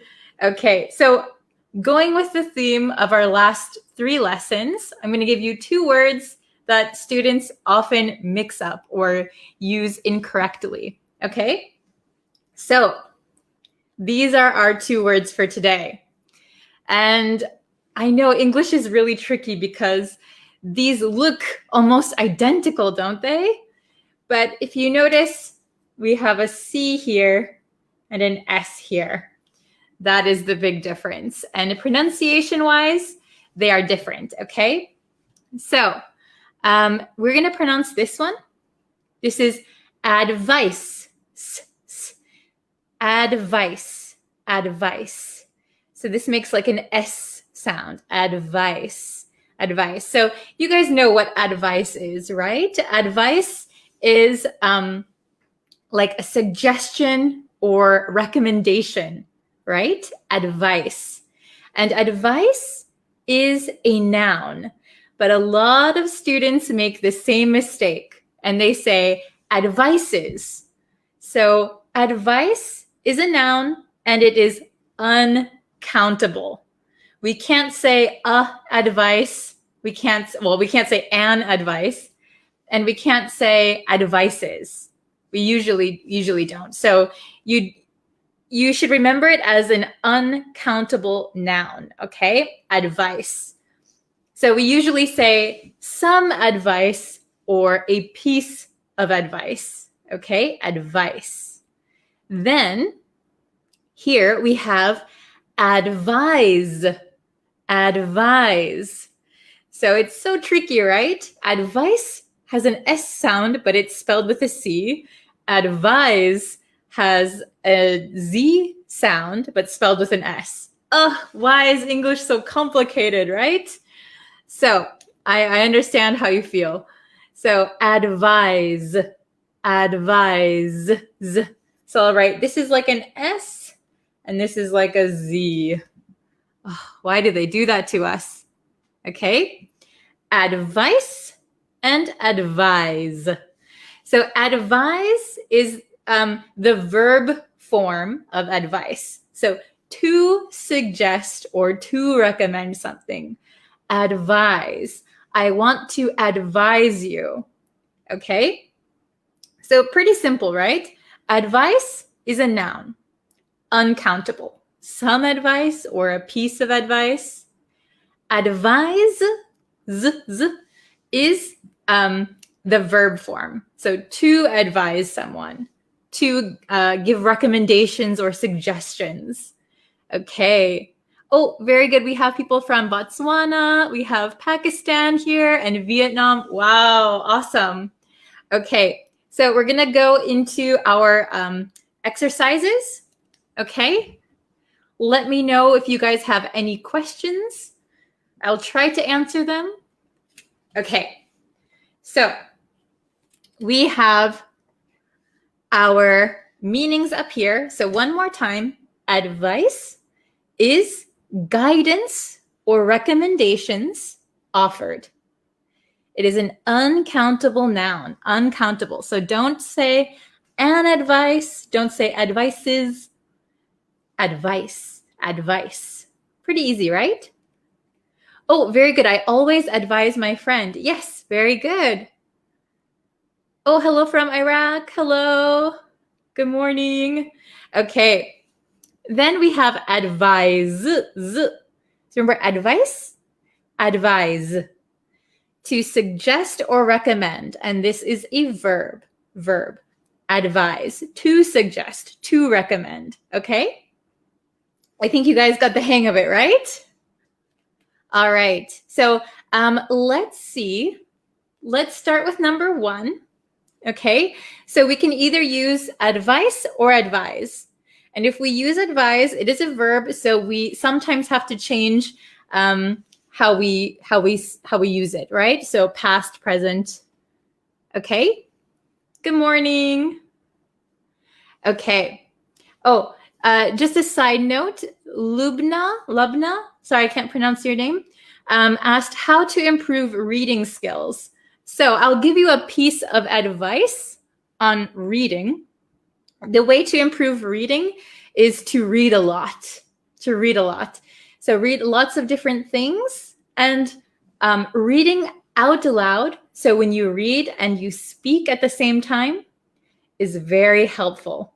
So that is my advice for you. Have I ever been to Vietnam? No, I haven't, but I really want to go. I'm in Japan, so I'm pretty close to Vietnam, closer than in America. So I'd really love to visit. Okay, so let's look at what we have here. So number 1, I offered him some. So this is our big hint here, if you remember what I just said. Something, right? I offered him some what? And offered is a verb in the past tense. I offered him some. Oh, I see Nana has already answered. I offered him some. Oh, Raza, very good. Okay, perfect. You guys are on the ball. I offered him some advice. Oh, my marker. I always have this problem with my marker running out of ink. All right, let's change the other marker. Oh, hopefully this one is okay. Oh, very good. I offered him some advice. Very good. So some advice. Very good. Wow, everybody's so good. Okay, number 2. What would you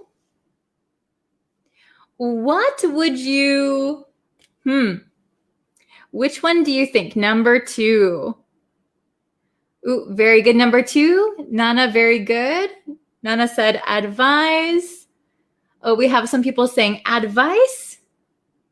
Advise, very good. Okay, so it's a little bit tricky, but what would you do, right? Do. So we need a verb here. What would you advise? Advise. So remember, what would you do? So we need a verb here, right? What would you advise? Okay, so what would you suggest? What would you recommend? What would you advise? Very good. Can you see that? Okay, number 3. Ready? My boss, me, to work harder. My boss, me, to work harder.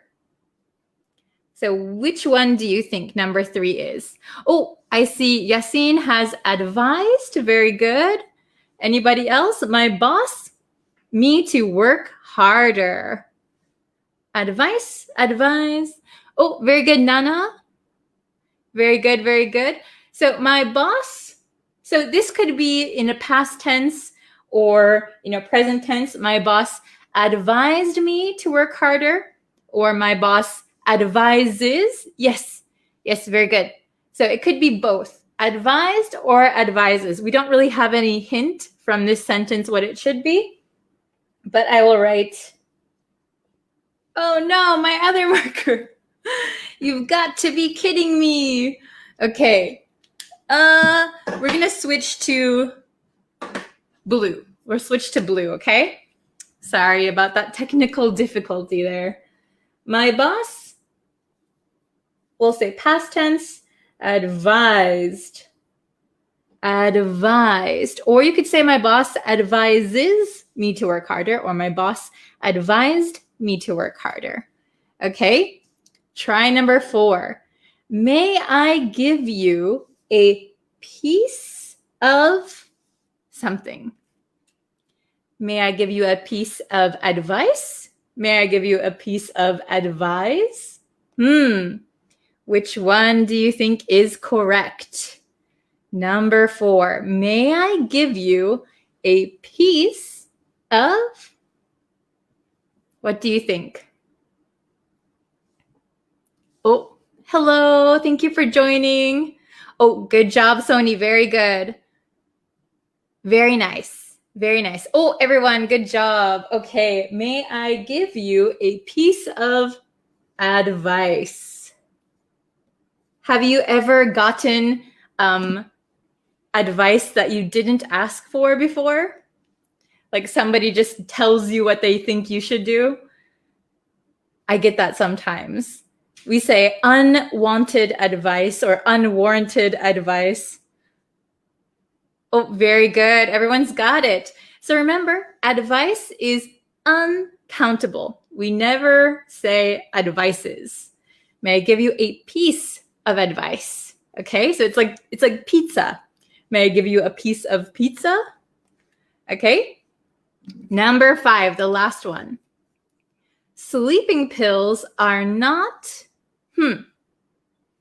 Sleeping pills are not, Okay. Sleeping pills are not, oh, let's see, Yosef, what if we say, may I advise you? Yes, that would be correct. May I advise you is correct. Or may I give you a piece of advice if we are using the noun? Oh, very good. Annabelle, very nice. Hitet, very good. Okay, we have a bunch of answers. Very good. So the correct answer is sleeping pills are not advised. Not advised. So, for example, if you have to operate big machinery or a big truck, maybe sleeping pills are not advised. So we don't suggest sleeping pills, to take sleeping pills. Sleeping pills are not recommended. Sleeping pills are not suggested. Sleeping pills are not advised. Okay, very good. Oh, I kind of erased it down here. But we're going to go over it one more time. Quick review. So, advice, guidance or recommendations offered. Uncountable noun. Remember, uncountable. Advise, to suggest or recommend. It's a verb. One more time, pronunciation. Advice, advise. Okay?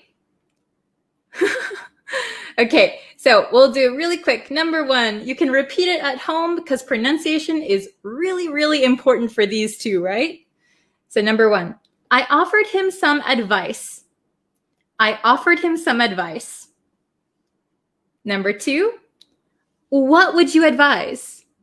Now hear that? It says, would you? What would you advise? What would you advise? Okay. Number 3, my boss advised me to work harder. My boss advised me to work harder. So this 2 becomes like a t. My boss advised me to work harder. Number 4, may I give you a piece of advice? May I give you a piece of advice? So this of sometimes changes to an sound. May I give you a piece of advice? Piece of advice. May I give you a piece of advice? Okay. Number 5, I kind of erased it, but, number 5. Sleeping pills are not advised. Sleeping pills are not advised. Okay, you got it? Very good. Okay, thank you guys for joining today's lesson. Let's see, MD said, actually, oh, you want to know the live class time schedule. So it's kind of difficult because I do have other work that I have to do. So the live lesson is sometimes around this time at the latest, and sometimes it's a few hours earlier. But they will always be on available for you guys so you can watch them anytime.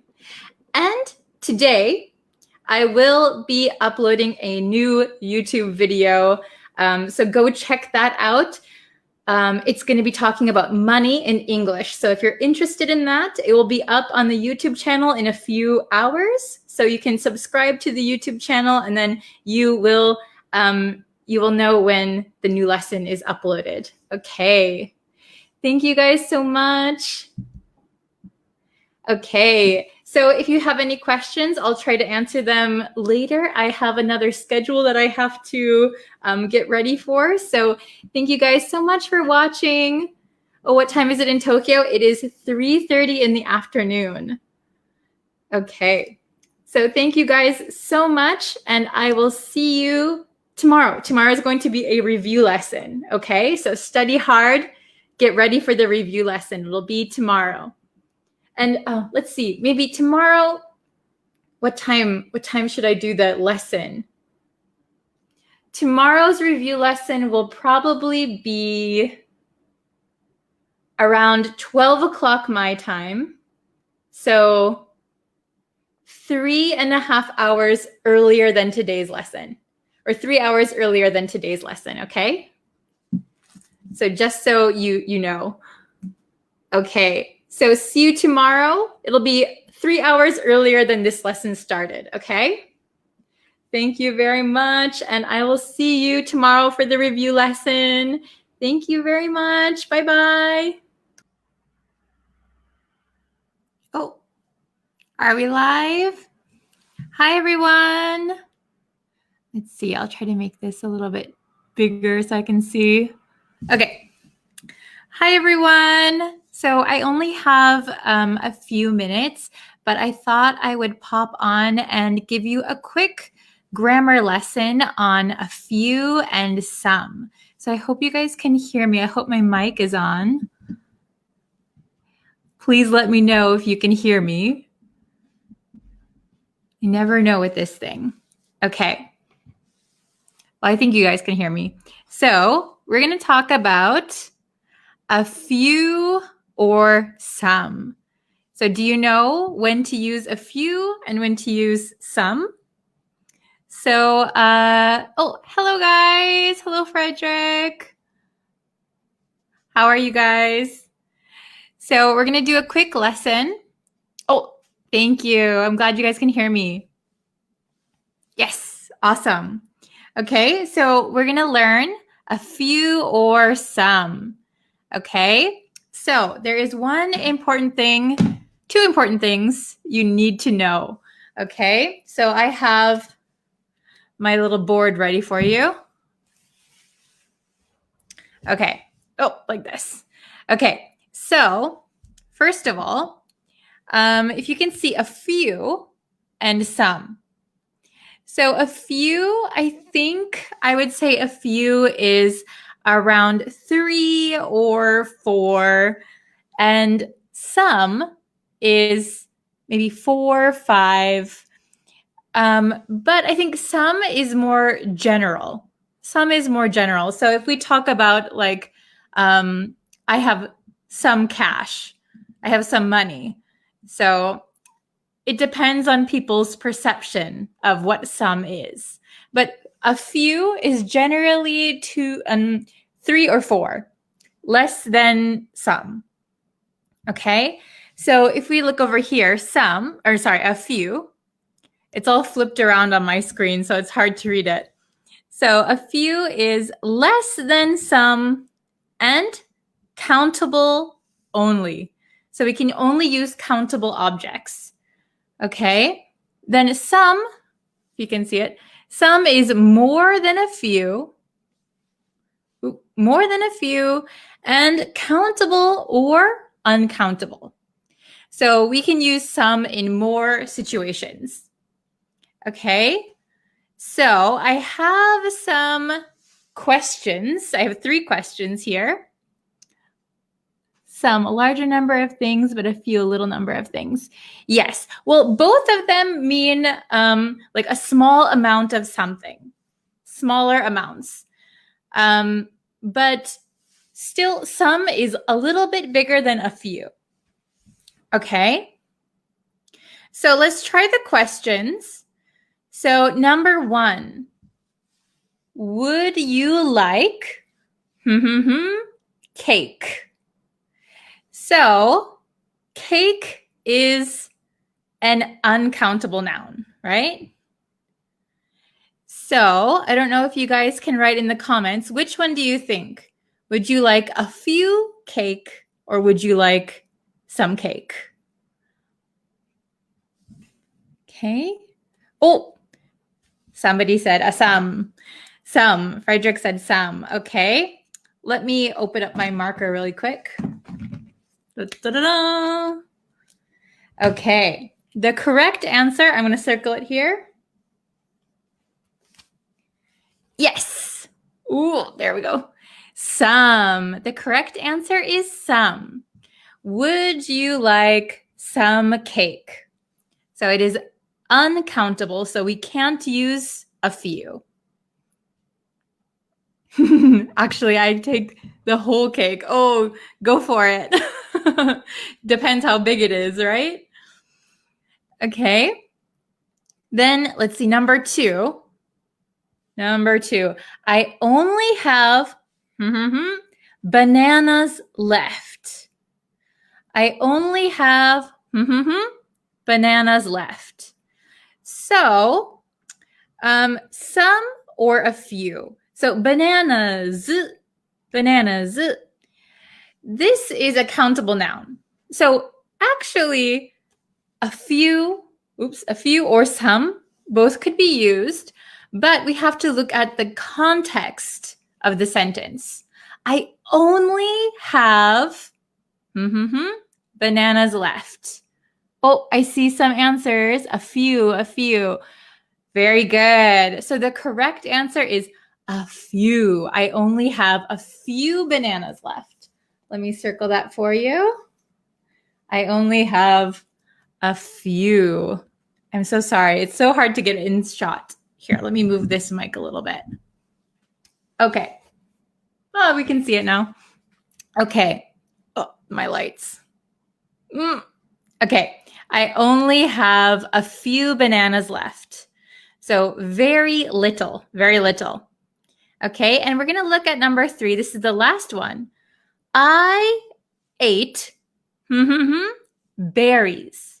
Berries. So berries is countable. Okay, so I ate a few berries or I ate some berries. Which one do you think is correct? Oh, okay, I see I ate a few berries. Okay, so the answer is actually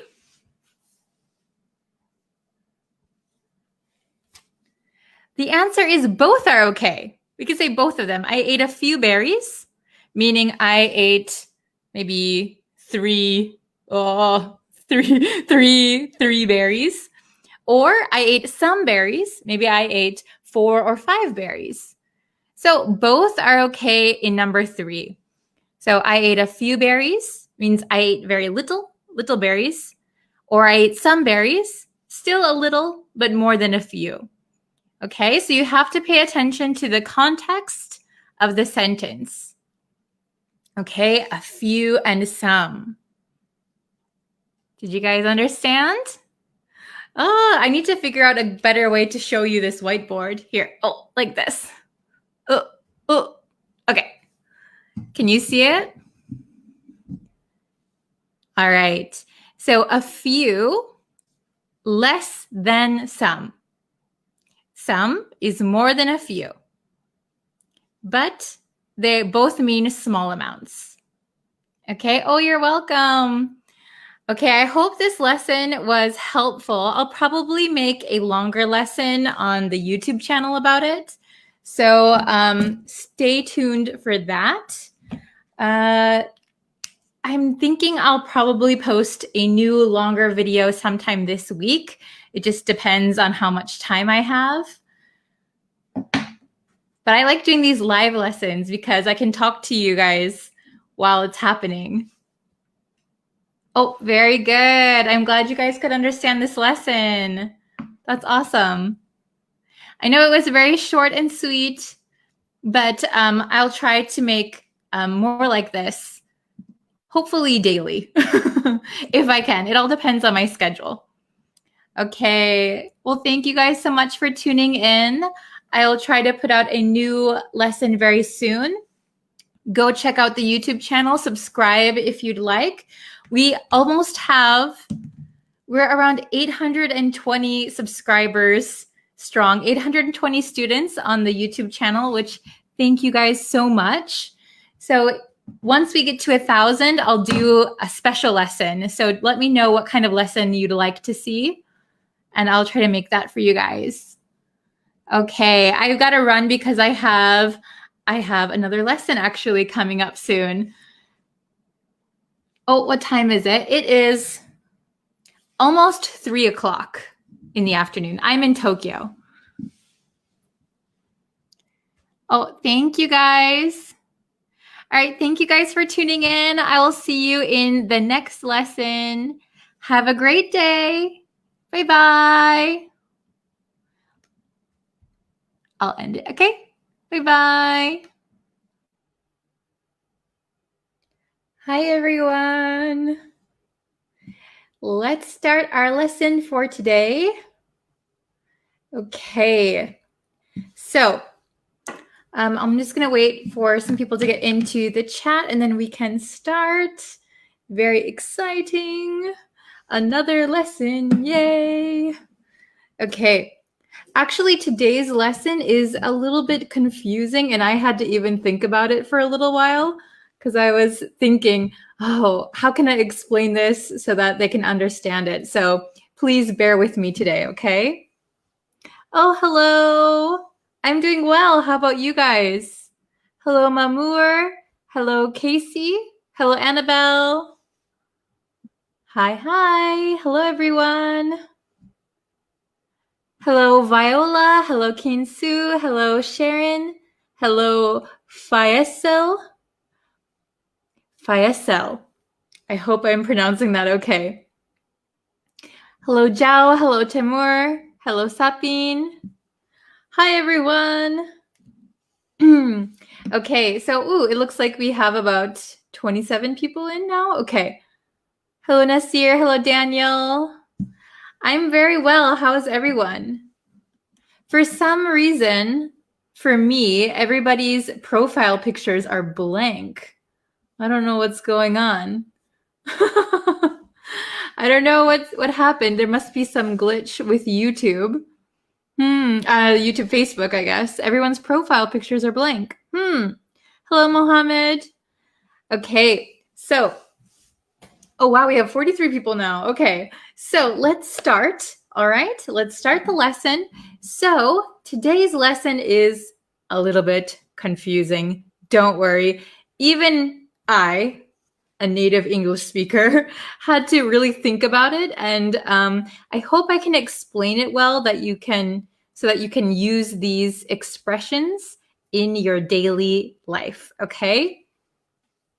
So, Zhao said, let's see if your profile picture shows up. No, it doesn't show up. Zhao said, where do you live, teacher? Very good question. So I am from the US, I'm from the United States, but I am living and teaching in Japan. So I'm in Japan right now. Okay, so let's see. Okay, we have, ta-da! We have for a while, in a while, after a while. Okay, very, very confusing. So as you can see, a while, that is all the same. But on this side, for, in, and after. Okay, so basically, if you know how to use these, you kind of know how to use these expressions then. Okay. So let's look at each one and then I'll explain the difference between these two because these are tricky. So for a while means for a period of time, for some time. So it means that you're doing something for some time, right? So we could say, I played the violin for a while. So for an unspecified amount of time, I played the violin.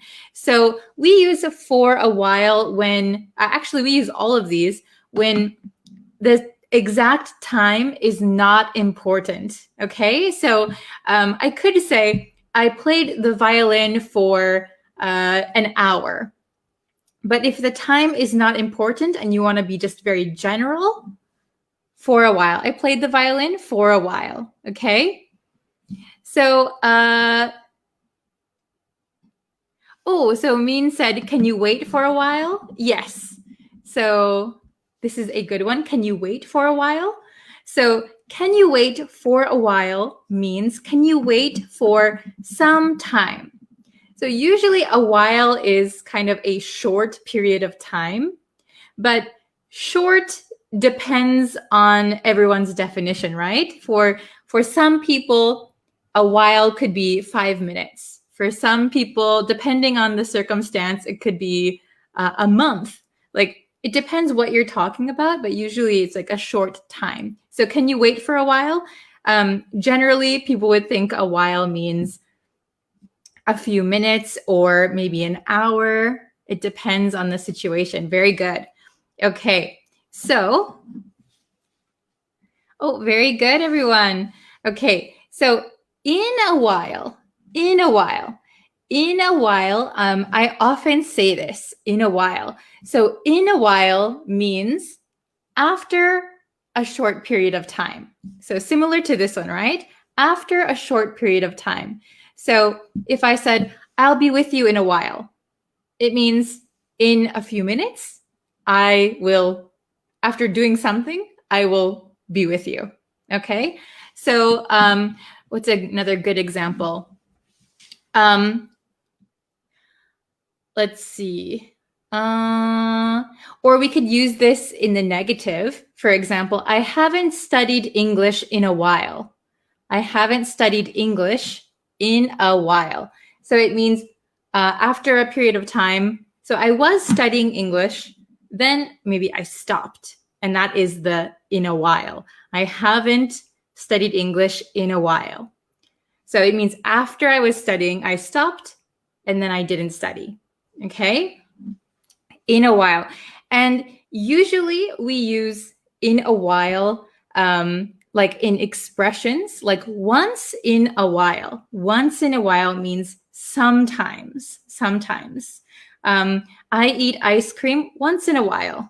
Not every day, but once in a while. So please remember those expressions, those idiomatic expressions that we have.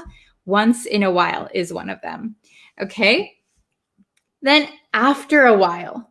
So after a while and in a while. So sometimes these can be interchangeable. So for example, I'll go to the party in a while. I'll go to the party after a while. In those situations, they can be the same. However, I think usually after a while is used in the past tense, whereas in a while is not. So I wouldn't say in a while they decided to go out for dinner. I would say after a while they decided to go out for dinner. So that is one difference. It might depend on where you are in the world. So my part of the US, I wouldn't say after a while, or I wouldn't say in a while with like a past tense, or if I'm talking about a third party. So usually in a while, I'm talking about myself or our group of people. After a while, maybe I would talk about somebody else, or like a narrator in a book after a while. Okay? Oh, hello from Myanmar. Very good. Okay, hi from India. Sorry, I wasn't looking at the chat very much. I was kind of very focused on explaining because it is a little bit difficult. I think for a while is pretty simple, very straightforward. But in a while and after a while, there are some nuances that I think native speakers don't think about. And then a lot of the times it's not taught to English learners. So I would say like after a while and in a while can be interchangeable sometimes. But if we're talking about the past, I would say after a while, or if we're talking about a third party, like another person, I would say after a while. Okay? Very good. Okay, so let's go to the exercises, and I'll just briefly explain once more. Okay? And maybe this will be easier to kind of understand. We have 6 today. We have 6 examples. Okay, so really quick, number 1, for a while means for a period of time or for some time, usually a short amount of time. In a while, after a short period of time, after a while, following a short period of time. So they're very, very similar definitions, right? Oh, hello from Thailand. Hello again from Mars. Okay, hello, Sandy. Okay, so let's see. If you have any questions, please let me know. They're kind of a little bit tricky, I think. So let's look at these 6 exercises and see if we can kind of get a better understanding, okay? So number 1, I watched TV and then went to bed. I watched TV and then went to bed. Are we going to say for a while, in a while, after a while? Oh, Sandy, very good. Sandy said number 1. Mamour, very good. Okay. Oh, hello from Jordan, Morocco, Pakistan, China. Wow. Okay. Hello from Sri Lanka. Good morning. So number 1, I watched TV and then went to bed. So I'm going to write down the answer. You can write your answers in the comments. We'll quickly do it. Anybody have any guesses? Any more guesses? Okay. So the correct answer is for a while. Oh, very good. I see a bunch of correct answers. Awesome. So I watched TV for a while. Oh, I forgot the A.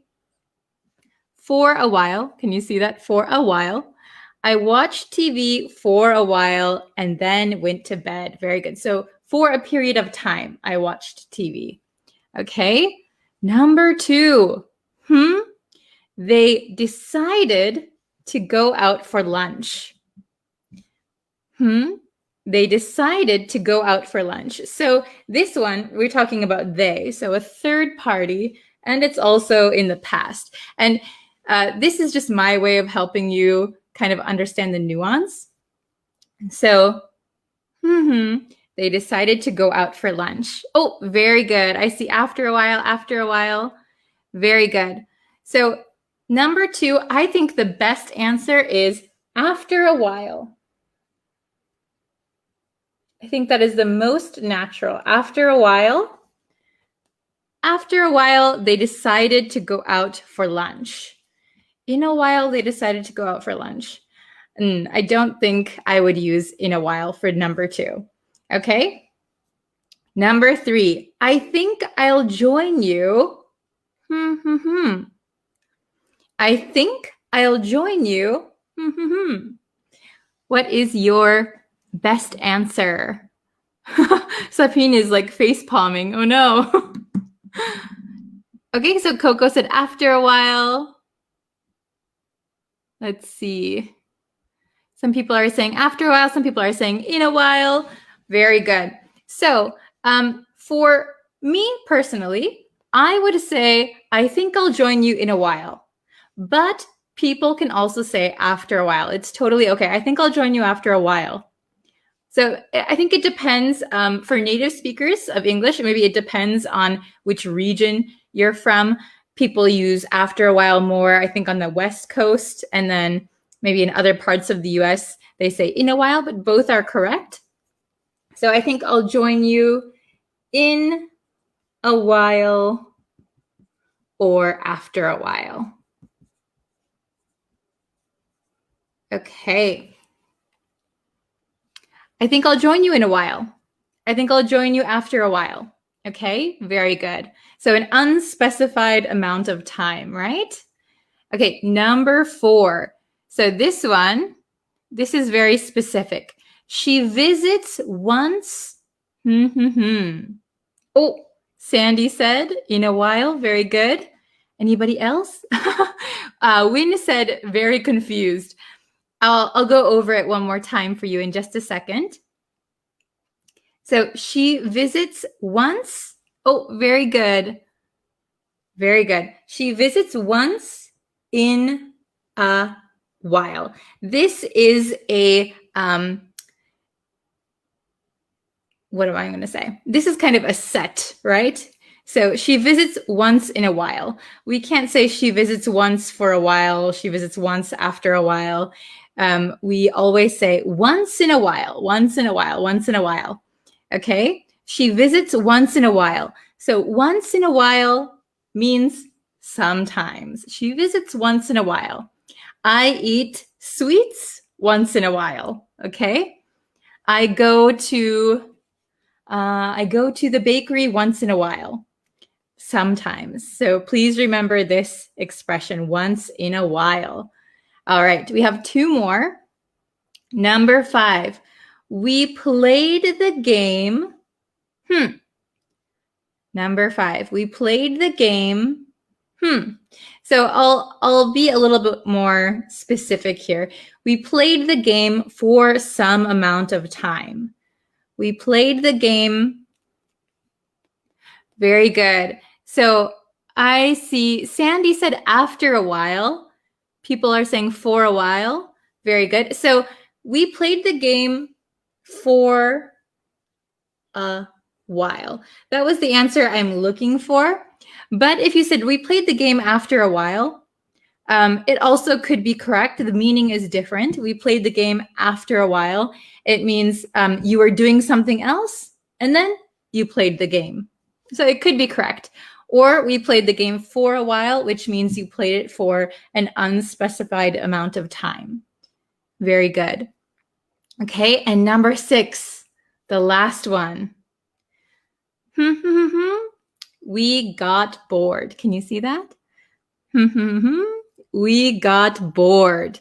So past tense, we got bored. Why did I underline that one? We got bored. Oh, very good. So Mohammed said after a while. Very good. After a while, we got bored. After a while, we got bored. Very good. After a while, we got bored. Good job, everyone. So for anyone who's confused, let me just explain. I think it might be different for people who are in different regions in at least the US. I'm not sure about in other countries, but for a while, that is always the same. It means for a period of time, for some time, usually a short amount of time. Then in a while is after a short period of time. I will go to the store in a while. Right now I'm watching TV. After a while can also be used in the same way. So I'll go to the store after a while. For some reason, after a while sounds a little bit longer to me, but that might just be me. And also, I think after a while, we usually use it with past tense, or if you're talking about like a third party, or like if you're narrating a book or something after a while. But when I talk about right now and about myself, I usually use in a while. So that is a little bit tricky. That is one nuance that I think a lot of people overlook. So we'll just go through these one more time for those of you who are just joining. Oh, Nang, I'm glad you can finally understand. Very good. Okay, so number one, I watched TV for a while and then went to bed. I watched TV for a while and then went to bed. Okay, so for an unspecified amount of time, 10 minutes or an hour, I watched TV for a while. Okay, number two, after a while, they decided to go out for lunch. After a while, they decided to go out for lunch. Okay? Number three, I think I'll join you in a while. I think I'll join you after a while. Both of these are suitable. I personally would say in a while. Okay, number four, she visits once in a while. Now this one has to be in a while because once in a while means sometimes. Number five, we played the game for a while. We played the game for a while. So that means maybe 10 minutes, an hour. The time is not important. We played the game for some amount of time. And after a while, we got bored. After a while, we got bored. Okay, so I would say after a while here because this is in the past tense. After a while, we got bored. So they were doing something, and then after that, they got bored or we got bored. Okay, very good. I think, usually like when we use in a while, we could replace anything with a time, right? So I played the game for 10 minutes. So I will play the game in 10 minutes. I will play the game after 10 minutes. I think after 10 minutes, we don't usually say. So that's why I think I tend to use this one with past tense. Okay, very good. So can you guys make some example sentences and I will put them on the screen and then we can look at them together, okay? So I'll try to help you out. Let me just check my time to see if I'm okay. Oh, it's already 1:47. Okay, so I've got a few more minutes. So let's see. Sandy said, I used my phone for a while, then started studying. Very good. I used my phone for a while, then started studying. Yes. So you're using your phone for 10 minutes, 20 minutes, 30 minutes, and then you started studying. Very good. Very good. Can anyone else make some sentences that we can look at? Oh, so let's see. I can't read your name. Archaeophotology. Is it really live lesson or from an early recording? No, this is a live lesson. We are live. We are live right now. Okay. Let's see. After a while, I went to bed last night. After a while, I went to bed last night. Yes. So you could say, oh, what were you doing last night? Well, I watched TV and after a while I went to bed. Very good example. Very good. Okay. Please wait for me. I'll be there in a while. Very good. And sometimes we add in like in a little while, we add in the word little. So please wait for me. I'll be there in a little while. I'll be there in a while. I'll be there after a little while. Okay. Good examples, everyone. Okay. I was watching a movie, but after a while, I was bored. Very good. Or you could say, I was watching a movie, but after a while, I got bored. I got bored. I think get bored is a little bit more natural sounding, but you could say I was bored. Okay.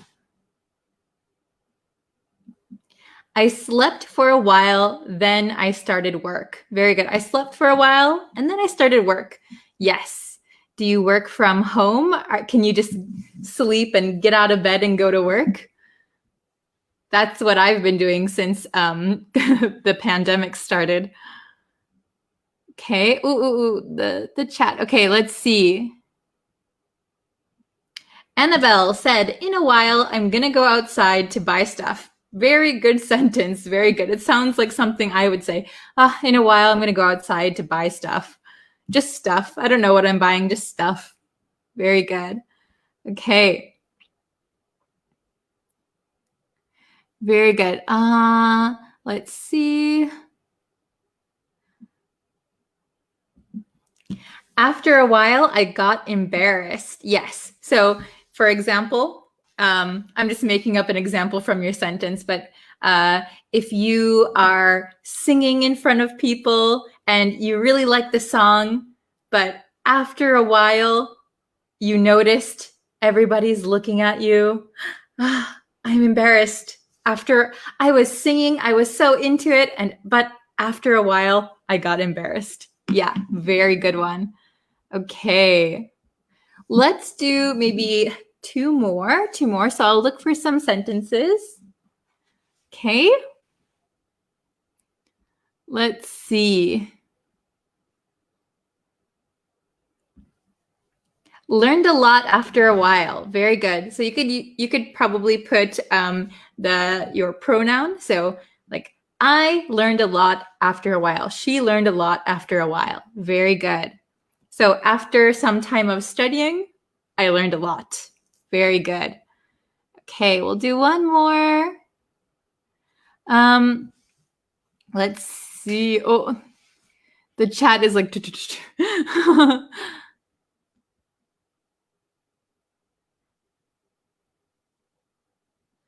Okay, let me. I'm scrolling up to see if there's any that I missed.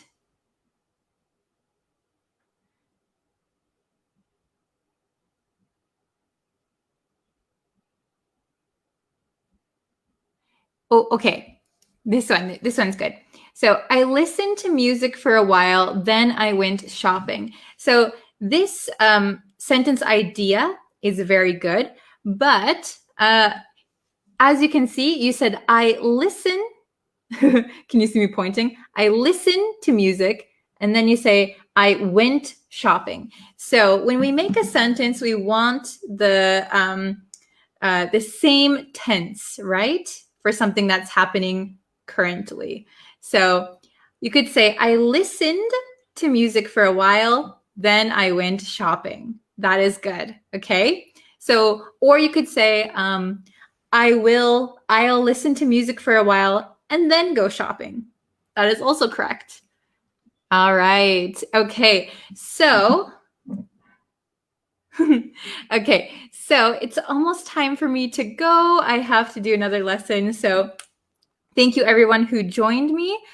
There will be another live lesson tomorrow. Tomorrow we'll do another live lesson, and maybe I'll do a live lesson on YouTube as well. Okay, so thank you guys so much for watching. If you have any questions or you want to try making sentences, you can always leave them in the comments. I sometimes go through them and check them and help you. So please leave comments anytime. All right, so I will see you tomorrow for our next lesson. Bye, everyone. Thank you for joining. Bye. Hello, everyone. I hope you had a great weekend. Happy Monday. Are you guys ready for this lesson today? We are doing another live lesson. I just did a live lesson yesterday on the YouTube channel, so if you missed that, please go check it out. It was about business phrases, advanced business phrases. So if you missed that, there is a pinned comment on the Facebook page where you can see the link to that specific video. Okay. Oh, hello. I hope that wasn't too loud. Ooh, okay. Oh, hello. Thank you for joining the lesson. I hope you're having a great Monday. Good morning. Okay, so we're going to jump into the lesson. Hello. So let's see. We're going to learn the difference between two words. So I noticed a lot of my students make the same mistake. So I wanted to clear it up and maybe help explain it a little bit more. Hello, everyone. Thanks for joining. Are you ready? Okay, I have my marker. Good morning, good morning. Okay, So we're going to learn not only the meaning, but the difference between annoyed and annoying.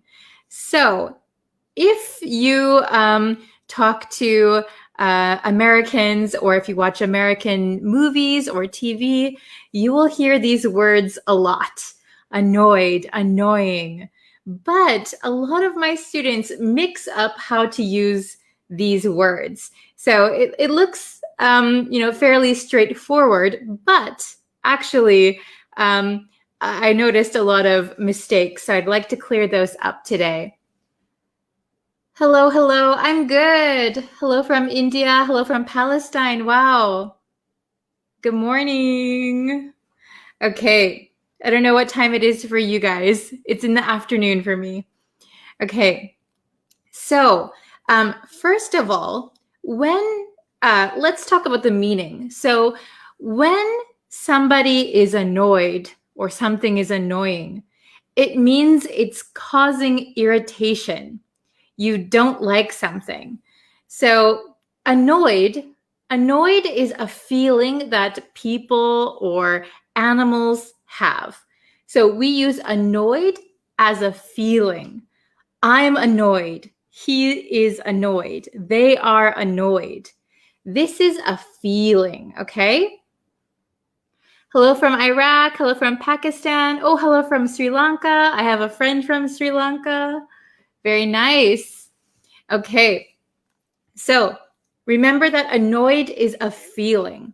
So if you feel irritated, if you feel slightly angry, you could say, I'm annoyed. Okay, so for example, if you go to work and your boss is being kind of mean to you and telling you all kinds of things that make you annoyed. Ugh, I'm so annoyed. My boss, he keeps telling me what to do. I am so annoyed. However, if you want to describe your boss, I am annoyed. My boss is annoying. My boss is so annoying. He won't leave me alone. Okay? I'm annoyed. My boss is annoying. Okay? So it's kind of easy to mix them up, isn't it? So annoyed is the feeling that you have, that you're irritated. Annoying is the cause of the irritation. He is annoying means he's bothering me. I'm a little bit angry at him. Okay? Hello from Philippines. Very good. Okay, so is that kind of understandable? Okay. So annoyed is the feeling, annoying is the cause of the bad feeling. All right? So I am annoyed because my teacher gave me a lot of homework. My homework is annoying. It's the cause of irritation. Okay, is that understandable? So we're going to look at the exercises. We can do these together. Okay. So at the top, you can see we have the meanings here. Annoyed. Someone or some people is slightly angry or irritated. This is a feeling that somebody has. Annoying is causing irritation or annoyance. This is the cause of this feeling. Okay? So let's try and do it together, okay? Oh, hello from Sudan. Hello, hello. Okay. Oh, Quarry said at the end, explain to, for, and by. So to, for, and by, maybe I'll have to make a separate video for those, but I'll definitely make a video explaining them. Okay, so let's do number one together, okay? Who can answer the fastest? Let's see. Oh, Ali, very quick. Okay, so Number 1, I don't like my boss. He's so, Oh, very good. Princess and Khan, Ali. Wow, you guys are fast. Oh, Mohandas, very good. I don't like my boss. He's so he's the cause of my feeling. I am annoyed, but my boss is so annoying. Very good. Hello from Algeria. Nice. My boss is so annoying. Do you have an annoying boss? They're the worst, aren't they? Okay. Ooh, very quick, very quick. Okay, number 2. I made a mistake and now I have to start over. I'm really, I made a mistake and now I have to start over. I'm really, how am I feeling? Oh, let's see. Ali said annoyed. Khan said annoyed. Oh, I see annoyed princess. Very good. Oh, okay, everybody. Mohandas Wafa? Very good. Oh, excellent. So number 2, the correct answer is I'm really annoyed. I'm annoyed. I'm annoyed at myself. I have a feeling of irritation. Very good. So we're going to write, I'm really annoyed. When was the last time you felt annoyed? Was it at work? Was it at home? Okay. Ooh. So I made a mistake and now I have to start over. I'm really annoyed. I'm annoyed. Okay, that is my feeling. Ooh, breaking news but a broken arm. Oh, don't break your arm. Okay, very good. Number 3, let's see who can answer it the fastest this time. Can you turn down your music? Can you turn down your music? It's really, Oh, Marcial said their work was annoying today. I see. Very good. Oh, Ali says annoying. Princess Lalia says annoying. Can you turn down your music? It's really, oh, very good, MD. Very good, Khan. Very good. You guys are so good. It is a big hint. So this is not a person or an animal, right? It's not a living thing. It's really annoying. Very good. Music. Your music is annoying.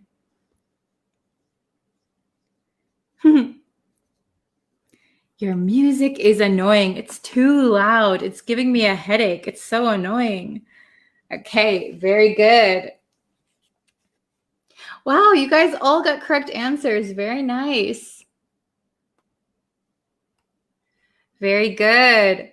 Okay, and number 4, the last one. What do you think? Annoyed or annoying? Let's read it together. Did I do something wrong? You look. Did I do something wrong? You look. So a big hint is you look like you feel something. You look like you feel something.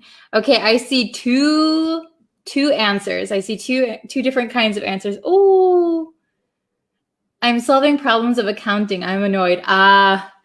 Accounting. Yeah, that'll make you annoyed, I think. Oh, very good. I see some correct answers. Yes. So, did I do something wrong? You look annoyed. So, if I said you look annoying, maybe that's kind of insulting the other person. Did I do something wrong? You look annoying. If you said you look annoying, maybe the other person will get angry. But did I do something wrong? You look annoyed. Can you see that? You look annoyed. So it means you look like you feel irritated. So did I irritate you? Did I annoy you? Are you annoyed? Okay? So I'm going to read them really quick at kind of a natural speed. So please listen and see if you can catch my intonation, catch my pronunciation. And if you'd like, I always recommend to repeat at home. So you can repeat after me. Okay? So remember that annoyed is someone is slightly angry or irritated. That's how they feel. Annoying is causing irritation or annoyance. Okay, number 1. I don't like my boss. He's so annoying. I don't like my boss. He's so annoying. Okay, number 2. I made a mistake and now I have to start over. I'm really annoyed. I made a mistake and now I have to start over. I'm really annoyed. Number 3. Can you turn down your music? It's really annoying. Can you turn down your music? It's really annoying. Okay, and the last one. Did I do something wrong? You look annoyed. Did I do something wrong? You look annoyed. Okay, very good, everyone. Okay, oh, very nice. Oh, I see you guys had a lot of correct answers. So Alejo, I'm not sure how to pronounce your name. It's easy to get your English, and it's so annoying not to understand most American people. Yeah, so my English for teaching is usually quite clear. I enunciate, and I choose words that I think students will understand. When you talk with people in America or when you watch American TV, they're going to talk a lot faster, and they're going to use a bunch of different words that you might not know yet. It might feel annoying, but don't give up. I would recommend doing some listening tests. I have one on the YouTube channel. So Americans tend to link their words together, and that's what a lot of people find tricky. Don't get annoyed. Okay, make a video on direct and indirect narration, please. Okay, I will try. Thank you. Okay, yes. Oh, Quarry, I will check. Okay, thank you guys so much for watching. That's all I have for today. We're going to do some similar lessons comparing 2 words all this week. So please tune in every day. There'll be a new lesson every day. So please look forward to those. Okay, thank you guys so much for watching. I really appreciate it. If you could subscribe and like the YouTube channel, follow and like the Facebook page, those really help me out. So thank you so much, and I will see you guys next time. See you tomorrow. Bye-bye.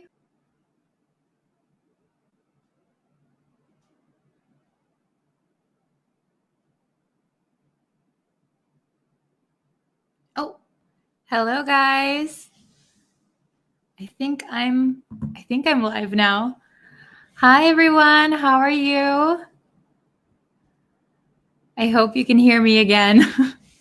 Sometimes my mic works and sometimes it doesn't. So I'm just gonna try. Oh, I hope you didn't hear that. I'm gonna try my best today. I know this is like an odd time to start a live stream, but I thought like I'd see how many people are online right now. It's a really weird time to go live, but today I want to teach you a new idiom. So I have it all written out here. Ooh, can you see that? It's hard to see. Okay, so the idiom we're going to learn today is to bend over backwards. To bend over backwards. So if you think about bending over backwards, it is a pretty difficult thing to do. So that is the origin of the idiom. It comes from gymnastics. So to bend over backwards is a difficult thing to do. So if you're doing it, you're trying really hard, okay? So let's look at the meaning. Okay, so for those of you just joining us, to bend over backwards, ooh, there we go. To bend over backwards means to try very hard to help or please someone. So to try very hard to make someone happy, to bend over backwards. Okay, it's really hard to see. Let's see. Can you see like that? Okay, so I'll move over here a little bit. Hi, everyone. Okay, so I'll give some examples, all right? We have some examples here. So we can use bend to bend over backwards. So it's like a verb. So we can use it the same way as a regular verb. So to bend can become bended, bent, bending, okay? So number 1, I bent over backwards to help him, but he never thanked me. I bent over backwards to help him, but he never thanked me. So I did a lot to make him happy. I tried very, very hard to please someone, but he never thanked me. So I bent over backwards to help him. I did a lot. Number 2, she always bends over backwards for her clients. She always bends over backwards for her clients. So that means that she tries very, very hard to please her clients. She does a lot for them. So if you think about a time where you helped someone, where you tried very, very hard to make them happy, that means maybe you were bending over backwards for them. Oh, hello. Nice to see you here. Okay, so please try and think of a time where you bent over backwards for someone. I think we do it a lot more than we realize. Hello. Yes, so if you're just joining us, we talked about the idiom to bend over backwards. So simply it means to try very hard to help or please someone. And I gave some examples. I bent over backwards to help him, but he never thanked me. She always bends over backwards for her clients. Okay, so remember that the origin of this idiom is from gymnastics. So to bend over, whoa, I hope you didn't hear that. I bumped the mic. To bend over backwards is a very difficult thing to do. Okay? So please write in the comments a time that you bent over backwards for someone. All right, thank you guys so much for watching. I'll have some new lessons uploaded very, very soon. And if you want, you can go over to the YouTube channel and watch all of the longer videos over there. I have a new one that's coming out pretty soon. So if you subscribe, you'll see when it's uploaded. Okay, thank you guys so much. And I hope I'll see you in the next lesson too. Okay. Bye for now.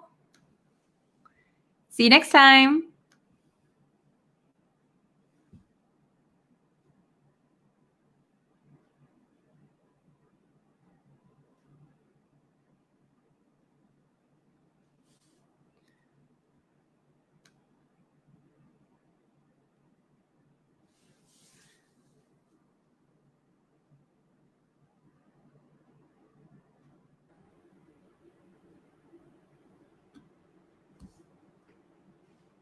Hi, guys. Thank you for joining me today. I tried to put out a notification to let you guys know that I was going live today, so I hope that worked, and I hope you're all joining me. Oh, okay, we got some viewers. Hi, everyone. I hope you can hear me. All right. Oh, okay, we've got a few people in here. Great. Hello. Today, we're going to learn some adjectives. We're going to learn 3 adjectives to describe not so nice people, okay? 3 adjectives to describe not nice people. Hello. Where is everybody from? Don't forget to type your country. Hello, hello. I see some familiar faces. Hi. So if you guys join the live streams a lot and comment, I can remember your profile pictures and I can remember your names. Thank you for joining. Hi. Okay, so we are learning 3 adjectives to describe not nice people, okay? Oh, hello from Myanmar. Hi. Okay, so let's look at our words for today. Are you ready? The first one is bossy. Bossy. And I made a short lesson a long time ago on these 2. But today we're going to go a little bit more in depth, and I have some exercises that we can do together too. So it's kind of a review, and we have a new one. Okay? So the first one is bossy. Bossy. So bossy means that somebody who is not your actual boss. Somebody likes to tell people what to do. So if somebody is bossy, it means they like to tell other people what to do. Okay, so this is a negative thing. So we often say, stop bossing me around. Stop being bossy. Okay? So I am the oldest child in my family. So when I was little, sometimes I would tell my little sister, hey, go get me dinner, or hey, go get my favorite game and bring it to me. And she would say, oh, you're so bossy. Stop being bossy. Bossy, okay? You're bossing other people around. Do this, do that, okay? It's a negative adjective. Oh, thank you. Hello from Bangladesh. Hello, hello.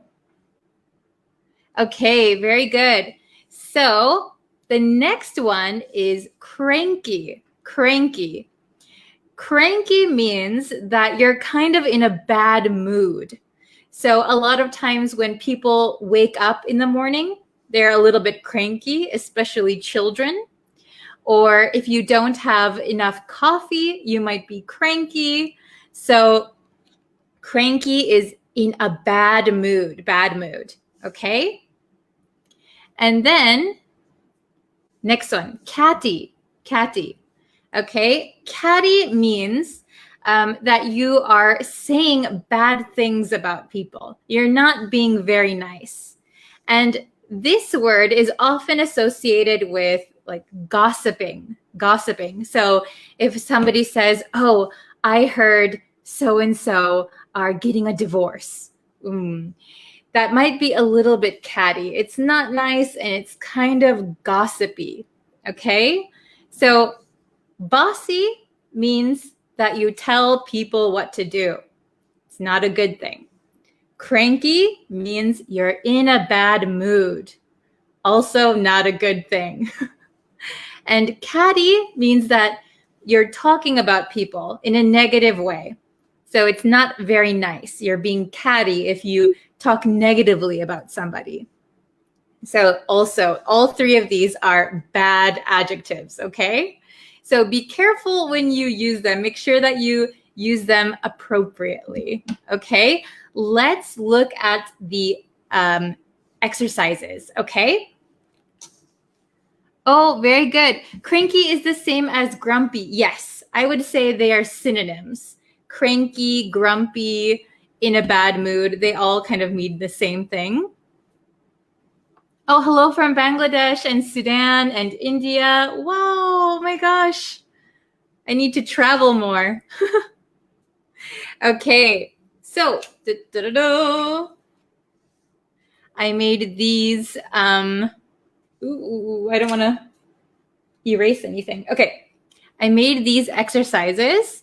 So at the top, we have the words bossy, cranky, and catty. Okay, and you might notice that catty in American English, the TT, sometimes is referred to as a flap T. So it doesn't sound like a hard t sound. Okay, it's like a D almost. Catty, catty, catty. Not catty, catty. Okay? So let's do number 1 together, and I want you to try and answer in the comments, okay? So number 1, the magazine article was very and not nice at all. The magazine article was very and not nice at all. So which word do you think bossy, cranky, or catty? Which word fits here? If a magazine article is talking about maybe some celebrities in a negative way, kind of gossiping, what do you think? Okay, the magazine article was very and not nice at all. Okay, I'm seeing cranky, I'm seeing catty, I'm seeing, okay, catty. Okay, so it's a kind of mix. Okay, so remember that cranky means in a bad mood. You're in a bad mood. So a magazine article can't really be in a bad mood. But what the article says could be catty. Catty. It's very gossipy, not nice. Okay, very good, very good. Okay, so I'm going to write catty as our answer. Catty. C-A-T-T-Y. Catty. Okay. So number 2, let's check number 2. He's not angry. He's just a little when he wakes up. He's not angry. He's just a little when he wakes up. So do you think bossy or cranky? Bossy or cranky? Okay. Which one do you think? Oh, what do you do for a living? So I'm an English teacher. And yes, I'm American. I saw that question pop up before. Oh, very good, cranky. Yes, very good, very good. He's not angry. He's just a little cranky when he wakes up. Very good. You guys are on the ball. He's not angry. He's just a little cranky when he wakes up. I am not that cranky when I wake up, but sometimes if I'm hungry, if I'm really, really hungry, I might get a little cranky. I might get in a little bit of a bad mood. Okay? When do you guys feel cranky? When do you feel in a bad mood? Grumpy? Okay? Okay, let's go to number 3, the last one. You're too, Stop telling me what to do. You're too, Stop telling me what to do. Yes. Okay, we only have one word left. What do you think is the correct answer? Bossy, cranky, catty? Yes, very good. Bossy, bossy. Okay, very nice. Yes, bossy is correct. Good job. Samuel was the first one with the, oh no, and Sana and Fozzie. Okay, thank you guys. You guys all got the right answer. So remember, Bossy means you're telling people what to do. So it's not a good word. Cranky, you're in a bad mood. Catty, maybe you're gossiping. You're saying not nice things about people. Okay, I'll read them one more time. Please listen to the pronunciation. Okay, number 1, the magazine article was very catty and not nice at all. Number 2, he's not angry. He's just a little cranky when he wakes up. Number 3, you're too bossy. Stop telling me what to do. Okay, very good. Does anybody have any questions on these? Or any questions for me also? Anything's okay? Ooh, hello from Costa Rica. Very nice. Bangladesh. Okay. So please remember these 3 adjectives. You can use them, but remember when you use them, they're not nice. So if you call somebody bossy, maybe just be careful. If you call your boss bossy, maybe they'll get a little bit angry. They might be a little bit cranky after that. Okay? Oh, no questions. Good. I'm glad you understand everything. Okay. So we had 5 live lessons this week. So if you have any trouble or you want to go back and watch the other lessons to review, they're all on the Facebook page, so you can watch them anytime. And I might upload them to YouTube also at some point. You're welcome. Thank you guys for joining. I appreciate it so much. So if you could you please like this video and share it with your friends? I'd really appreciate it. And let's see. I think a new lesson is going to come out on the YouTube channel. So if you're not subscribed to the YouTube channel, go subscribe to it and follow this Facebook page and everything. Okay. Thanks for watching. Thanks for learning with me. And I'll see you next time. Okay. Bye, everyone. Thank you so much. See you next time.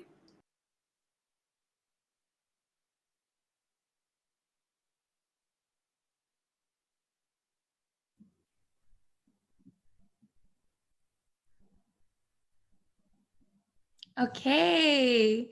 Hi, everyone. I hope you're having a fantastic Friday. It's almost the weekend. Do you guys have any plans for the weekend? I don't, because I think it's going to be really rainy where I am. But okay, today's word of the day is going to be an advanced vocabulary word. So this is a little bit advanced. So if you don't know this word, if you haven't heard it before, that's okay. Today's word is brazen. Can you see this word? Brazen. B-R-A-Z-E-N. Brazen. So what does brazen mean? Well, brazen is an adjective. An adjective. So I wrote down some sentences for us. Let me get these. Okay. So brazen is an adjective, and it means bold, brash, or clear and obvious. So I have 2 examples, and both of them use brazen in a different way. So if we look here, can you see all that? Oh, okay. So at first, the criminal was careful. However, he soon grew too brazen and was caught. So this brazen means bold or brash.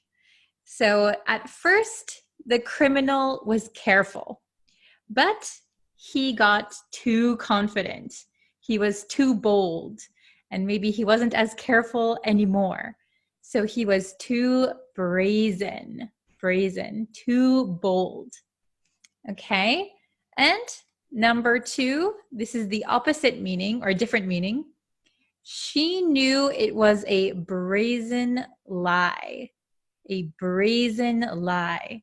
So this means it was a clear or obvious lie. Clear and obvious. So we have clear and obvious up here. Take a moment to see these. At first, the criminal was careful. However, he soon grew too brazen and was caught. She knew it was a brazen lie.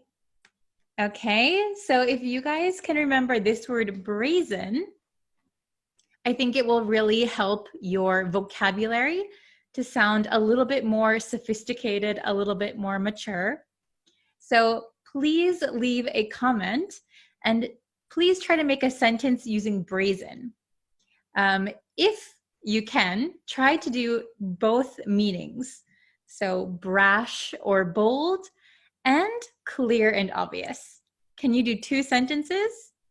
Okay, thank you guys so much for watching. I will upload a new lesson very soon. So if you like, you can go and subscribe to the YouTube channel where there are longer lessons, and I will upload a new lesson this weekend. Thank you so much for watching. I'll see you guys next time.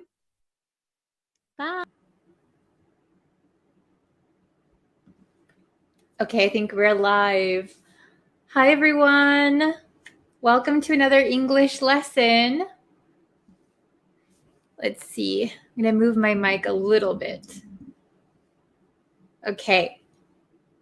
So for the people who are just coming in, please let me know what country you're from. I always like to see what countries everybody is from. We're a pretty international crowd here. We always have people from India or Indonesia, Brazil. Hello, thanks for joining me. So we're just starting. So when you come in and join, please let me know what country you're from. It's always very interesting to see. Okay. What countries are you from? Iraq. Very nice. How is Iraq today?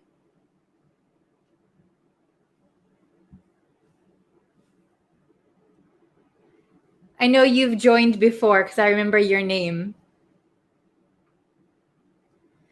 Okay. Please don't forget to tell me what countries you're from, and then we'll start the lesson pretty soon. Today we are learning 3 idioms that will help you sound like a native speaker, okay? Oh, hello from Pakistan. Oh, Frederick, hello. How is everybody today? Thank you for joining me. I'm sorry I never give any warning from when I'm posting a live video. Switzerland, yes. I want to visit Switzerland. Oh, somebody from Pakistan. Very nice. Okay, so we're just starting the lesson. So we're going to learn 3 idioms that are going to help you sound like a native speaker or understand native English, okay? Oh, hello from the Philippines. Hi. Welcome, welcome. Okay, so I'm going to show you the idioms today. We are learning. The first one is call it a day. Call it a day. Call it a day. Okay? Does anyone know what call it a day means?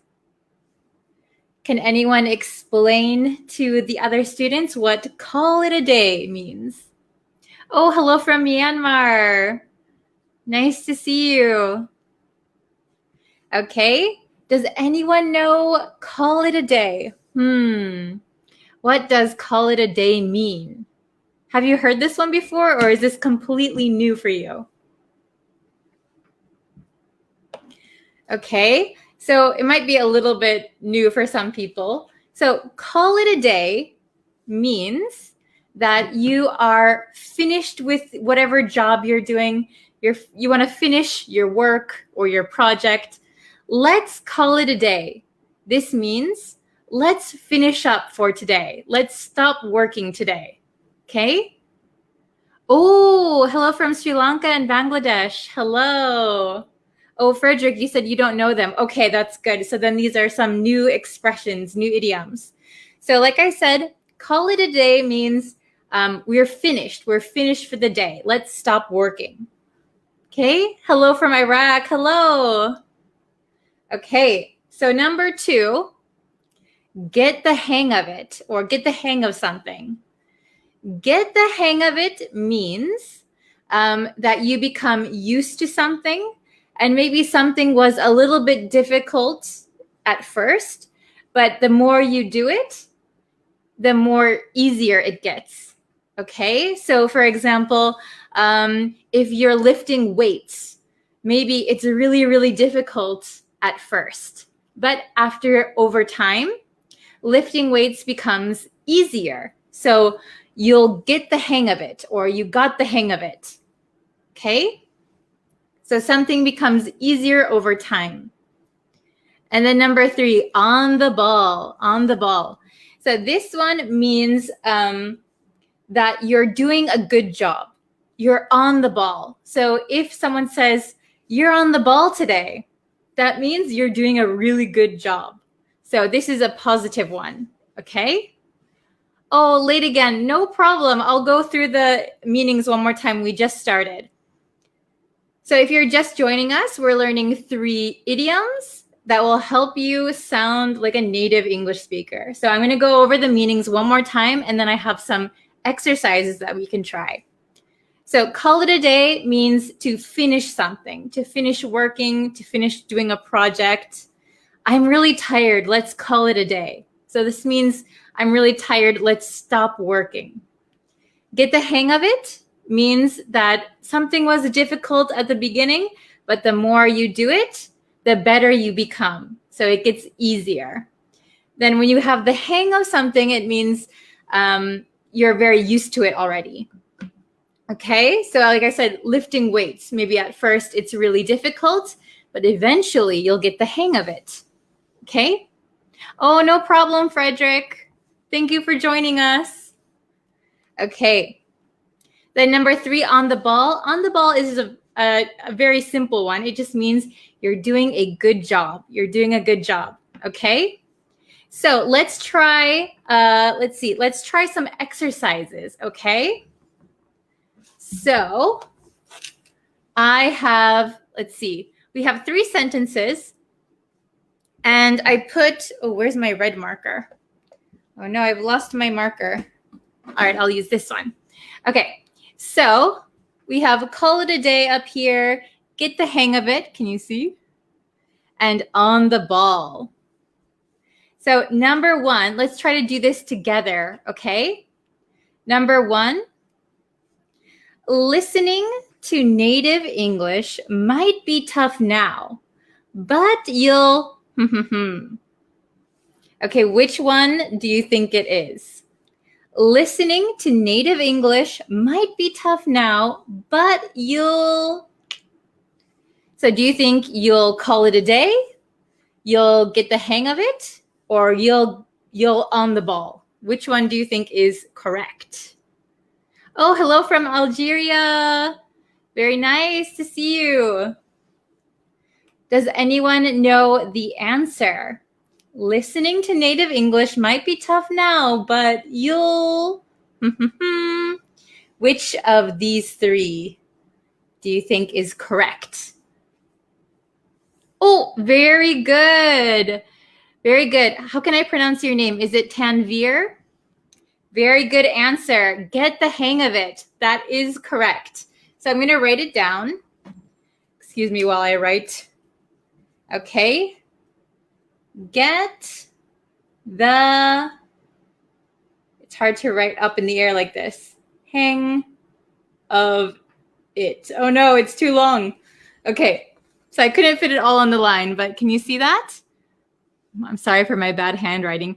Get the hang of it. Get the hang of it. Okay? So listening to native English might be tough now, but you'll get the hang of it. It will become easier. You'll get used to it. Okay? Number 2, the boss loved your report. You're really, The boss loved your report. You're really, So is it you're really call it a day or you're really on the ball? Which one do you think is correct?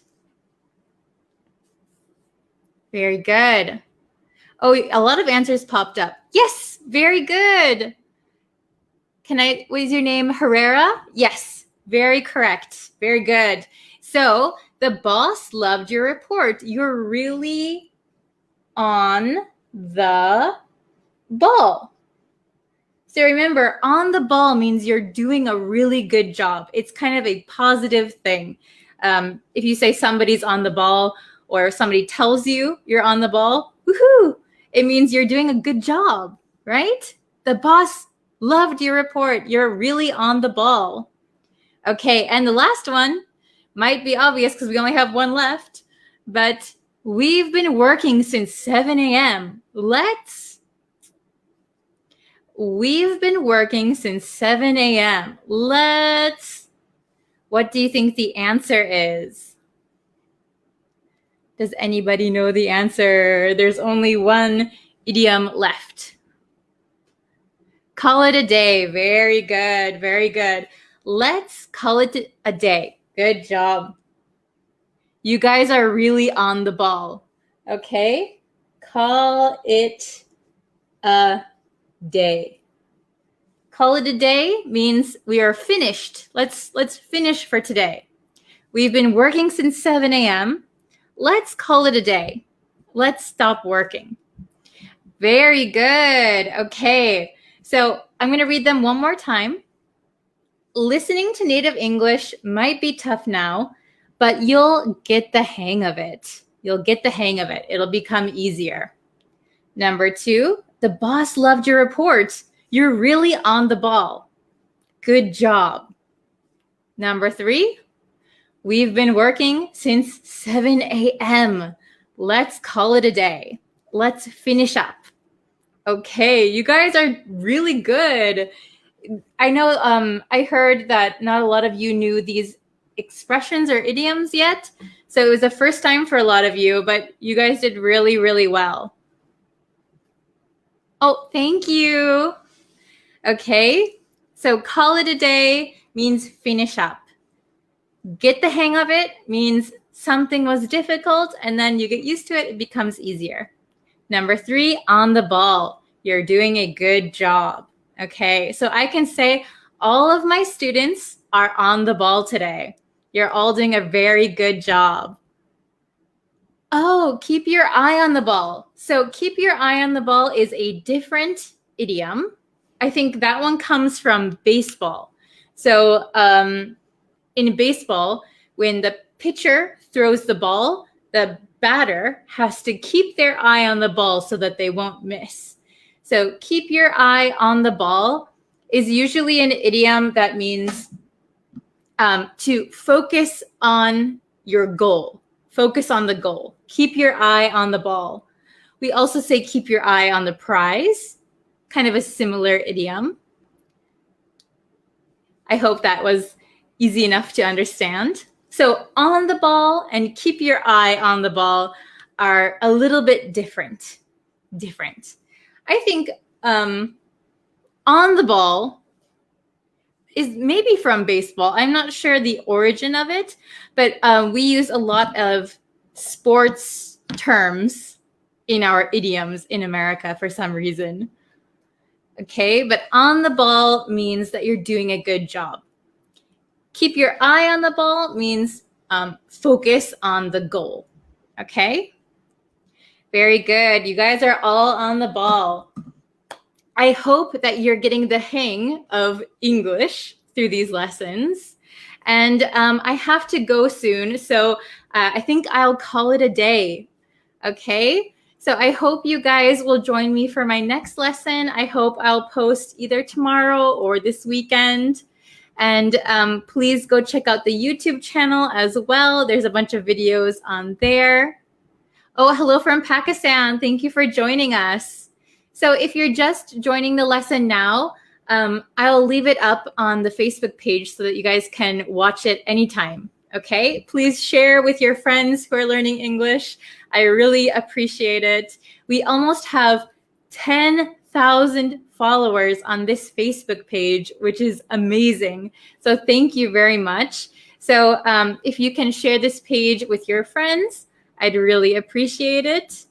Okay, but thank you guys so much for joining today. I will see you in the next lesson. Take care. See you maybe tomorrow. All right, bye-bye. Okay, hi everyone. Welcome to another English lesson. So let's see. Today, we're going to talk about common English grammar mistakes. Common English grammar mistakes, okay? So I'm going to ask for your participation, okay? I want to see if you guys can correct the grammar mistakes on your own first. Okay? So, looks like some people have joined. Thank you and hello. Okay, so thank you for joining the live stream. We're just starting, okay?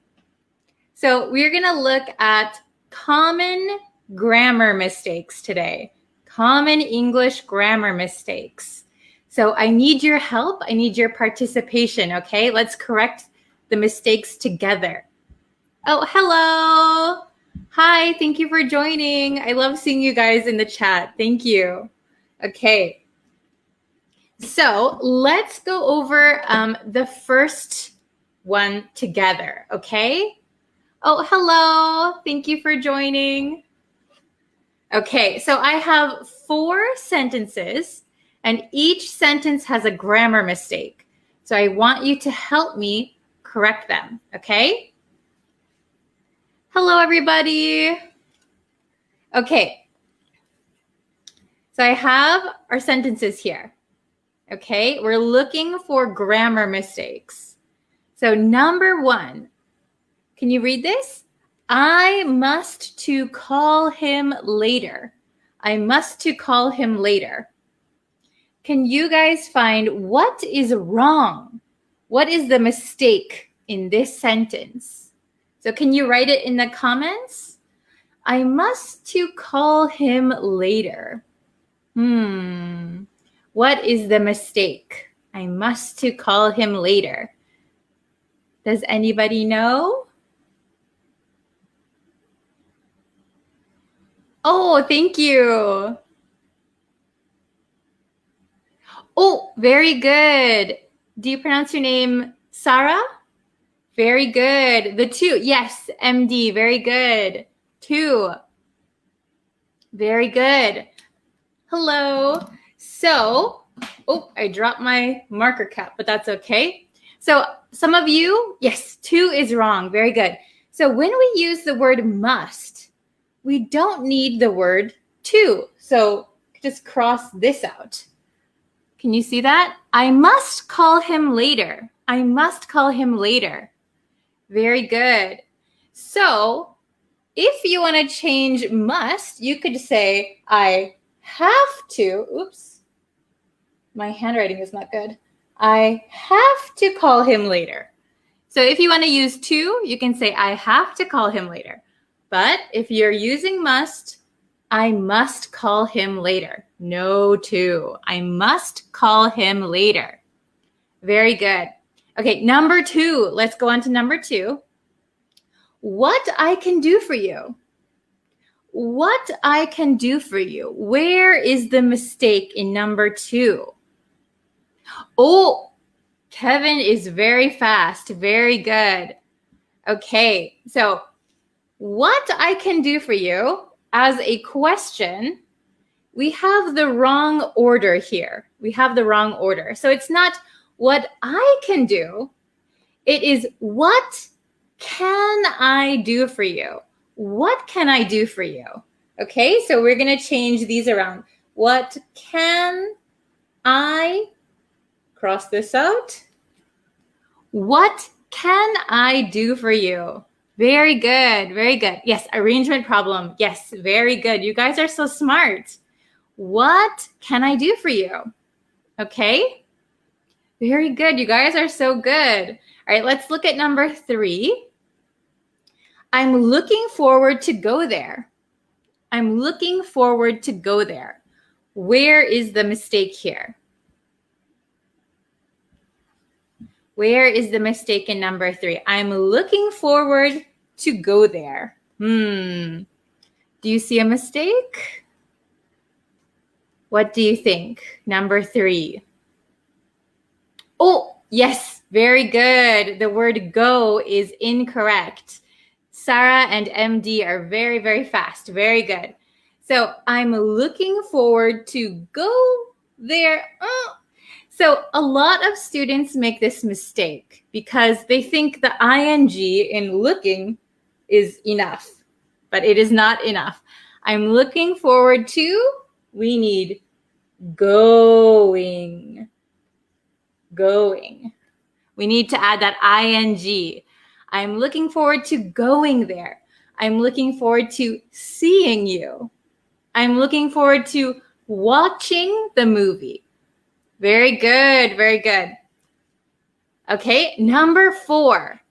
This one is a little tricky.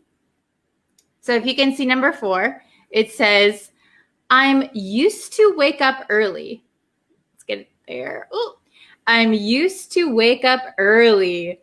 Where do you think the mistake is? I'm used to wake up early. Can you write what you think it should be in the comments? This one is a little bit tricky. Oh, thank you. I'm used to wake up early. Oh, very good. So Sabit said, I used to. That is correct.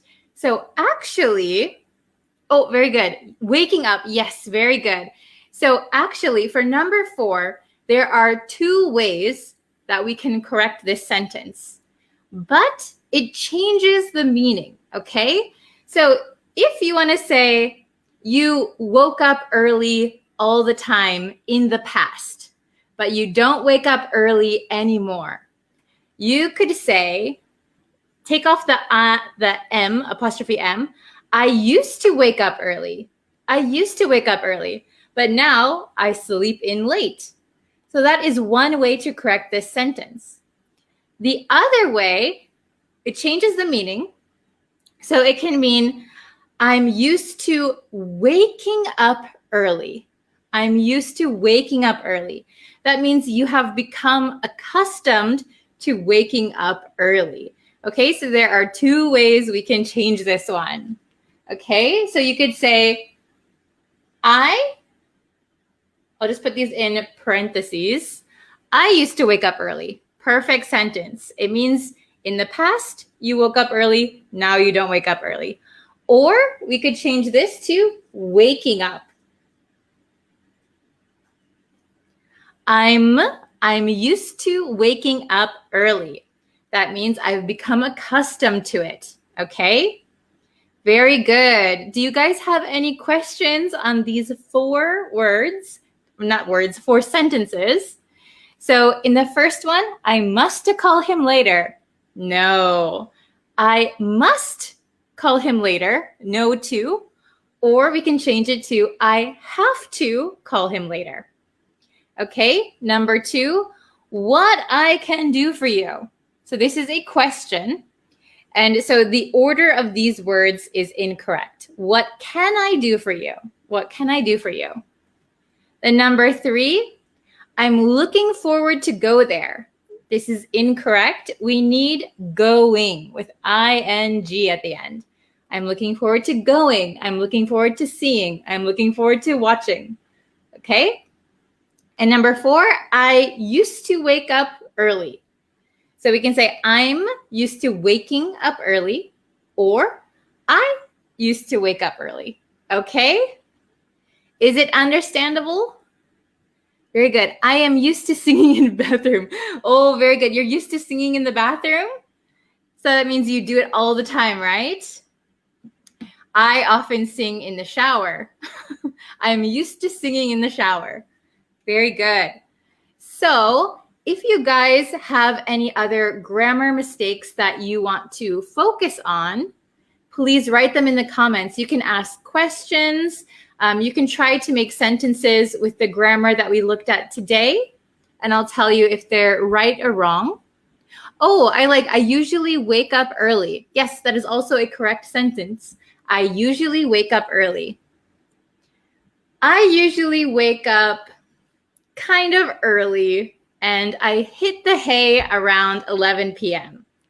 Do you guys know hit the hay? We did a lesson on that earlier, a few weeks ago, I think. So if you haven't seen that lesson, you can go check it out too. Also, let's see. There's a free grammar quiz that I posted. It's the pinned comment on the Facebook page. So if you haven't taken the grammar quiz, please go check that and see how well you do. Oh, I see. You want me to repeat the third one? Yes, of course. Okay. So number 3, I'm looking forward to go there. So that is the original sentence. So this has a grammar mistake. It's not I'm looking forward to go there. We need to add ing. I'm looking forward to going there. So we often use I'm looking forward to seeing you. I'm looking forward to meeting you. I'm looking forward to watching the movie. So just remember when you're using this expression, looking forward to something, it always has to have ing here, okay? Is that understandable? So if you've come in late to the lesson or you want to review, I'll leave the lesson on the Facebook page so you can watch it anytime, okay? I really appreciate it. Thank you. Okay. Oh, conjunctions. Yeah, maybe that is a good one to try. Yes, the idioms are interesting. So if you want to learn more idioms, you can ask for more idioms. If you want more grammar lessons, we can do more grammar lessons. Okay. Okay, you want a class about clauses? Sure. Okay, very good. So I'll take into consideration all of your suggestions, and then we can try and make more lessons together. All right, thank you guys for joining this lesson. I will see you in the next one. Go check out the YouTube page, and if you can, maybe invite some people to like this page. That's really helpful. And if you can share some videos, that also is really helpful. And it lets me know that you like the videos and you want to see more. Okay, thank you guys so much. I'll see you in the next lesson, hopefully tomorrow. Okay? Thank you very much. Bye-bye. Hello, students. Welcome back to my English learning channel. Thank you for joining me today. I hope you're ready for today's lesson.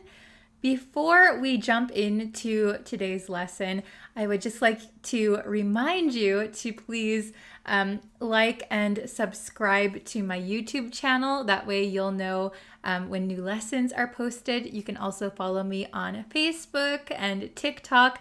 Everything will be linked in the description of this video. Also, I would like to say that I have opened up a new course on my website. So if you want to learn about American pronunciation and how to really get that American sound or be able to listen to American pronunciation, you can find the course sign up on my website. I will also link that in the description box. All right, let's get started. So today we're going to be talking about easy English conversation. So I know that when you study English, usually in a class or with a textbook, sometimes they don't include words or vocabulary that we use in a casual setting. Okay, so some of this is going to be slang, but I think it is all pretty useful for daily life, especially if you are going abroad, like if you're going to study abroad or you want to make friends, like in North America, for example. These words and expressions are going to help you, first of all, understand what people are saying, and they're also going to help you sound more natural when you talk. And, if you watch Hollywood movies or American TV shows on Netflix, this will also help you. Okay, so let's jump into the lesson. Okay, we have easy English conversation, common expressions. So common expressions and common vocabulary. So let's take a look at the first few. So I have some sentences for you, and we're going to see if you understand what they mean when I just say them. And then we're going to break them down, okay? So we're starting off a little bit easy. You might have heard these expressions before. Okay, so the first sentence, I'm hanging out with my friends this weekend.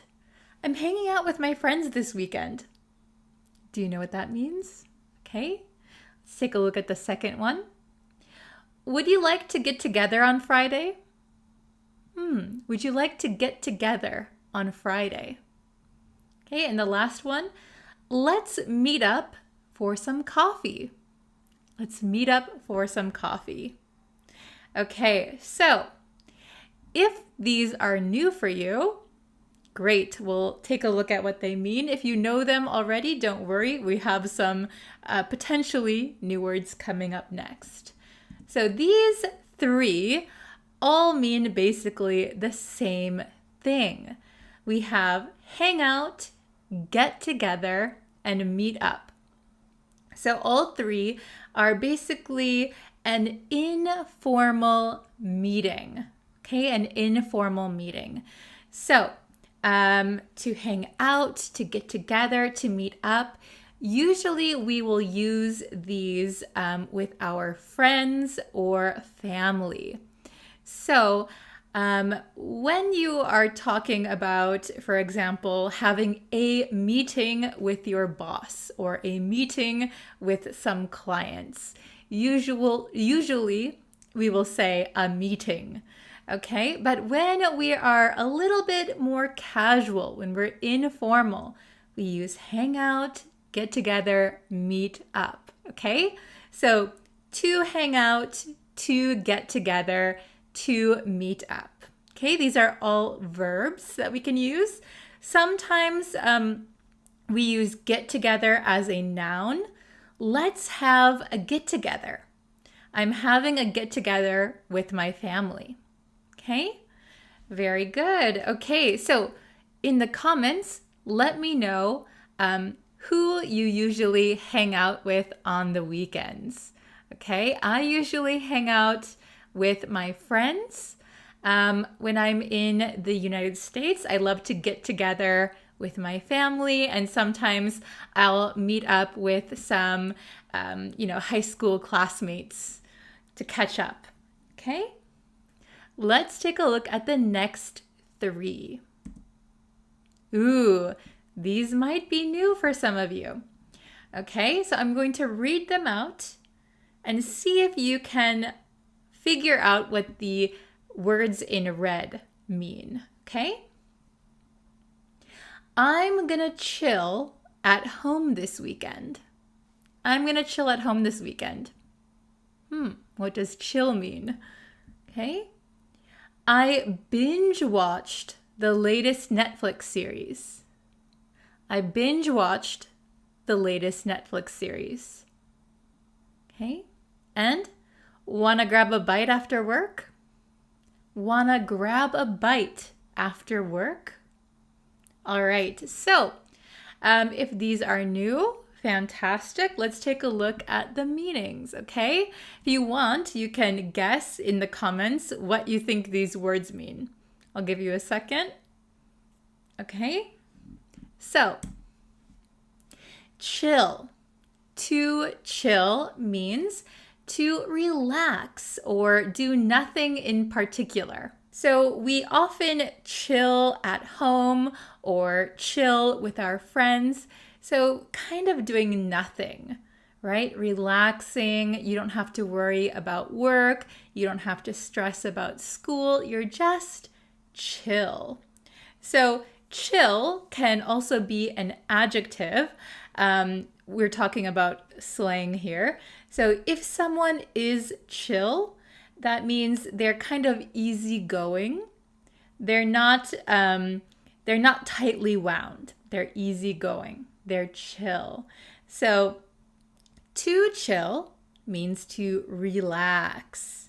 If someone is chill, that means they are a relaxed kind of person. Okay, maybe easy to get along with. They're very chill. Okay, so I like to chill on the weekends, but sometimes I have to work on the weekends, so I can't chill that much. Okay, the next one is binge watch. So to binge watch. This means to watch many or all episodes of a TV series in rapid succession. Okay, so that means, for example, if there's a new TV show out or a new popular TV series on Netflix, for example, if there's 10 episodes, maybe you watch all 10 in one day. That is binge watch, okay? So we tend to put the word binge in front of another verb. So for example, if you binge drink, that means you drink a lot of alcohol in rapid succession. So maybe in one night out, you would drink 10 drinks. Very not healthy. I hope no one binge drinks. But to binge watch means to watch many episodes kind of in one sitting, okay? So recently I have been watching the Netflix series You. So I have been binge watching You on Netflix. It's a very interesting show. I highly recommend it. Are there any interesting TV series that you are binge watching at the moment? The last one is grab a bite. Grab a bite. So when you grab a bite, you are getting something to eat, okay? So we could also say grab a bite to eat, or we can just cut it short and say grab a bite. So in between my lessons, I try to grab a quick bite. Sometimes I don't have time, so I go hungry. But grab a bite means to get something to eat. Usually it's in a casual setting. Would you like to grab a bite? All right, let's check out the next one. These are our last three. Okay, so try and figure out what the red words mean in the sentence.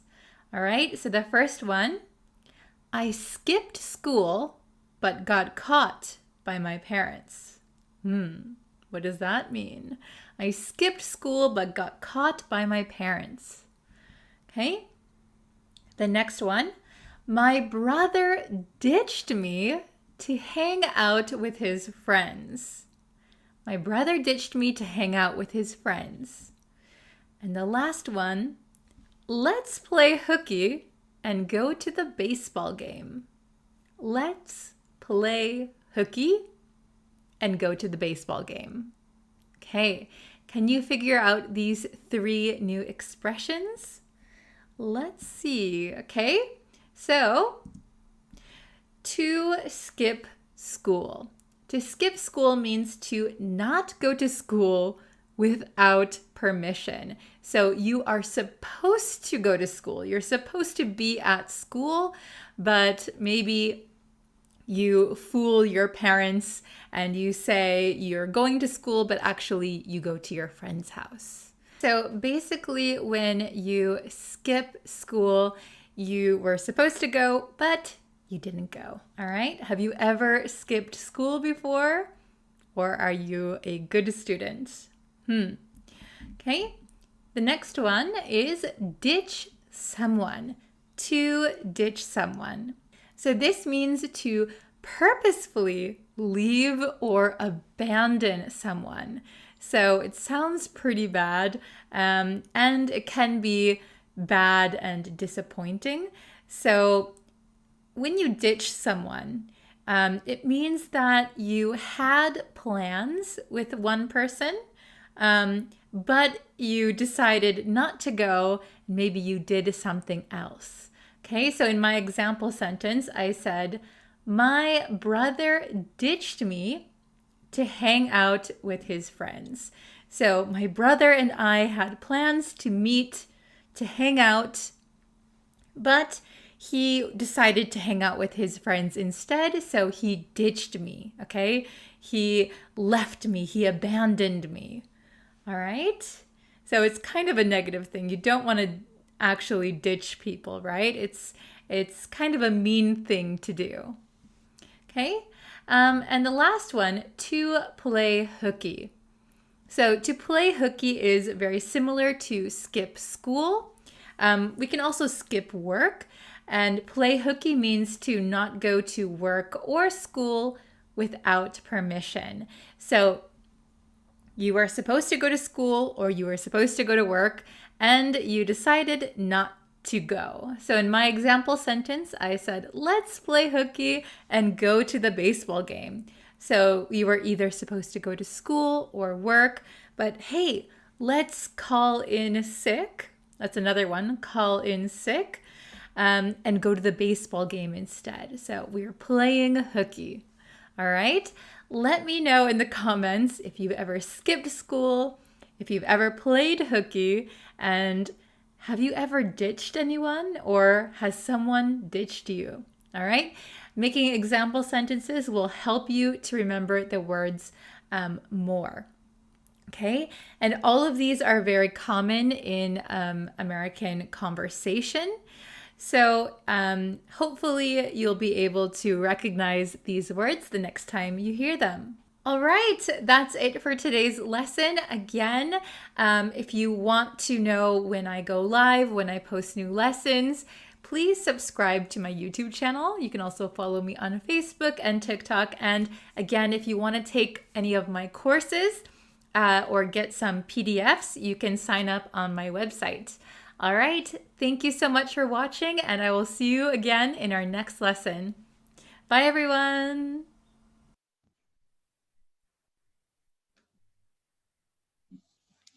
Okay, hi, everyone. I hope you're having a fantastic day. So today I wanted to do another word of the day. This one is also an advanced vocabulary word, but I think this one is kind of easy to use, so it's not that difficult. So if you can include it in your conversation, I think you'll sound a lot more fluent. And the word today is, can you see this one? Confidant. Confidant. Not confident. Confidant. Confidant.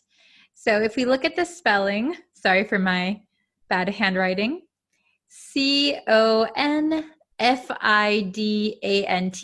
confidant. So what does confidant mean? And what part of speech is it? So this one is a noun. Confidant is a noun, and it describes a person entrusted with secrets. So someone who you can tell your secrets to, we would call that person your confidant. So a little bit more trusted than just an average friend.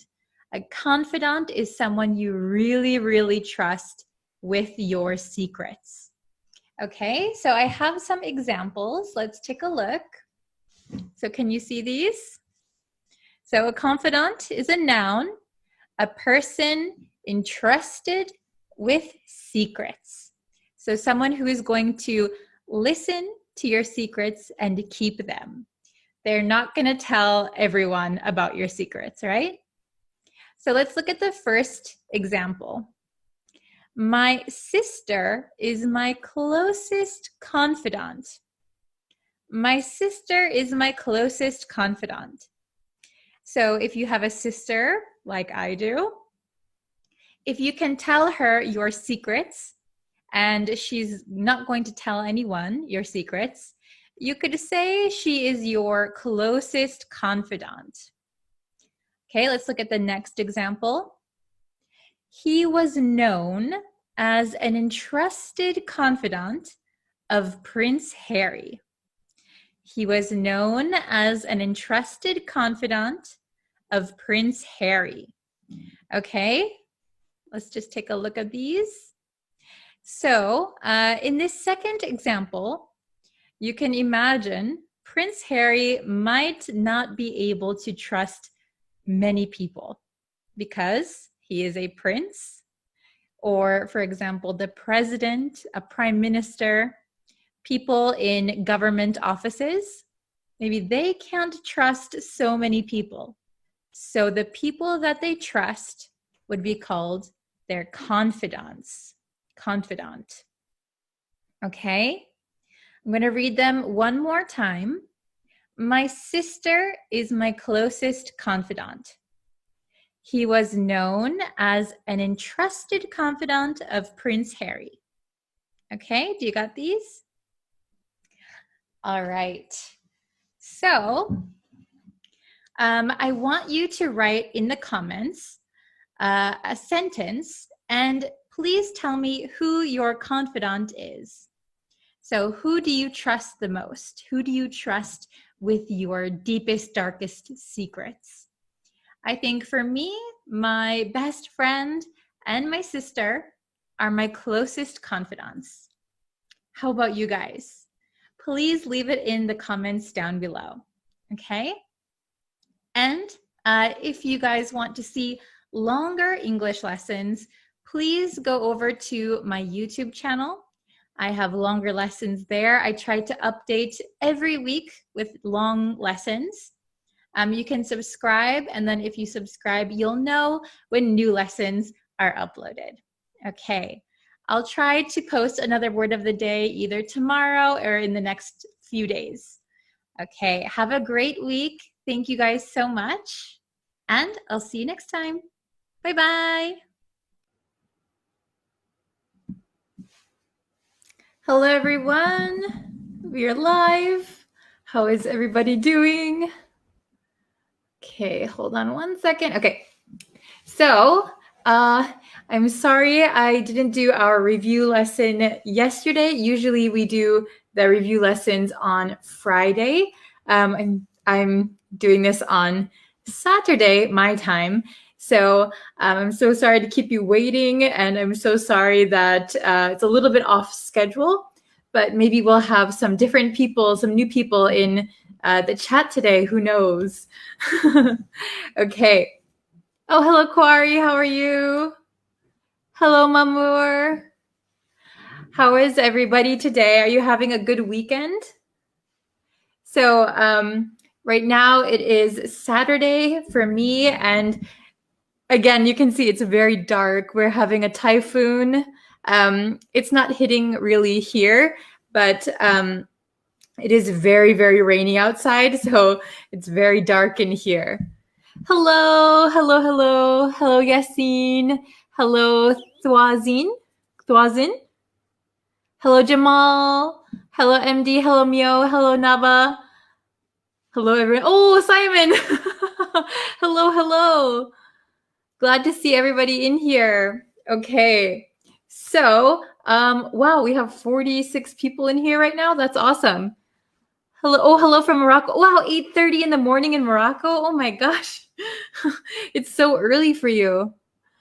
Yeah, so it is actually kind of late in Japan for me right now. It is, well, it's 4:38 in the afternoon, but it looks like nighttime outside because it's so dark.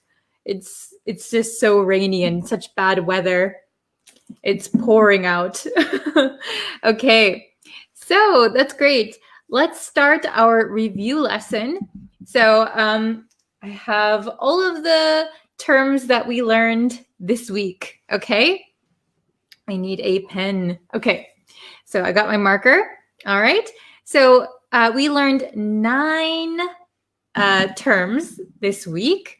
So, oh wow, it gets really like, the lighting changes like crazy in here. So let's see. I'll put that. Can you get, oh my gosh, it's so bright. Hold on one second. I wonder if you guys can see it if I move it like this. Can you see? Oh, yeah, that's much better, I think. Okay, so, oh, hello, not my hello. Okay, so let's see. We have these 9 that we learned. So I'm just going to quickly review, and then we can do some questions, okay?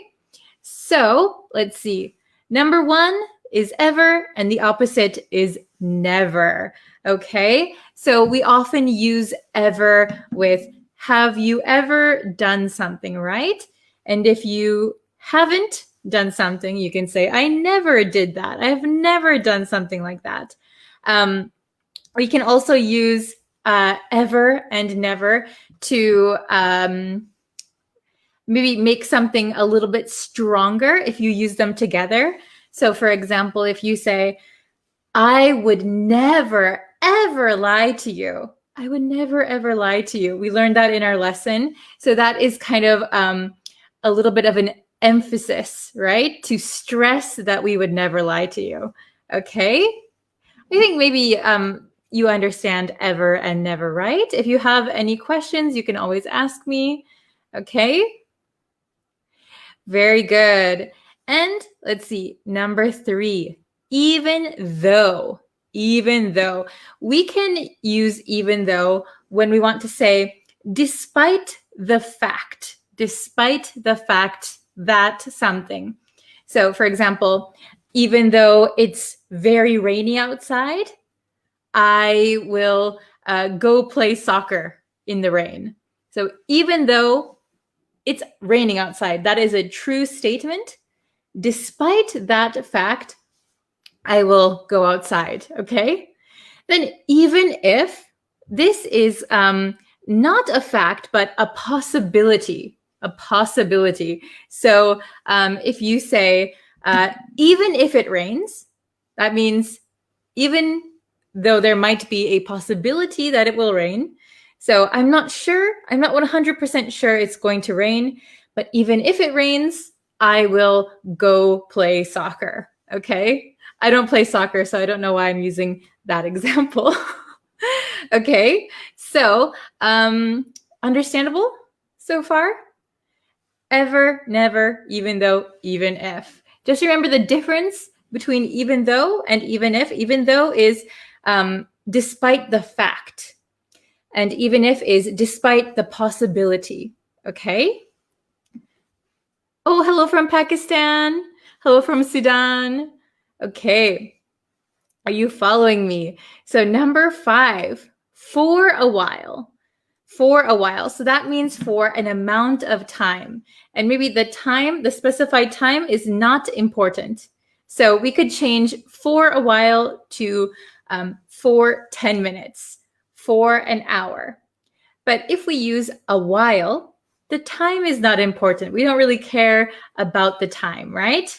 So for a while, for a unspecified amount of time. So I was watching TV for a while, maybe for 10 minutes, okay? After a while.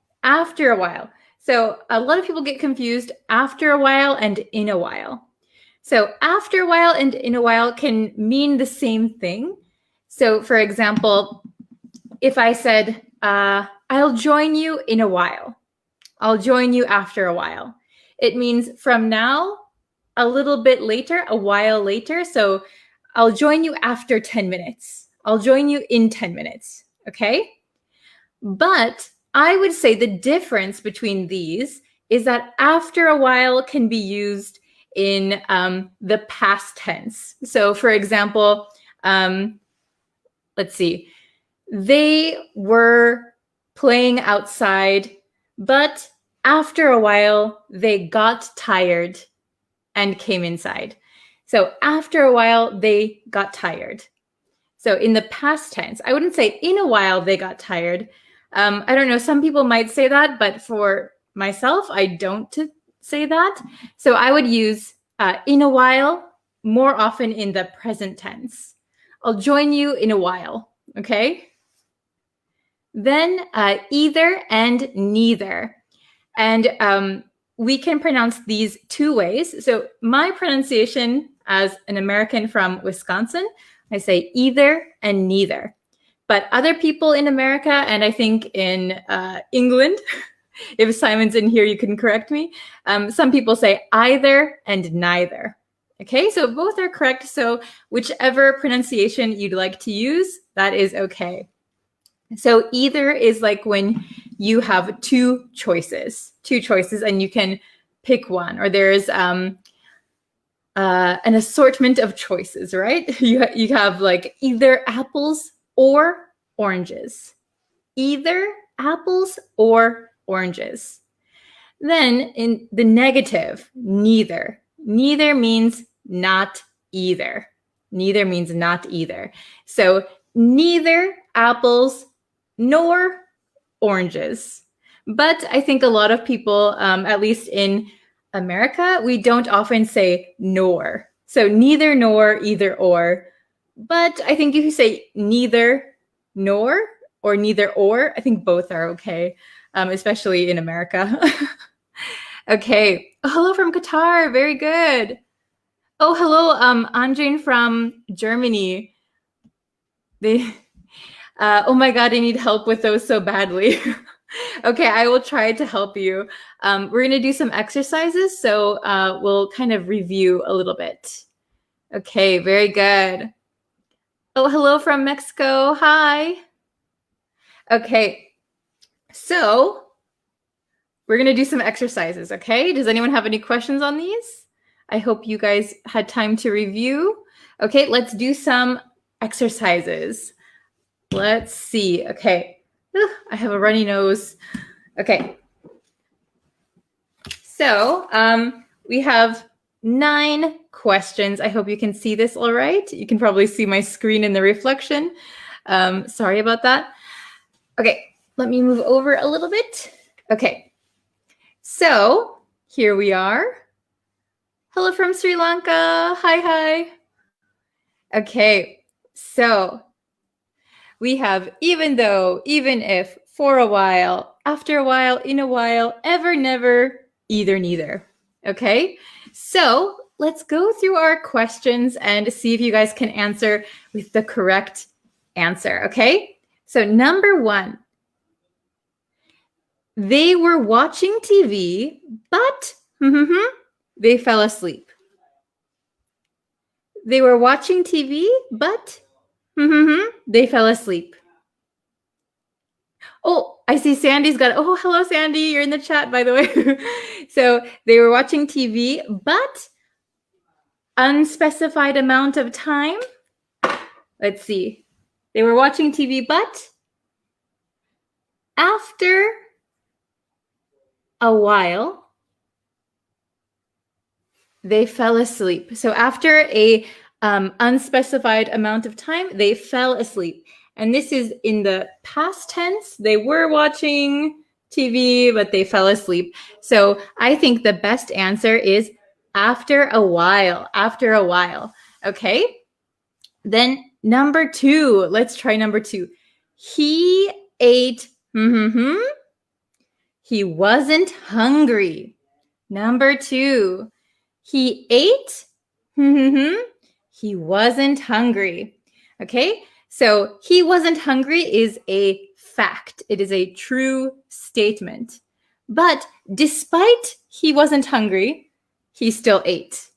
Oh, very good. I see some answers. Okay, Annabelle said even though. Mezzo said even if.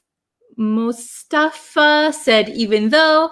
Okay, so I can see there's a little bit of confusion here. So the correct answer is he ate even though he wasn't hungry. He ate even though he wasn't hungry. Can you see that? Is the green pen okay? he ate even though he wasn't hungry. So because he wasn't hungry is a true statement, we're going to say even though. If it was a possibility, so he will eat even if he won't be hungry. If it's a possibility, we can use even if, but this is a true statement, okay? Very good. How about, let's see, number 3. Don't yell at me again. Now, this one is a little bit tricky. We learned something similar to this in our actual lesson. So if you don't remember that one, it's okay. Maybe go back and review that lesson. So don't yell at me again. So in this sentence, we could just say, don't yell at me again. But we want to be very strong. We're emphasizing, don't yell at me again, okay? Whoa, I see so many good answers. Very good. Ever. Very good. Okay, don't ever yell at me again. You might hear this, don't ever do something. It's a very strong way to say don't do something. So maybe only use this when you're trying to be very strong in what you say, okay? It can sound a little bit mean or like fighting almost. So be careful when you use it, all right? Don't ever yell at me again, okay? Okay, very good. So number 4, can you stay with me? Can you stay with me? Maybe, oh, very good. So Muhammad said for a while, Soare said for a while, Mezzo for a while, Annabelle for a while. Okay, so can you stay with me for a while? So we don't know how long it is. Can you stay with me for 10 minutes? Can you stay with me for an hour? So if we say for a while, we don't know how long the time is going to be. It is unspecified amount of time. Okay, very good. Everyone's doing so well. Okay, number 5, I have been to Spain, but I'd love to go. I have been to Spain, but I'd love to go. Oh, everyone's putting some good times in there. Very good. Oh, yes, Annabelle, very good. Oh, very good. How do you say your name? Mustafa. Very good. Oh, very good. Yes. So I think this one is kind of an easier one. It's very straightforward. I have never been to Spain, but I'd love to go. I have never been to Spain, but I'd love to go. Very good. Number 6, she doesn't like sweets, and does he? What is the correct answer? Who can get the correct answer first? She doesn't like sweets, and does he? So it means he also doesn't like sweets. So we need a negative word here. Very good. Oh, I see Annabelle said neither. Anybody else? She doesn't like sweets, and he also doesn't like sweets. Oh, very good. Okay. Very nice. I see some neithers, some nevers, some eithers. Okay. So she doesn't like sweets, and neither does he. So because we need a negative word, so does is in the positive. So he doesn't like sweets. So we need to make it negative, and it's agreeing with this one. She doesn't like sweets, and neither does he. So he doesn't also, right? So we need neither. Neither is a negative word. Okay, very good. Number 7, can you see it? I had to write really small. She wants to travel the world. It costs an arm and a leg. So this might be a new expression for some of you. It costs an arm and a leg. So it costs an arm and a leg means that something is very, very expensive. It cost me an arm and a leg. This jacket cost me an arm and a leg. An arm and a leg, an arm and a leg. It means very, very expensive. So she wants to travel. So this is in the future, right? She wants to travel the world. It costs an arm and a leg. Oh, very good. I see. Even if, and one even though. Okay. So the correct answer is even if. Okay. So I think even though could also fit here. It changes the meaning a little, very, very slightly, but we used even though up here. So even if is good down here. So she wants to travel the world even if it costs an arm and a leg, or she wants to travel the world even though it costs an arm and a leg. This one can be kind of interchangeable. Very good. It depends on what you want to say, right? Okay. Then number 8. You can save your money or spend it. So big hint here is or. You can save your money or spend it. Oh, very good. I see a lot of people. Annabelle, Mustafa, very good. Okay, you can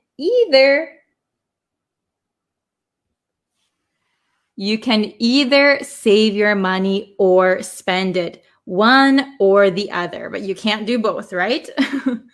Okay, last one, number 9. Let's see who can get it the fastest. Ready? He likes to drink once.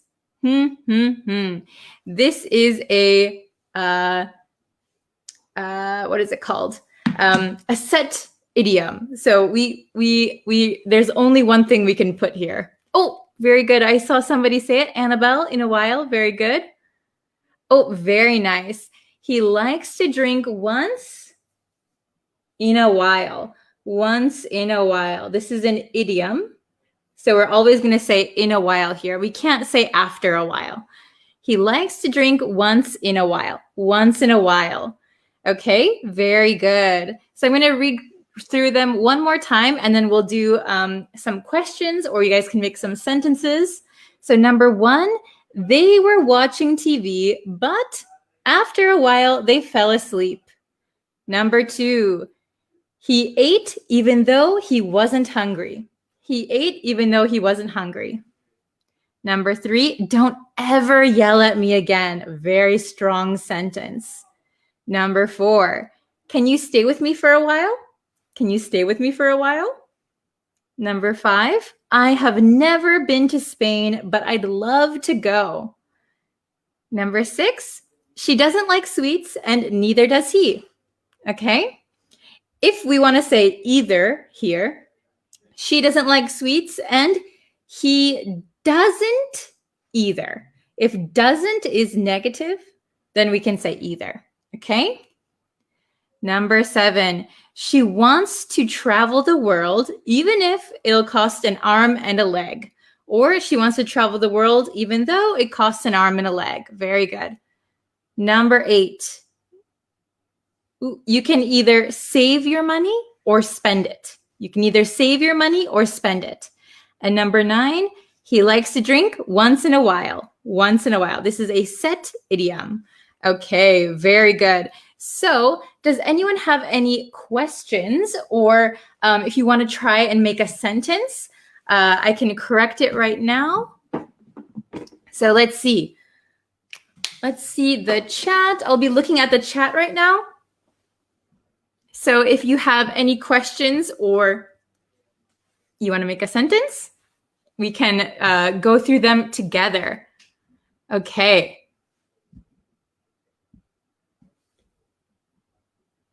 Oh, okay. So Andreen said, I would probably never say, don't ever yell at me again. I would probably be meaner. Oh no. Yeah, you can, if you say, don't ever yell at me again, it is kind of strong, but you could probably say something even stronger or meaner. That's a good example. Okay. Let's see. Oh, you're welcome. Okay. Fahad said, which tense is going on? So I don't know which, are you referring to these questions? Or are you referring to our words, our terms? Please let me know. Okay. Oh, Sparkling Hopes said, my name is Maya and I really like your positivity. Oh, thank you, Maya. Thank you for joining us and thank you for joining the lesson. I hope that you find these lessons helpful. Oops. Please repeat that again. Which one are you talking about? Here? Or could you tell me the number? Which number you want me to repeat? We have 1 through 9. Okay, I'll look for your answer in the comments. Okay. Let's see. Oh, Sandy, very long sentence. This is the best English learning channel. Oh, thank you. I have ever watched. You can either watch live shows or offline videos. Very good example. Well, even though I was tired today, I was excited to watch the show. Very good examples. Very good. Nice job. Okay. Oops. The chat is going crazy.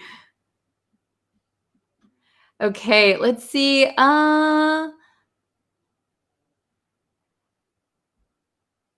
Najat said yes. Which one is yes? You want me to repeat these? I'll quickly repeat them for everybody. Ever, never, even though, even if, for a while, after a while, in a while, either, neither, or either, neither. Okay?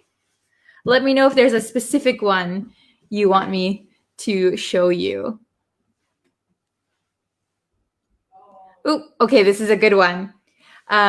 So Maya said, we can also say, never ever yell at me again. Yes, if you want to be extra strong or extra clear, never ever yell at me again.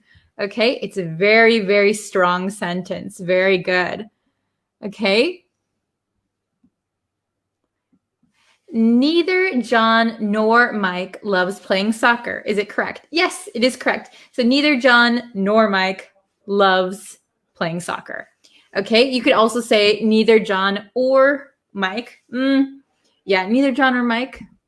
Sometimes I think when we speak in American English, our or nor becomes very short. So we change it just to the sound.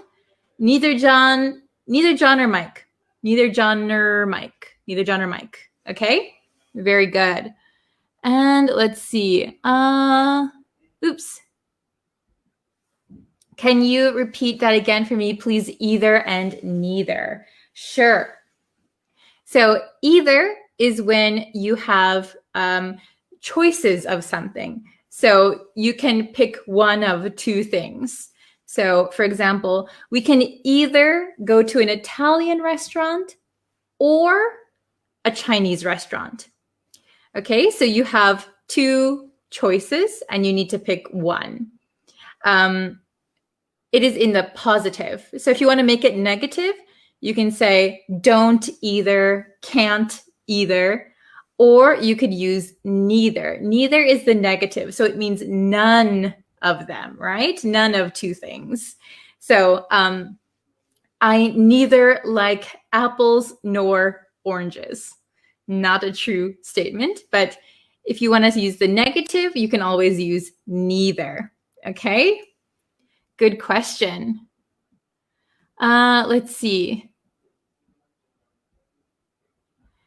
Ever and never, please. Ever and never. Ever means at any time. Never means at no time. So you might know, like, the simplest question is like, have you ever done something? Have you ever done something? I have never done something. Okay, that is the simplest one. And the ones that I was teaching kind of today, like, don't ever yell at me. This means at no time, or at any time, I guess. So don't ever. It means at no time, right? Because don't ever yell at me. This means at no time yell at me, okay? Or if you say, never say that again. At no time, don't say that again. It's kind of confusing. But remember that ever is in a positive and never is the negative. It's similar to either and neither. So you can say don't ever, and it becomes negative. Or you could just say never, right? Very simple. Okay, very good. Oh, either of you can take the responsibility of doing all the work at the office. Very good. I think you mean all the work at the office. Very good. So either of you, one of you. There's two people, either of you, not both, just one. Good example. Oh, okay. Oops. Let's see. Oh, okay. Please repeat even, maybe even if, even though. Okay, so even though and even if are very similar. Even though means despite the fact, despite the fact. So remember that we're talking about a true statement. Even though it is raining right now, I will still go outside. Even if means the possibility, the possibility. Even if it's raining, even if it rains, so maybe I don't know, will it rain? Won't it rain? I don't know. But if it doesn't rain, or if it does rain, if it does rain, I will still go. So even if it rains, I will still go outside. If it rains, I will still go outside. Okay? Very good. Let's see. I'll do maybe one or two more questions. Oh, okay. Oh, good question. Which one is correct? I have never seen a great teacher like you. I have ever seen a great teacher like you. Okay, this is a good question, and thank you for the nice words.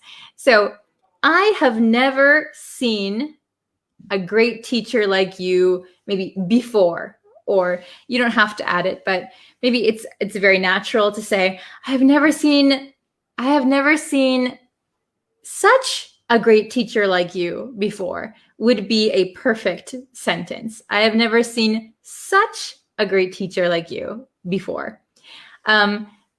This means that until now, you have not had or seen a good teacher before. So the second sentence, I have ever seen a great teacher like you. So we would not say this as a sentence, I have ever seen. So ever is usually for questions. Have you ever had a great teacher? Have you ever seen a great teacher before? Okay, very good. So I'll do one more. Let's see. Let's see. Okay. What does once in a while mean? Okay, what does once in a while mean? Very good question. Once in a while means very seldomly, rarely, sometimes. I think it means about sometimes.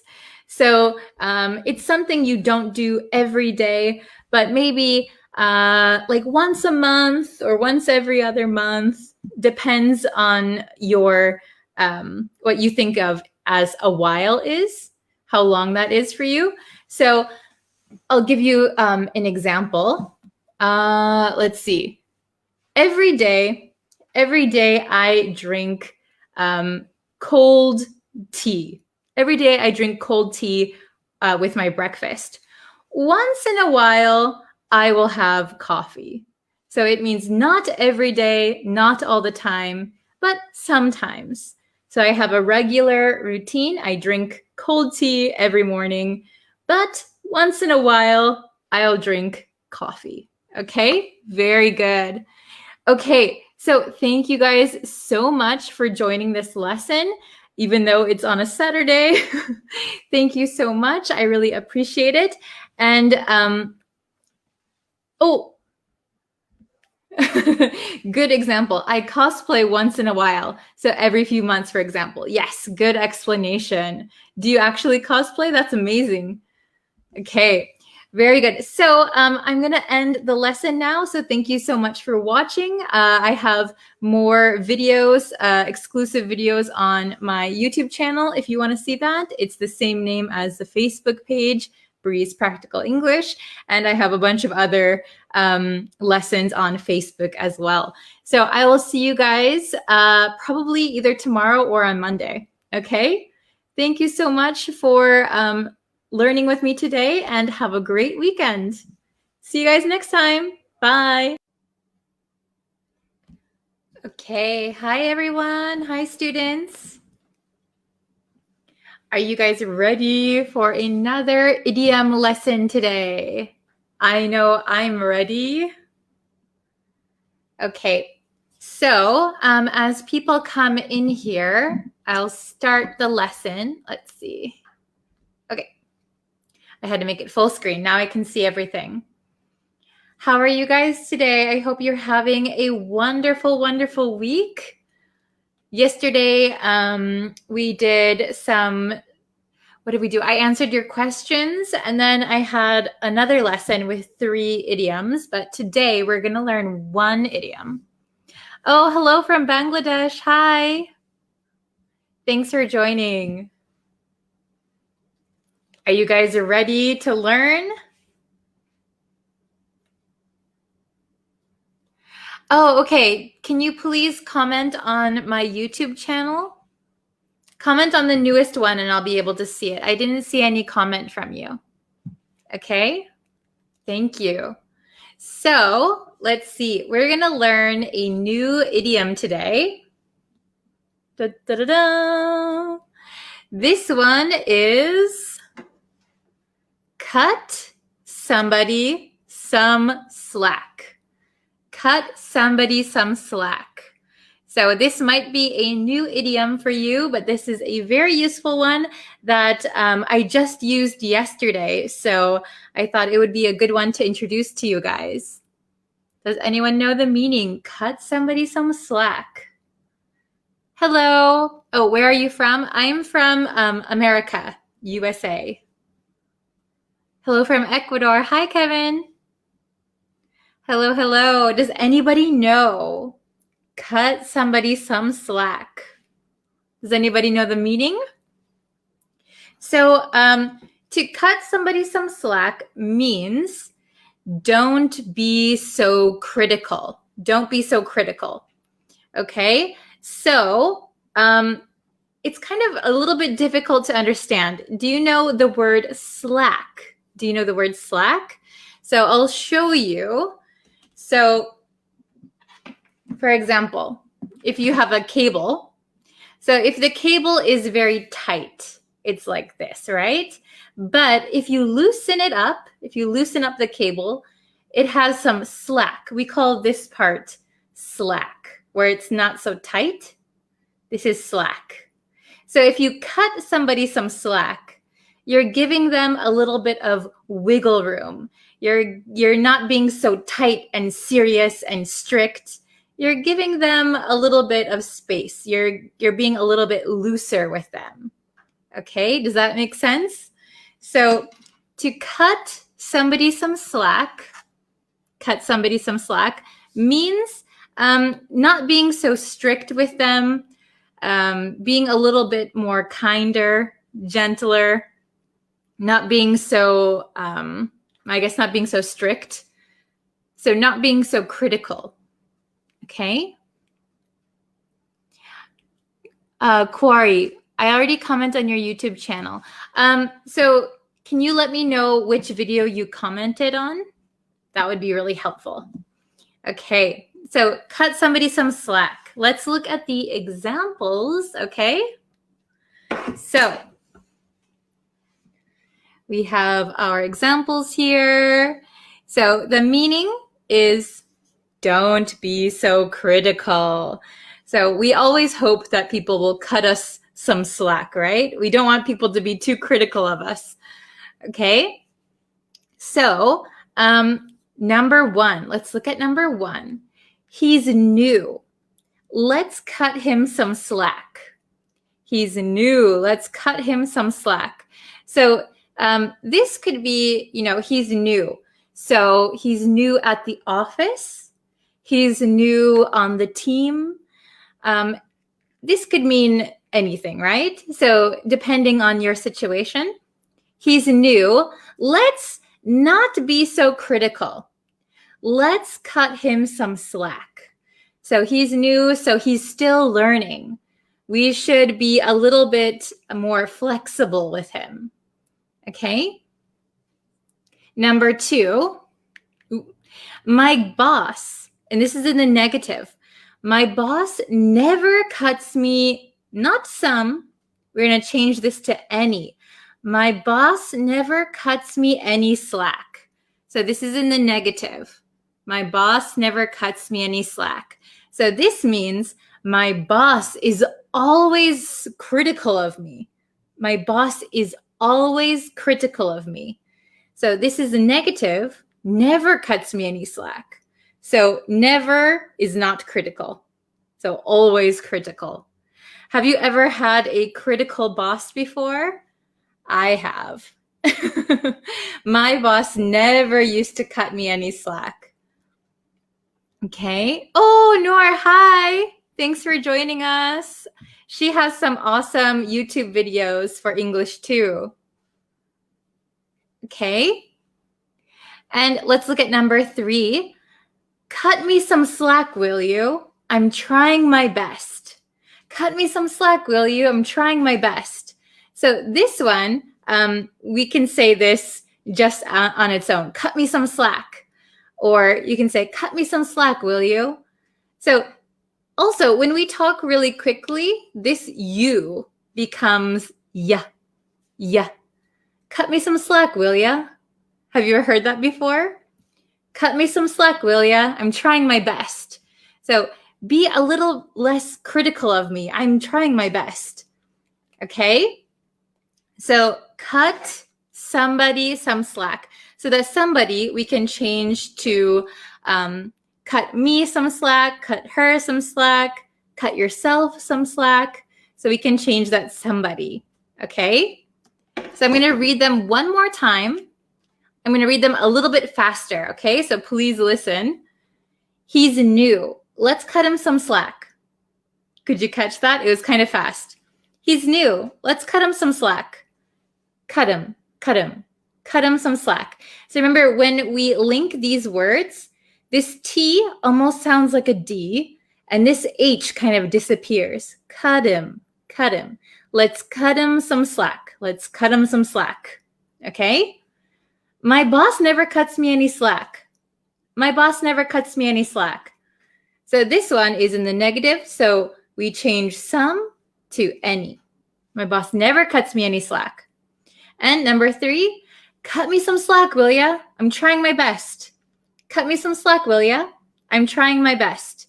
So will ya, this you becomes ya. Cut me some slack, will ya? Will ya? Will ya? Okay? So that is my American pronunciation. Very good.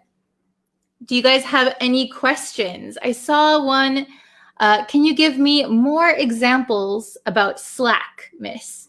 So slack, I think if you're just joining us, slack is like if you have a cord or a rope or something and it's very tight, this is just tight, right? But if you have some slack, this is slack. So you have some extra room, you have some flexibility, right? So cut me some slack means give me some extra wiggle room, extra flexibility. Okay? So it means don't be so critical. So we often use this like if your parents are telling you to do something and they say, hurry up, you're not fast enough. Oh, come on, Dad, cut me some slack. I'm trying. So don't be so critical. I'm trying. Or your boss might say, hey, you're not working good enough. Work better. You can say, hey, boss, cut me some slack. Please cut me some slack. So don't be so critical, please. Okay? Very good. I hope you guys understand the lesson. Oh, hello from Afghanistan. Oh, thank you for watching every day. I appreciate it. Very good.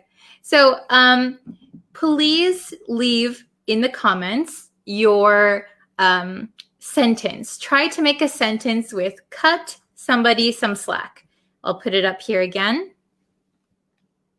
Cut somebody some slack, okay? So if you can make a sentence and put it in the comments, that would be awesome. Oh, very good. I'm glad you guys can understand. Okay, yeah, if you have a question, you can type it in the comments. I'll try to answer any questions that you have. So remember, we can change somebody to cut me, cut him, cut her, cut them, some slack, okay? Hello from Pakistan. Hi. Wow, we have people from all over the world. It's quite amazing, right? Is this a good time for a lesson, by the way? Because for me, it's around lunchtime right now. It is 12:51. So I don't know if this is a great time. Oh, okay. So your question is, what time do you teach us? So I'm trying to figure out a schedule because I do some other lessons as my job. So in between those, I like to have a lesson on here.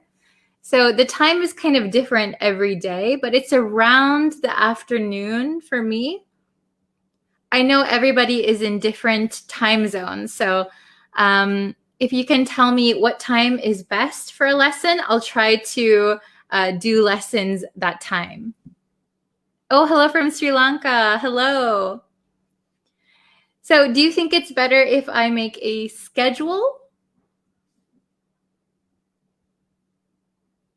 Oh, very good. The lesson is hard. Please cut me some slack. Yes, perfect. Very good. Awesome. Okay, so please let me know what time that you would prefer a lesson. If you would like it earlier than this, or at this time, or later. Please leave that in the comments too, and I will do my best. Please cut me some slack. I'm doing my best. Okay. Oh, you prefer this time. Okay. Oh, very good. After COVID-19, the workers need cut some slack to recover their potential. So very good. You could say the workers need to be cut some slack. Ooh, it's 9 in the morning for you. Wow. So around this time is good for you guys, right? Okay. I will keep that in mind. So please write your sentence using cut somebody some slack in the comments, and I'll check them. And I will see you for another lesson tomorrow. Okay? Thank you guys for watching. See you next time. Bye-bye. Hi, everyone. I'm so sorry I didn't give you any warning for this live stream. So I'm just kind of going live and seeing who's gonna show up. Okay. So, oh my gosh, I'm later than usual again. I'm sorry. I think I say that a lot. So, how is everyone today? If you're catching this live, please let me know what time it is for you guys and what country you're from. That's always interesting to see. Oh, it looks like we have a few people in here. Oh, Anna, hello. I'm so sorry I didn't give any warning for the lesson. Oh, hello, Osas. How can I pronounce your name? Is it Osas? Let's see. Osas from Mars? It's really hard. I can't read your name exactly, but oh, hello. Good morning, everyone. Good morning. Good morning. Good morning, Jal. Hello. Hello, Kevin. I'm very good. Thank you for asking, Anna. Hello from Thailand. I'm feeling pretty good today. I'm a little bit sleepy. Oh, it's 11 past 11 in Bangladesh. It is 11 past 2 here in Japan. Hello. Hello from Ecuador, Kevin. Hi. 10:15 in Pakistan. Read my name. Wasim. Is that how you pronounce your name? Wasim? Okay. Is it fall break in Japan, Miss Brie? Oops, it's I took the wrong one. 9:40 in Afghanistan. See, the chat goes pretty fast, so I missed it. Oh, 7:12 in Egypt. Very nice. 9:40 in Afghanistan. Is that fall break in Japan? It's not fall break yet. I think the a lot of schools and everything have a little bit of a different schedule this year because of the pandemic. A lot of people were off during the summer months. So I think people are just going to work and school as usual right now.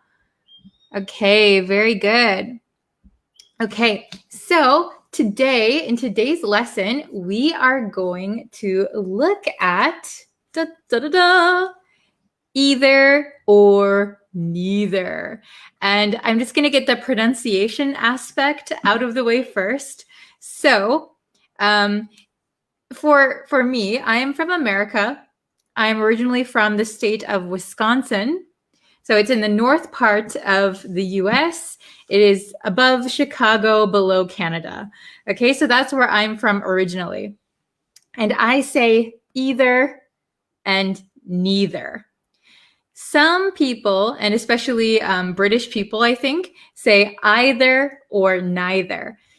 Both of these pronunciations are okay. Both of them are understandable. At least in the US, you can say either of them. I know people who say either and neither.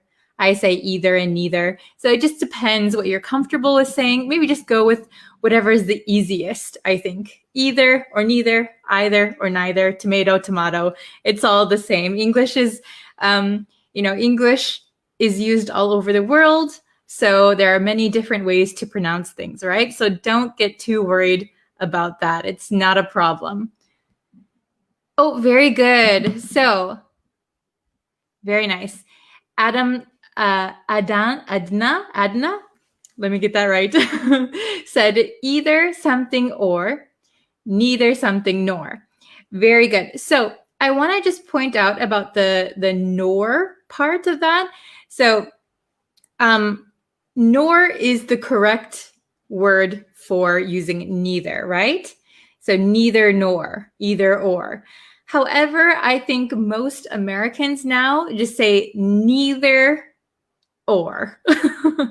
So nor is a little bit old. It is still used by some people, and especially in different situations. But for me in my personal life, I tend to say or, but you're not wrong if you say nor. So again, same with the pronunciation, don't stress about it too much. Okay, very good. Okay.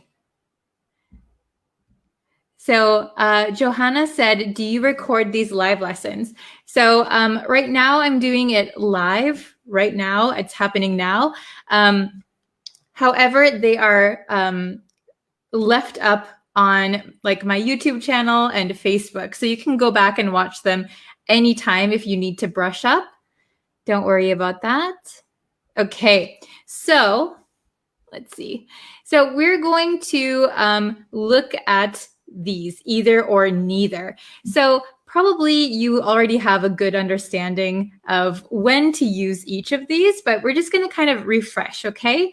So either, we use it for one or the other of something, or to link a similarity, Or yeah, if you have, what is it? What did I write down? If you have alternatives, okay, you can use either. And either is generally used in the positive. So if you want to make it negative, you can say neither, or you can put a negative plus either. Neither is kind of the opposite of either, right? So neither is already a negative word, so we don't need to put like not neither or don't neither. That is incorrect. So we can say, I don't either. That is correct. We can make either negative. However, neither is already negative, so we don't want to put another negative like not neither, don't neither. So we want to avoid that, okay? Very good. Oh, hello from Bangladesh. Hello, Shaful. Okay. Oh, you're welcome, Johanna. Okay, is it Johanna or Johanna? I want to get everyone's names right all the time.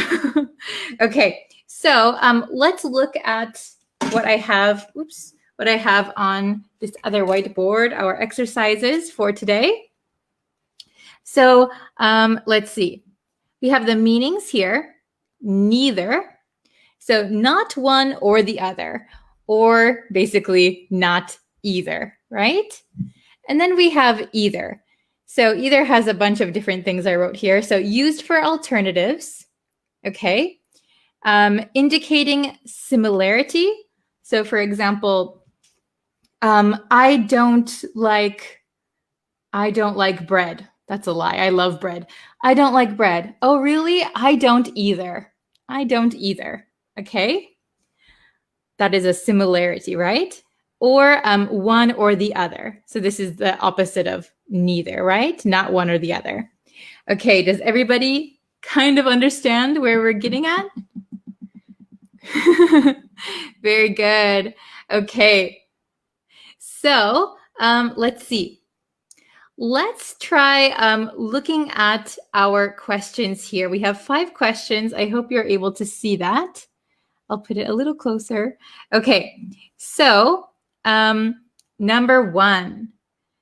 There were no profits from venture.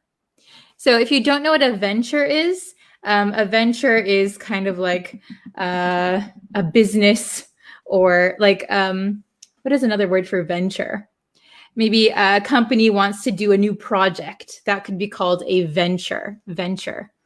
Okay?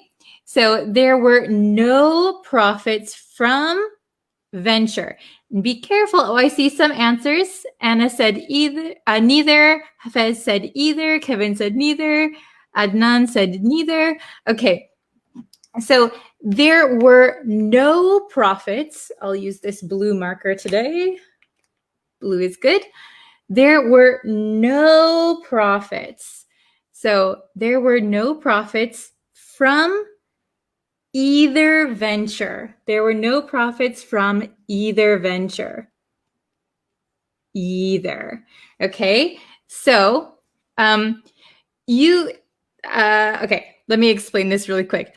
There were no profits from either venture. Because we say no profits, we want to use either, because we can make either a negative, no plus either. If we were to use neither, we could say neither venture maybe produced any profits. Okay, but since we have the word no profits from either venture, okay? Is it understandable? Okay, very good. Let's try number 2. I don't know, and does he? So be careful with this one. It has a negative. I don't know. But then we're going to cut the sentence. And does he? Oh, very good. I see Hafez. Kevin said either. Okay, so I don't know. I don't know. And neither does he. So it means he also doesn't know. So we could say, I don't know, and he doesn't either. If we have a negative here and he doesn't either would be okay. But I don't know and neither does he. Neither does he. Okay, so we're using neither as the negative for he also doesn't know. Okay. Is this getting complicated? Is it understandable? Okay. Oh, I see a lot of correct answers. Very good. Okay. So how about number 3? You both go or no one goes. So this is something that my parents used to say to me a lot. So if I wanted to go to like the park, my parents would say, you both go, me and my sister, or no one goes. So we're giving, this would be alternatives, right? One or the other. Very good. I see a bunch of either's. Yes, very good. Oh, good job, Anna. Okay, so either you both go or no one goes. So you have 2 choices, right? Both going to the park, for example, or no one going to the park. Which choice do you want? Either you both go or no one goes. My parents often said that to me and it was really annoying. Okay.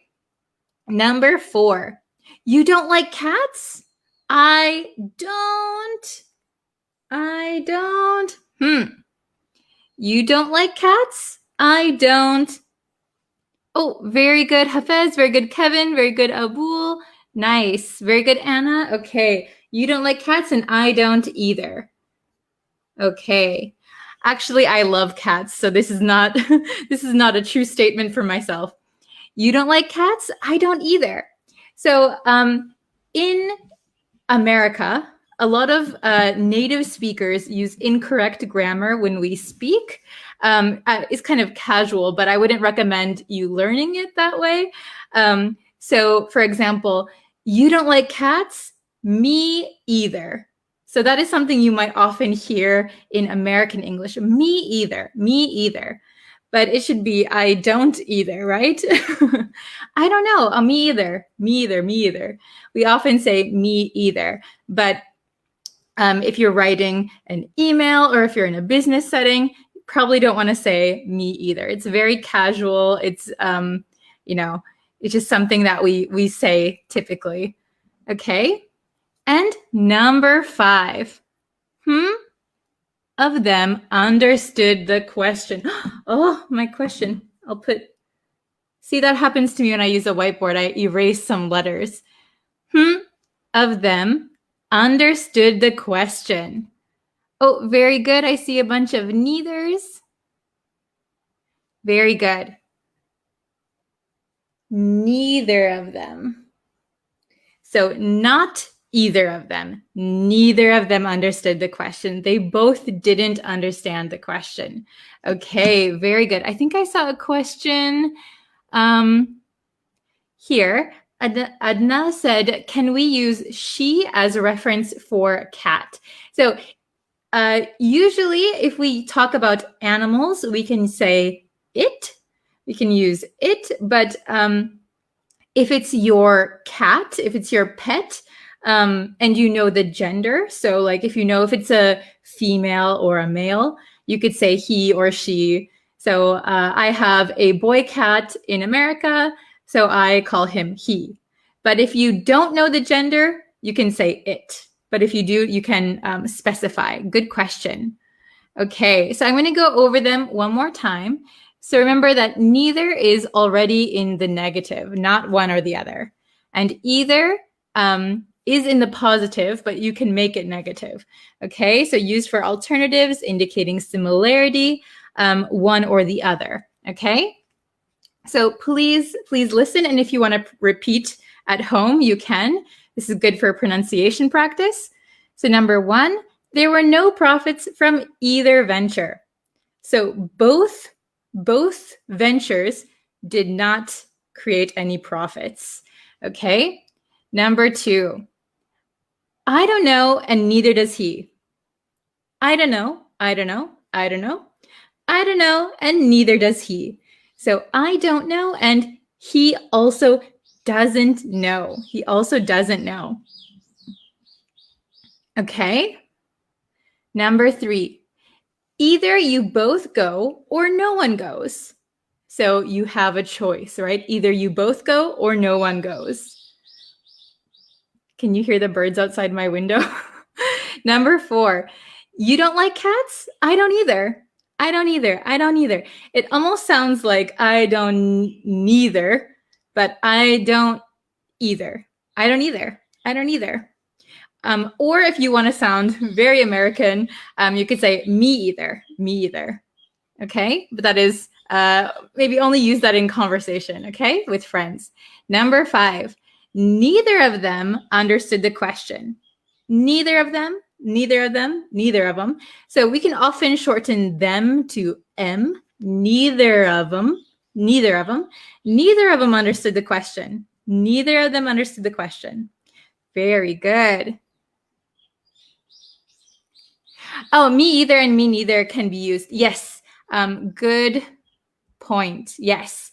So Kamrul said, me neither, me either or me neither can both be used. So yes.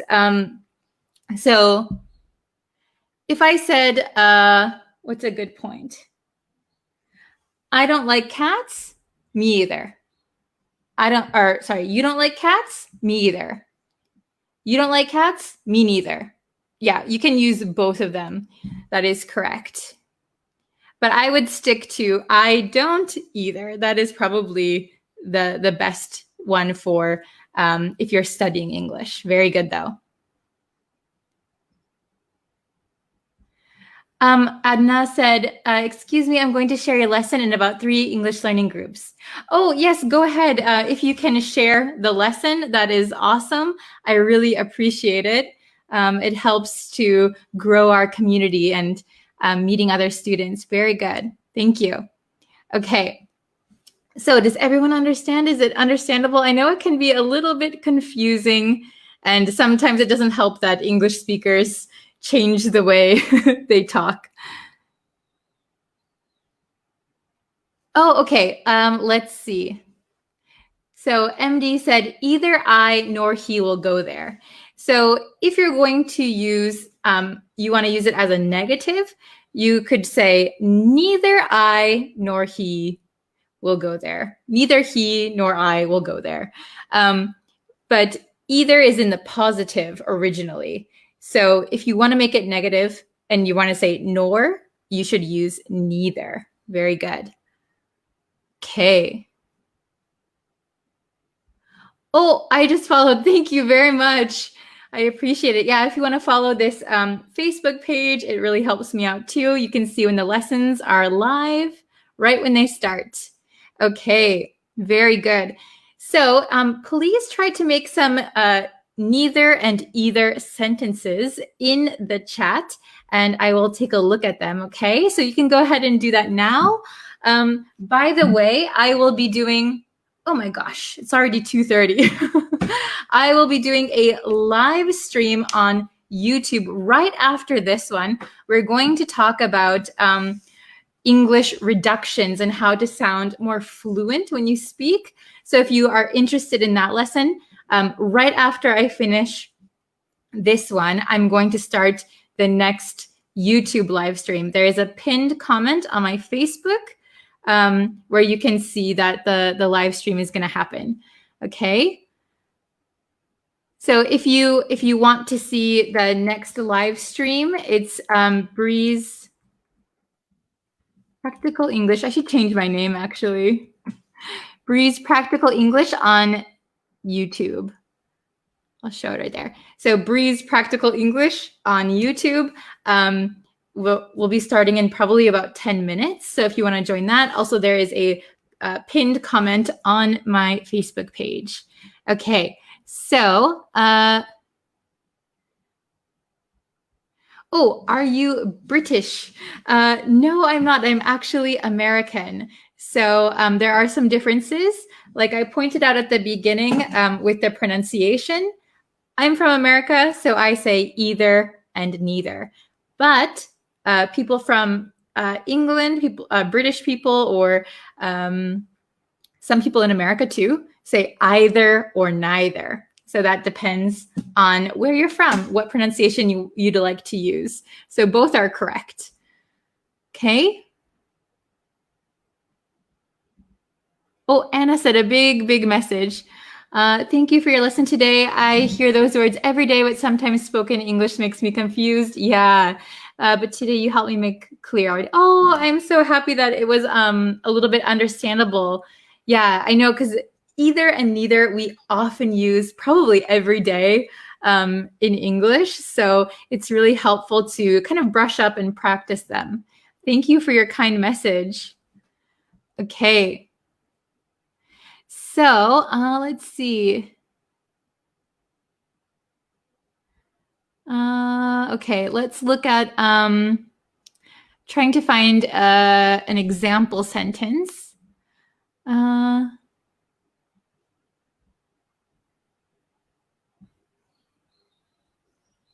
Let's see. If you guys can write an example sentence, that would be great.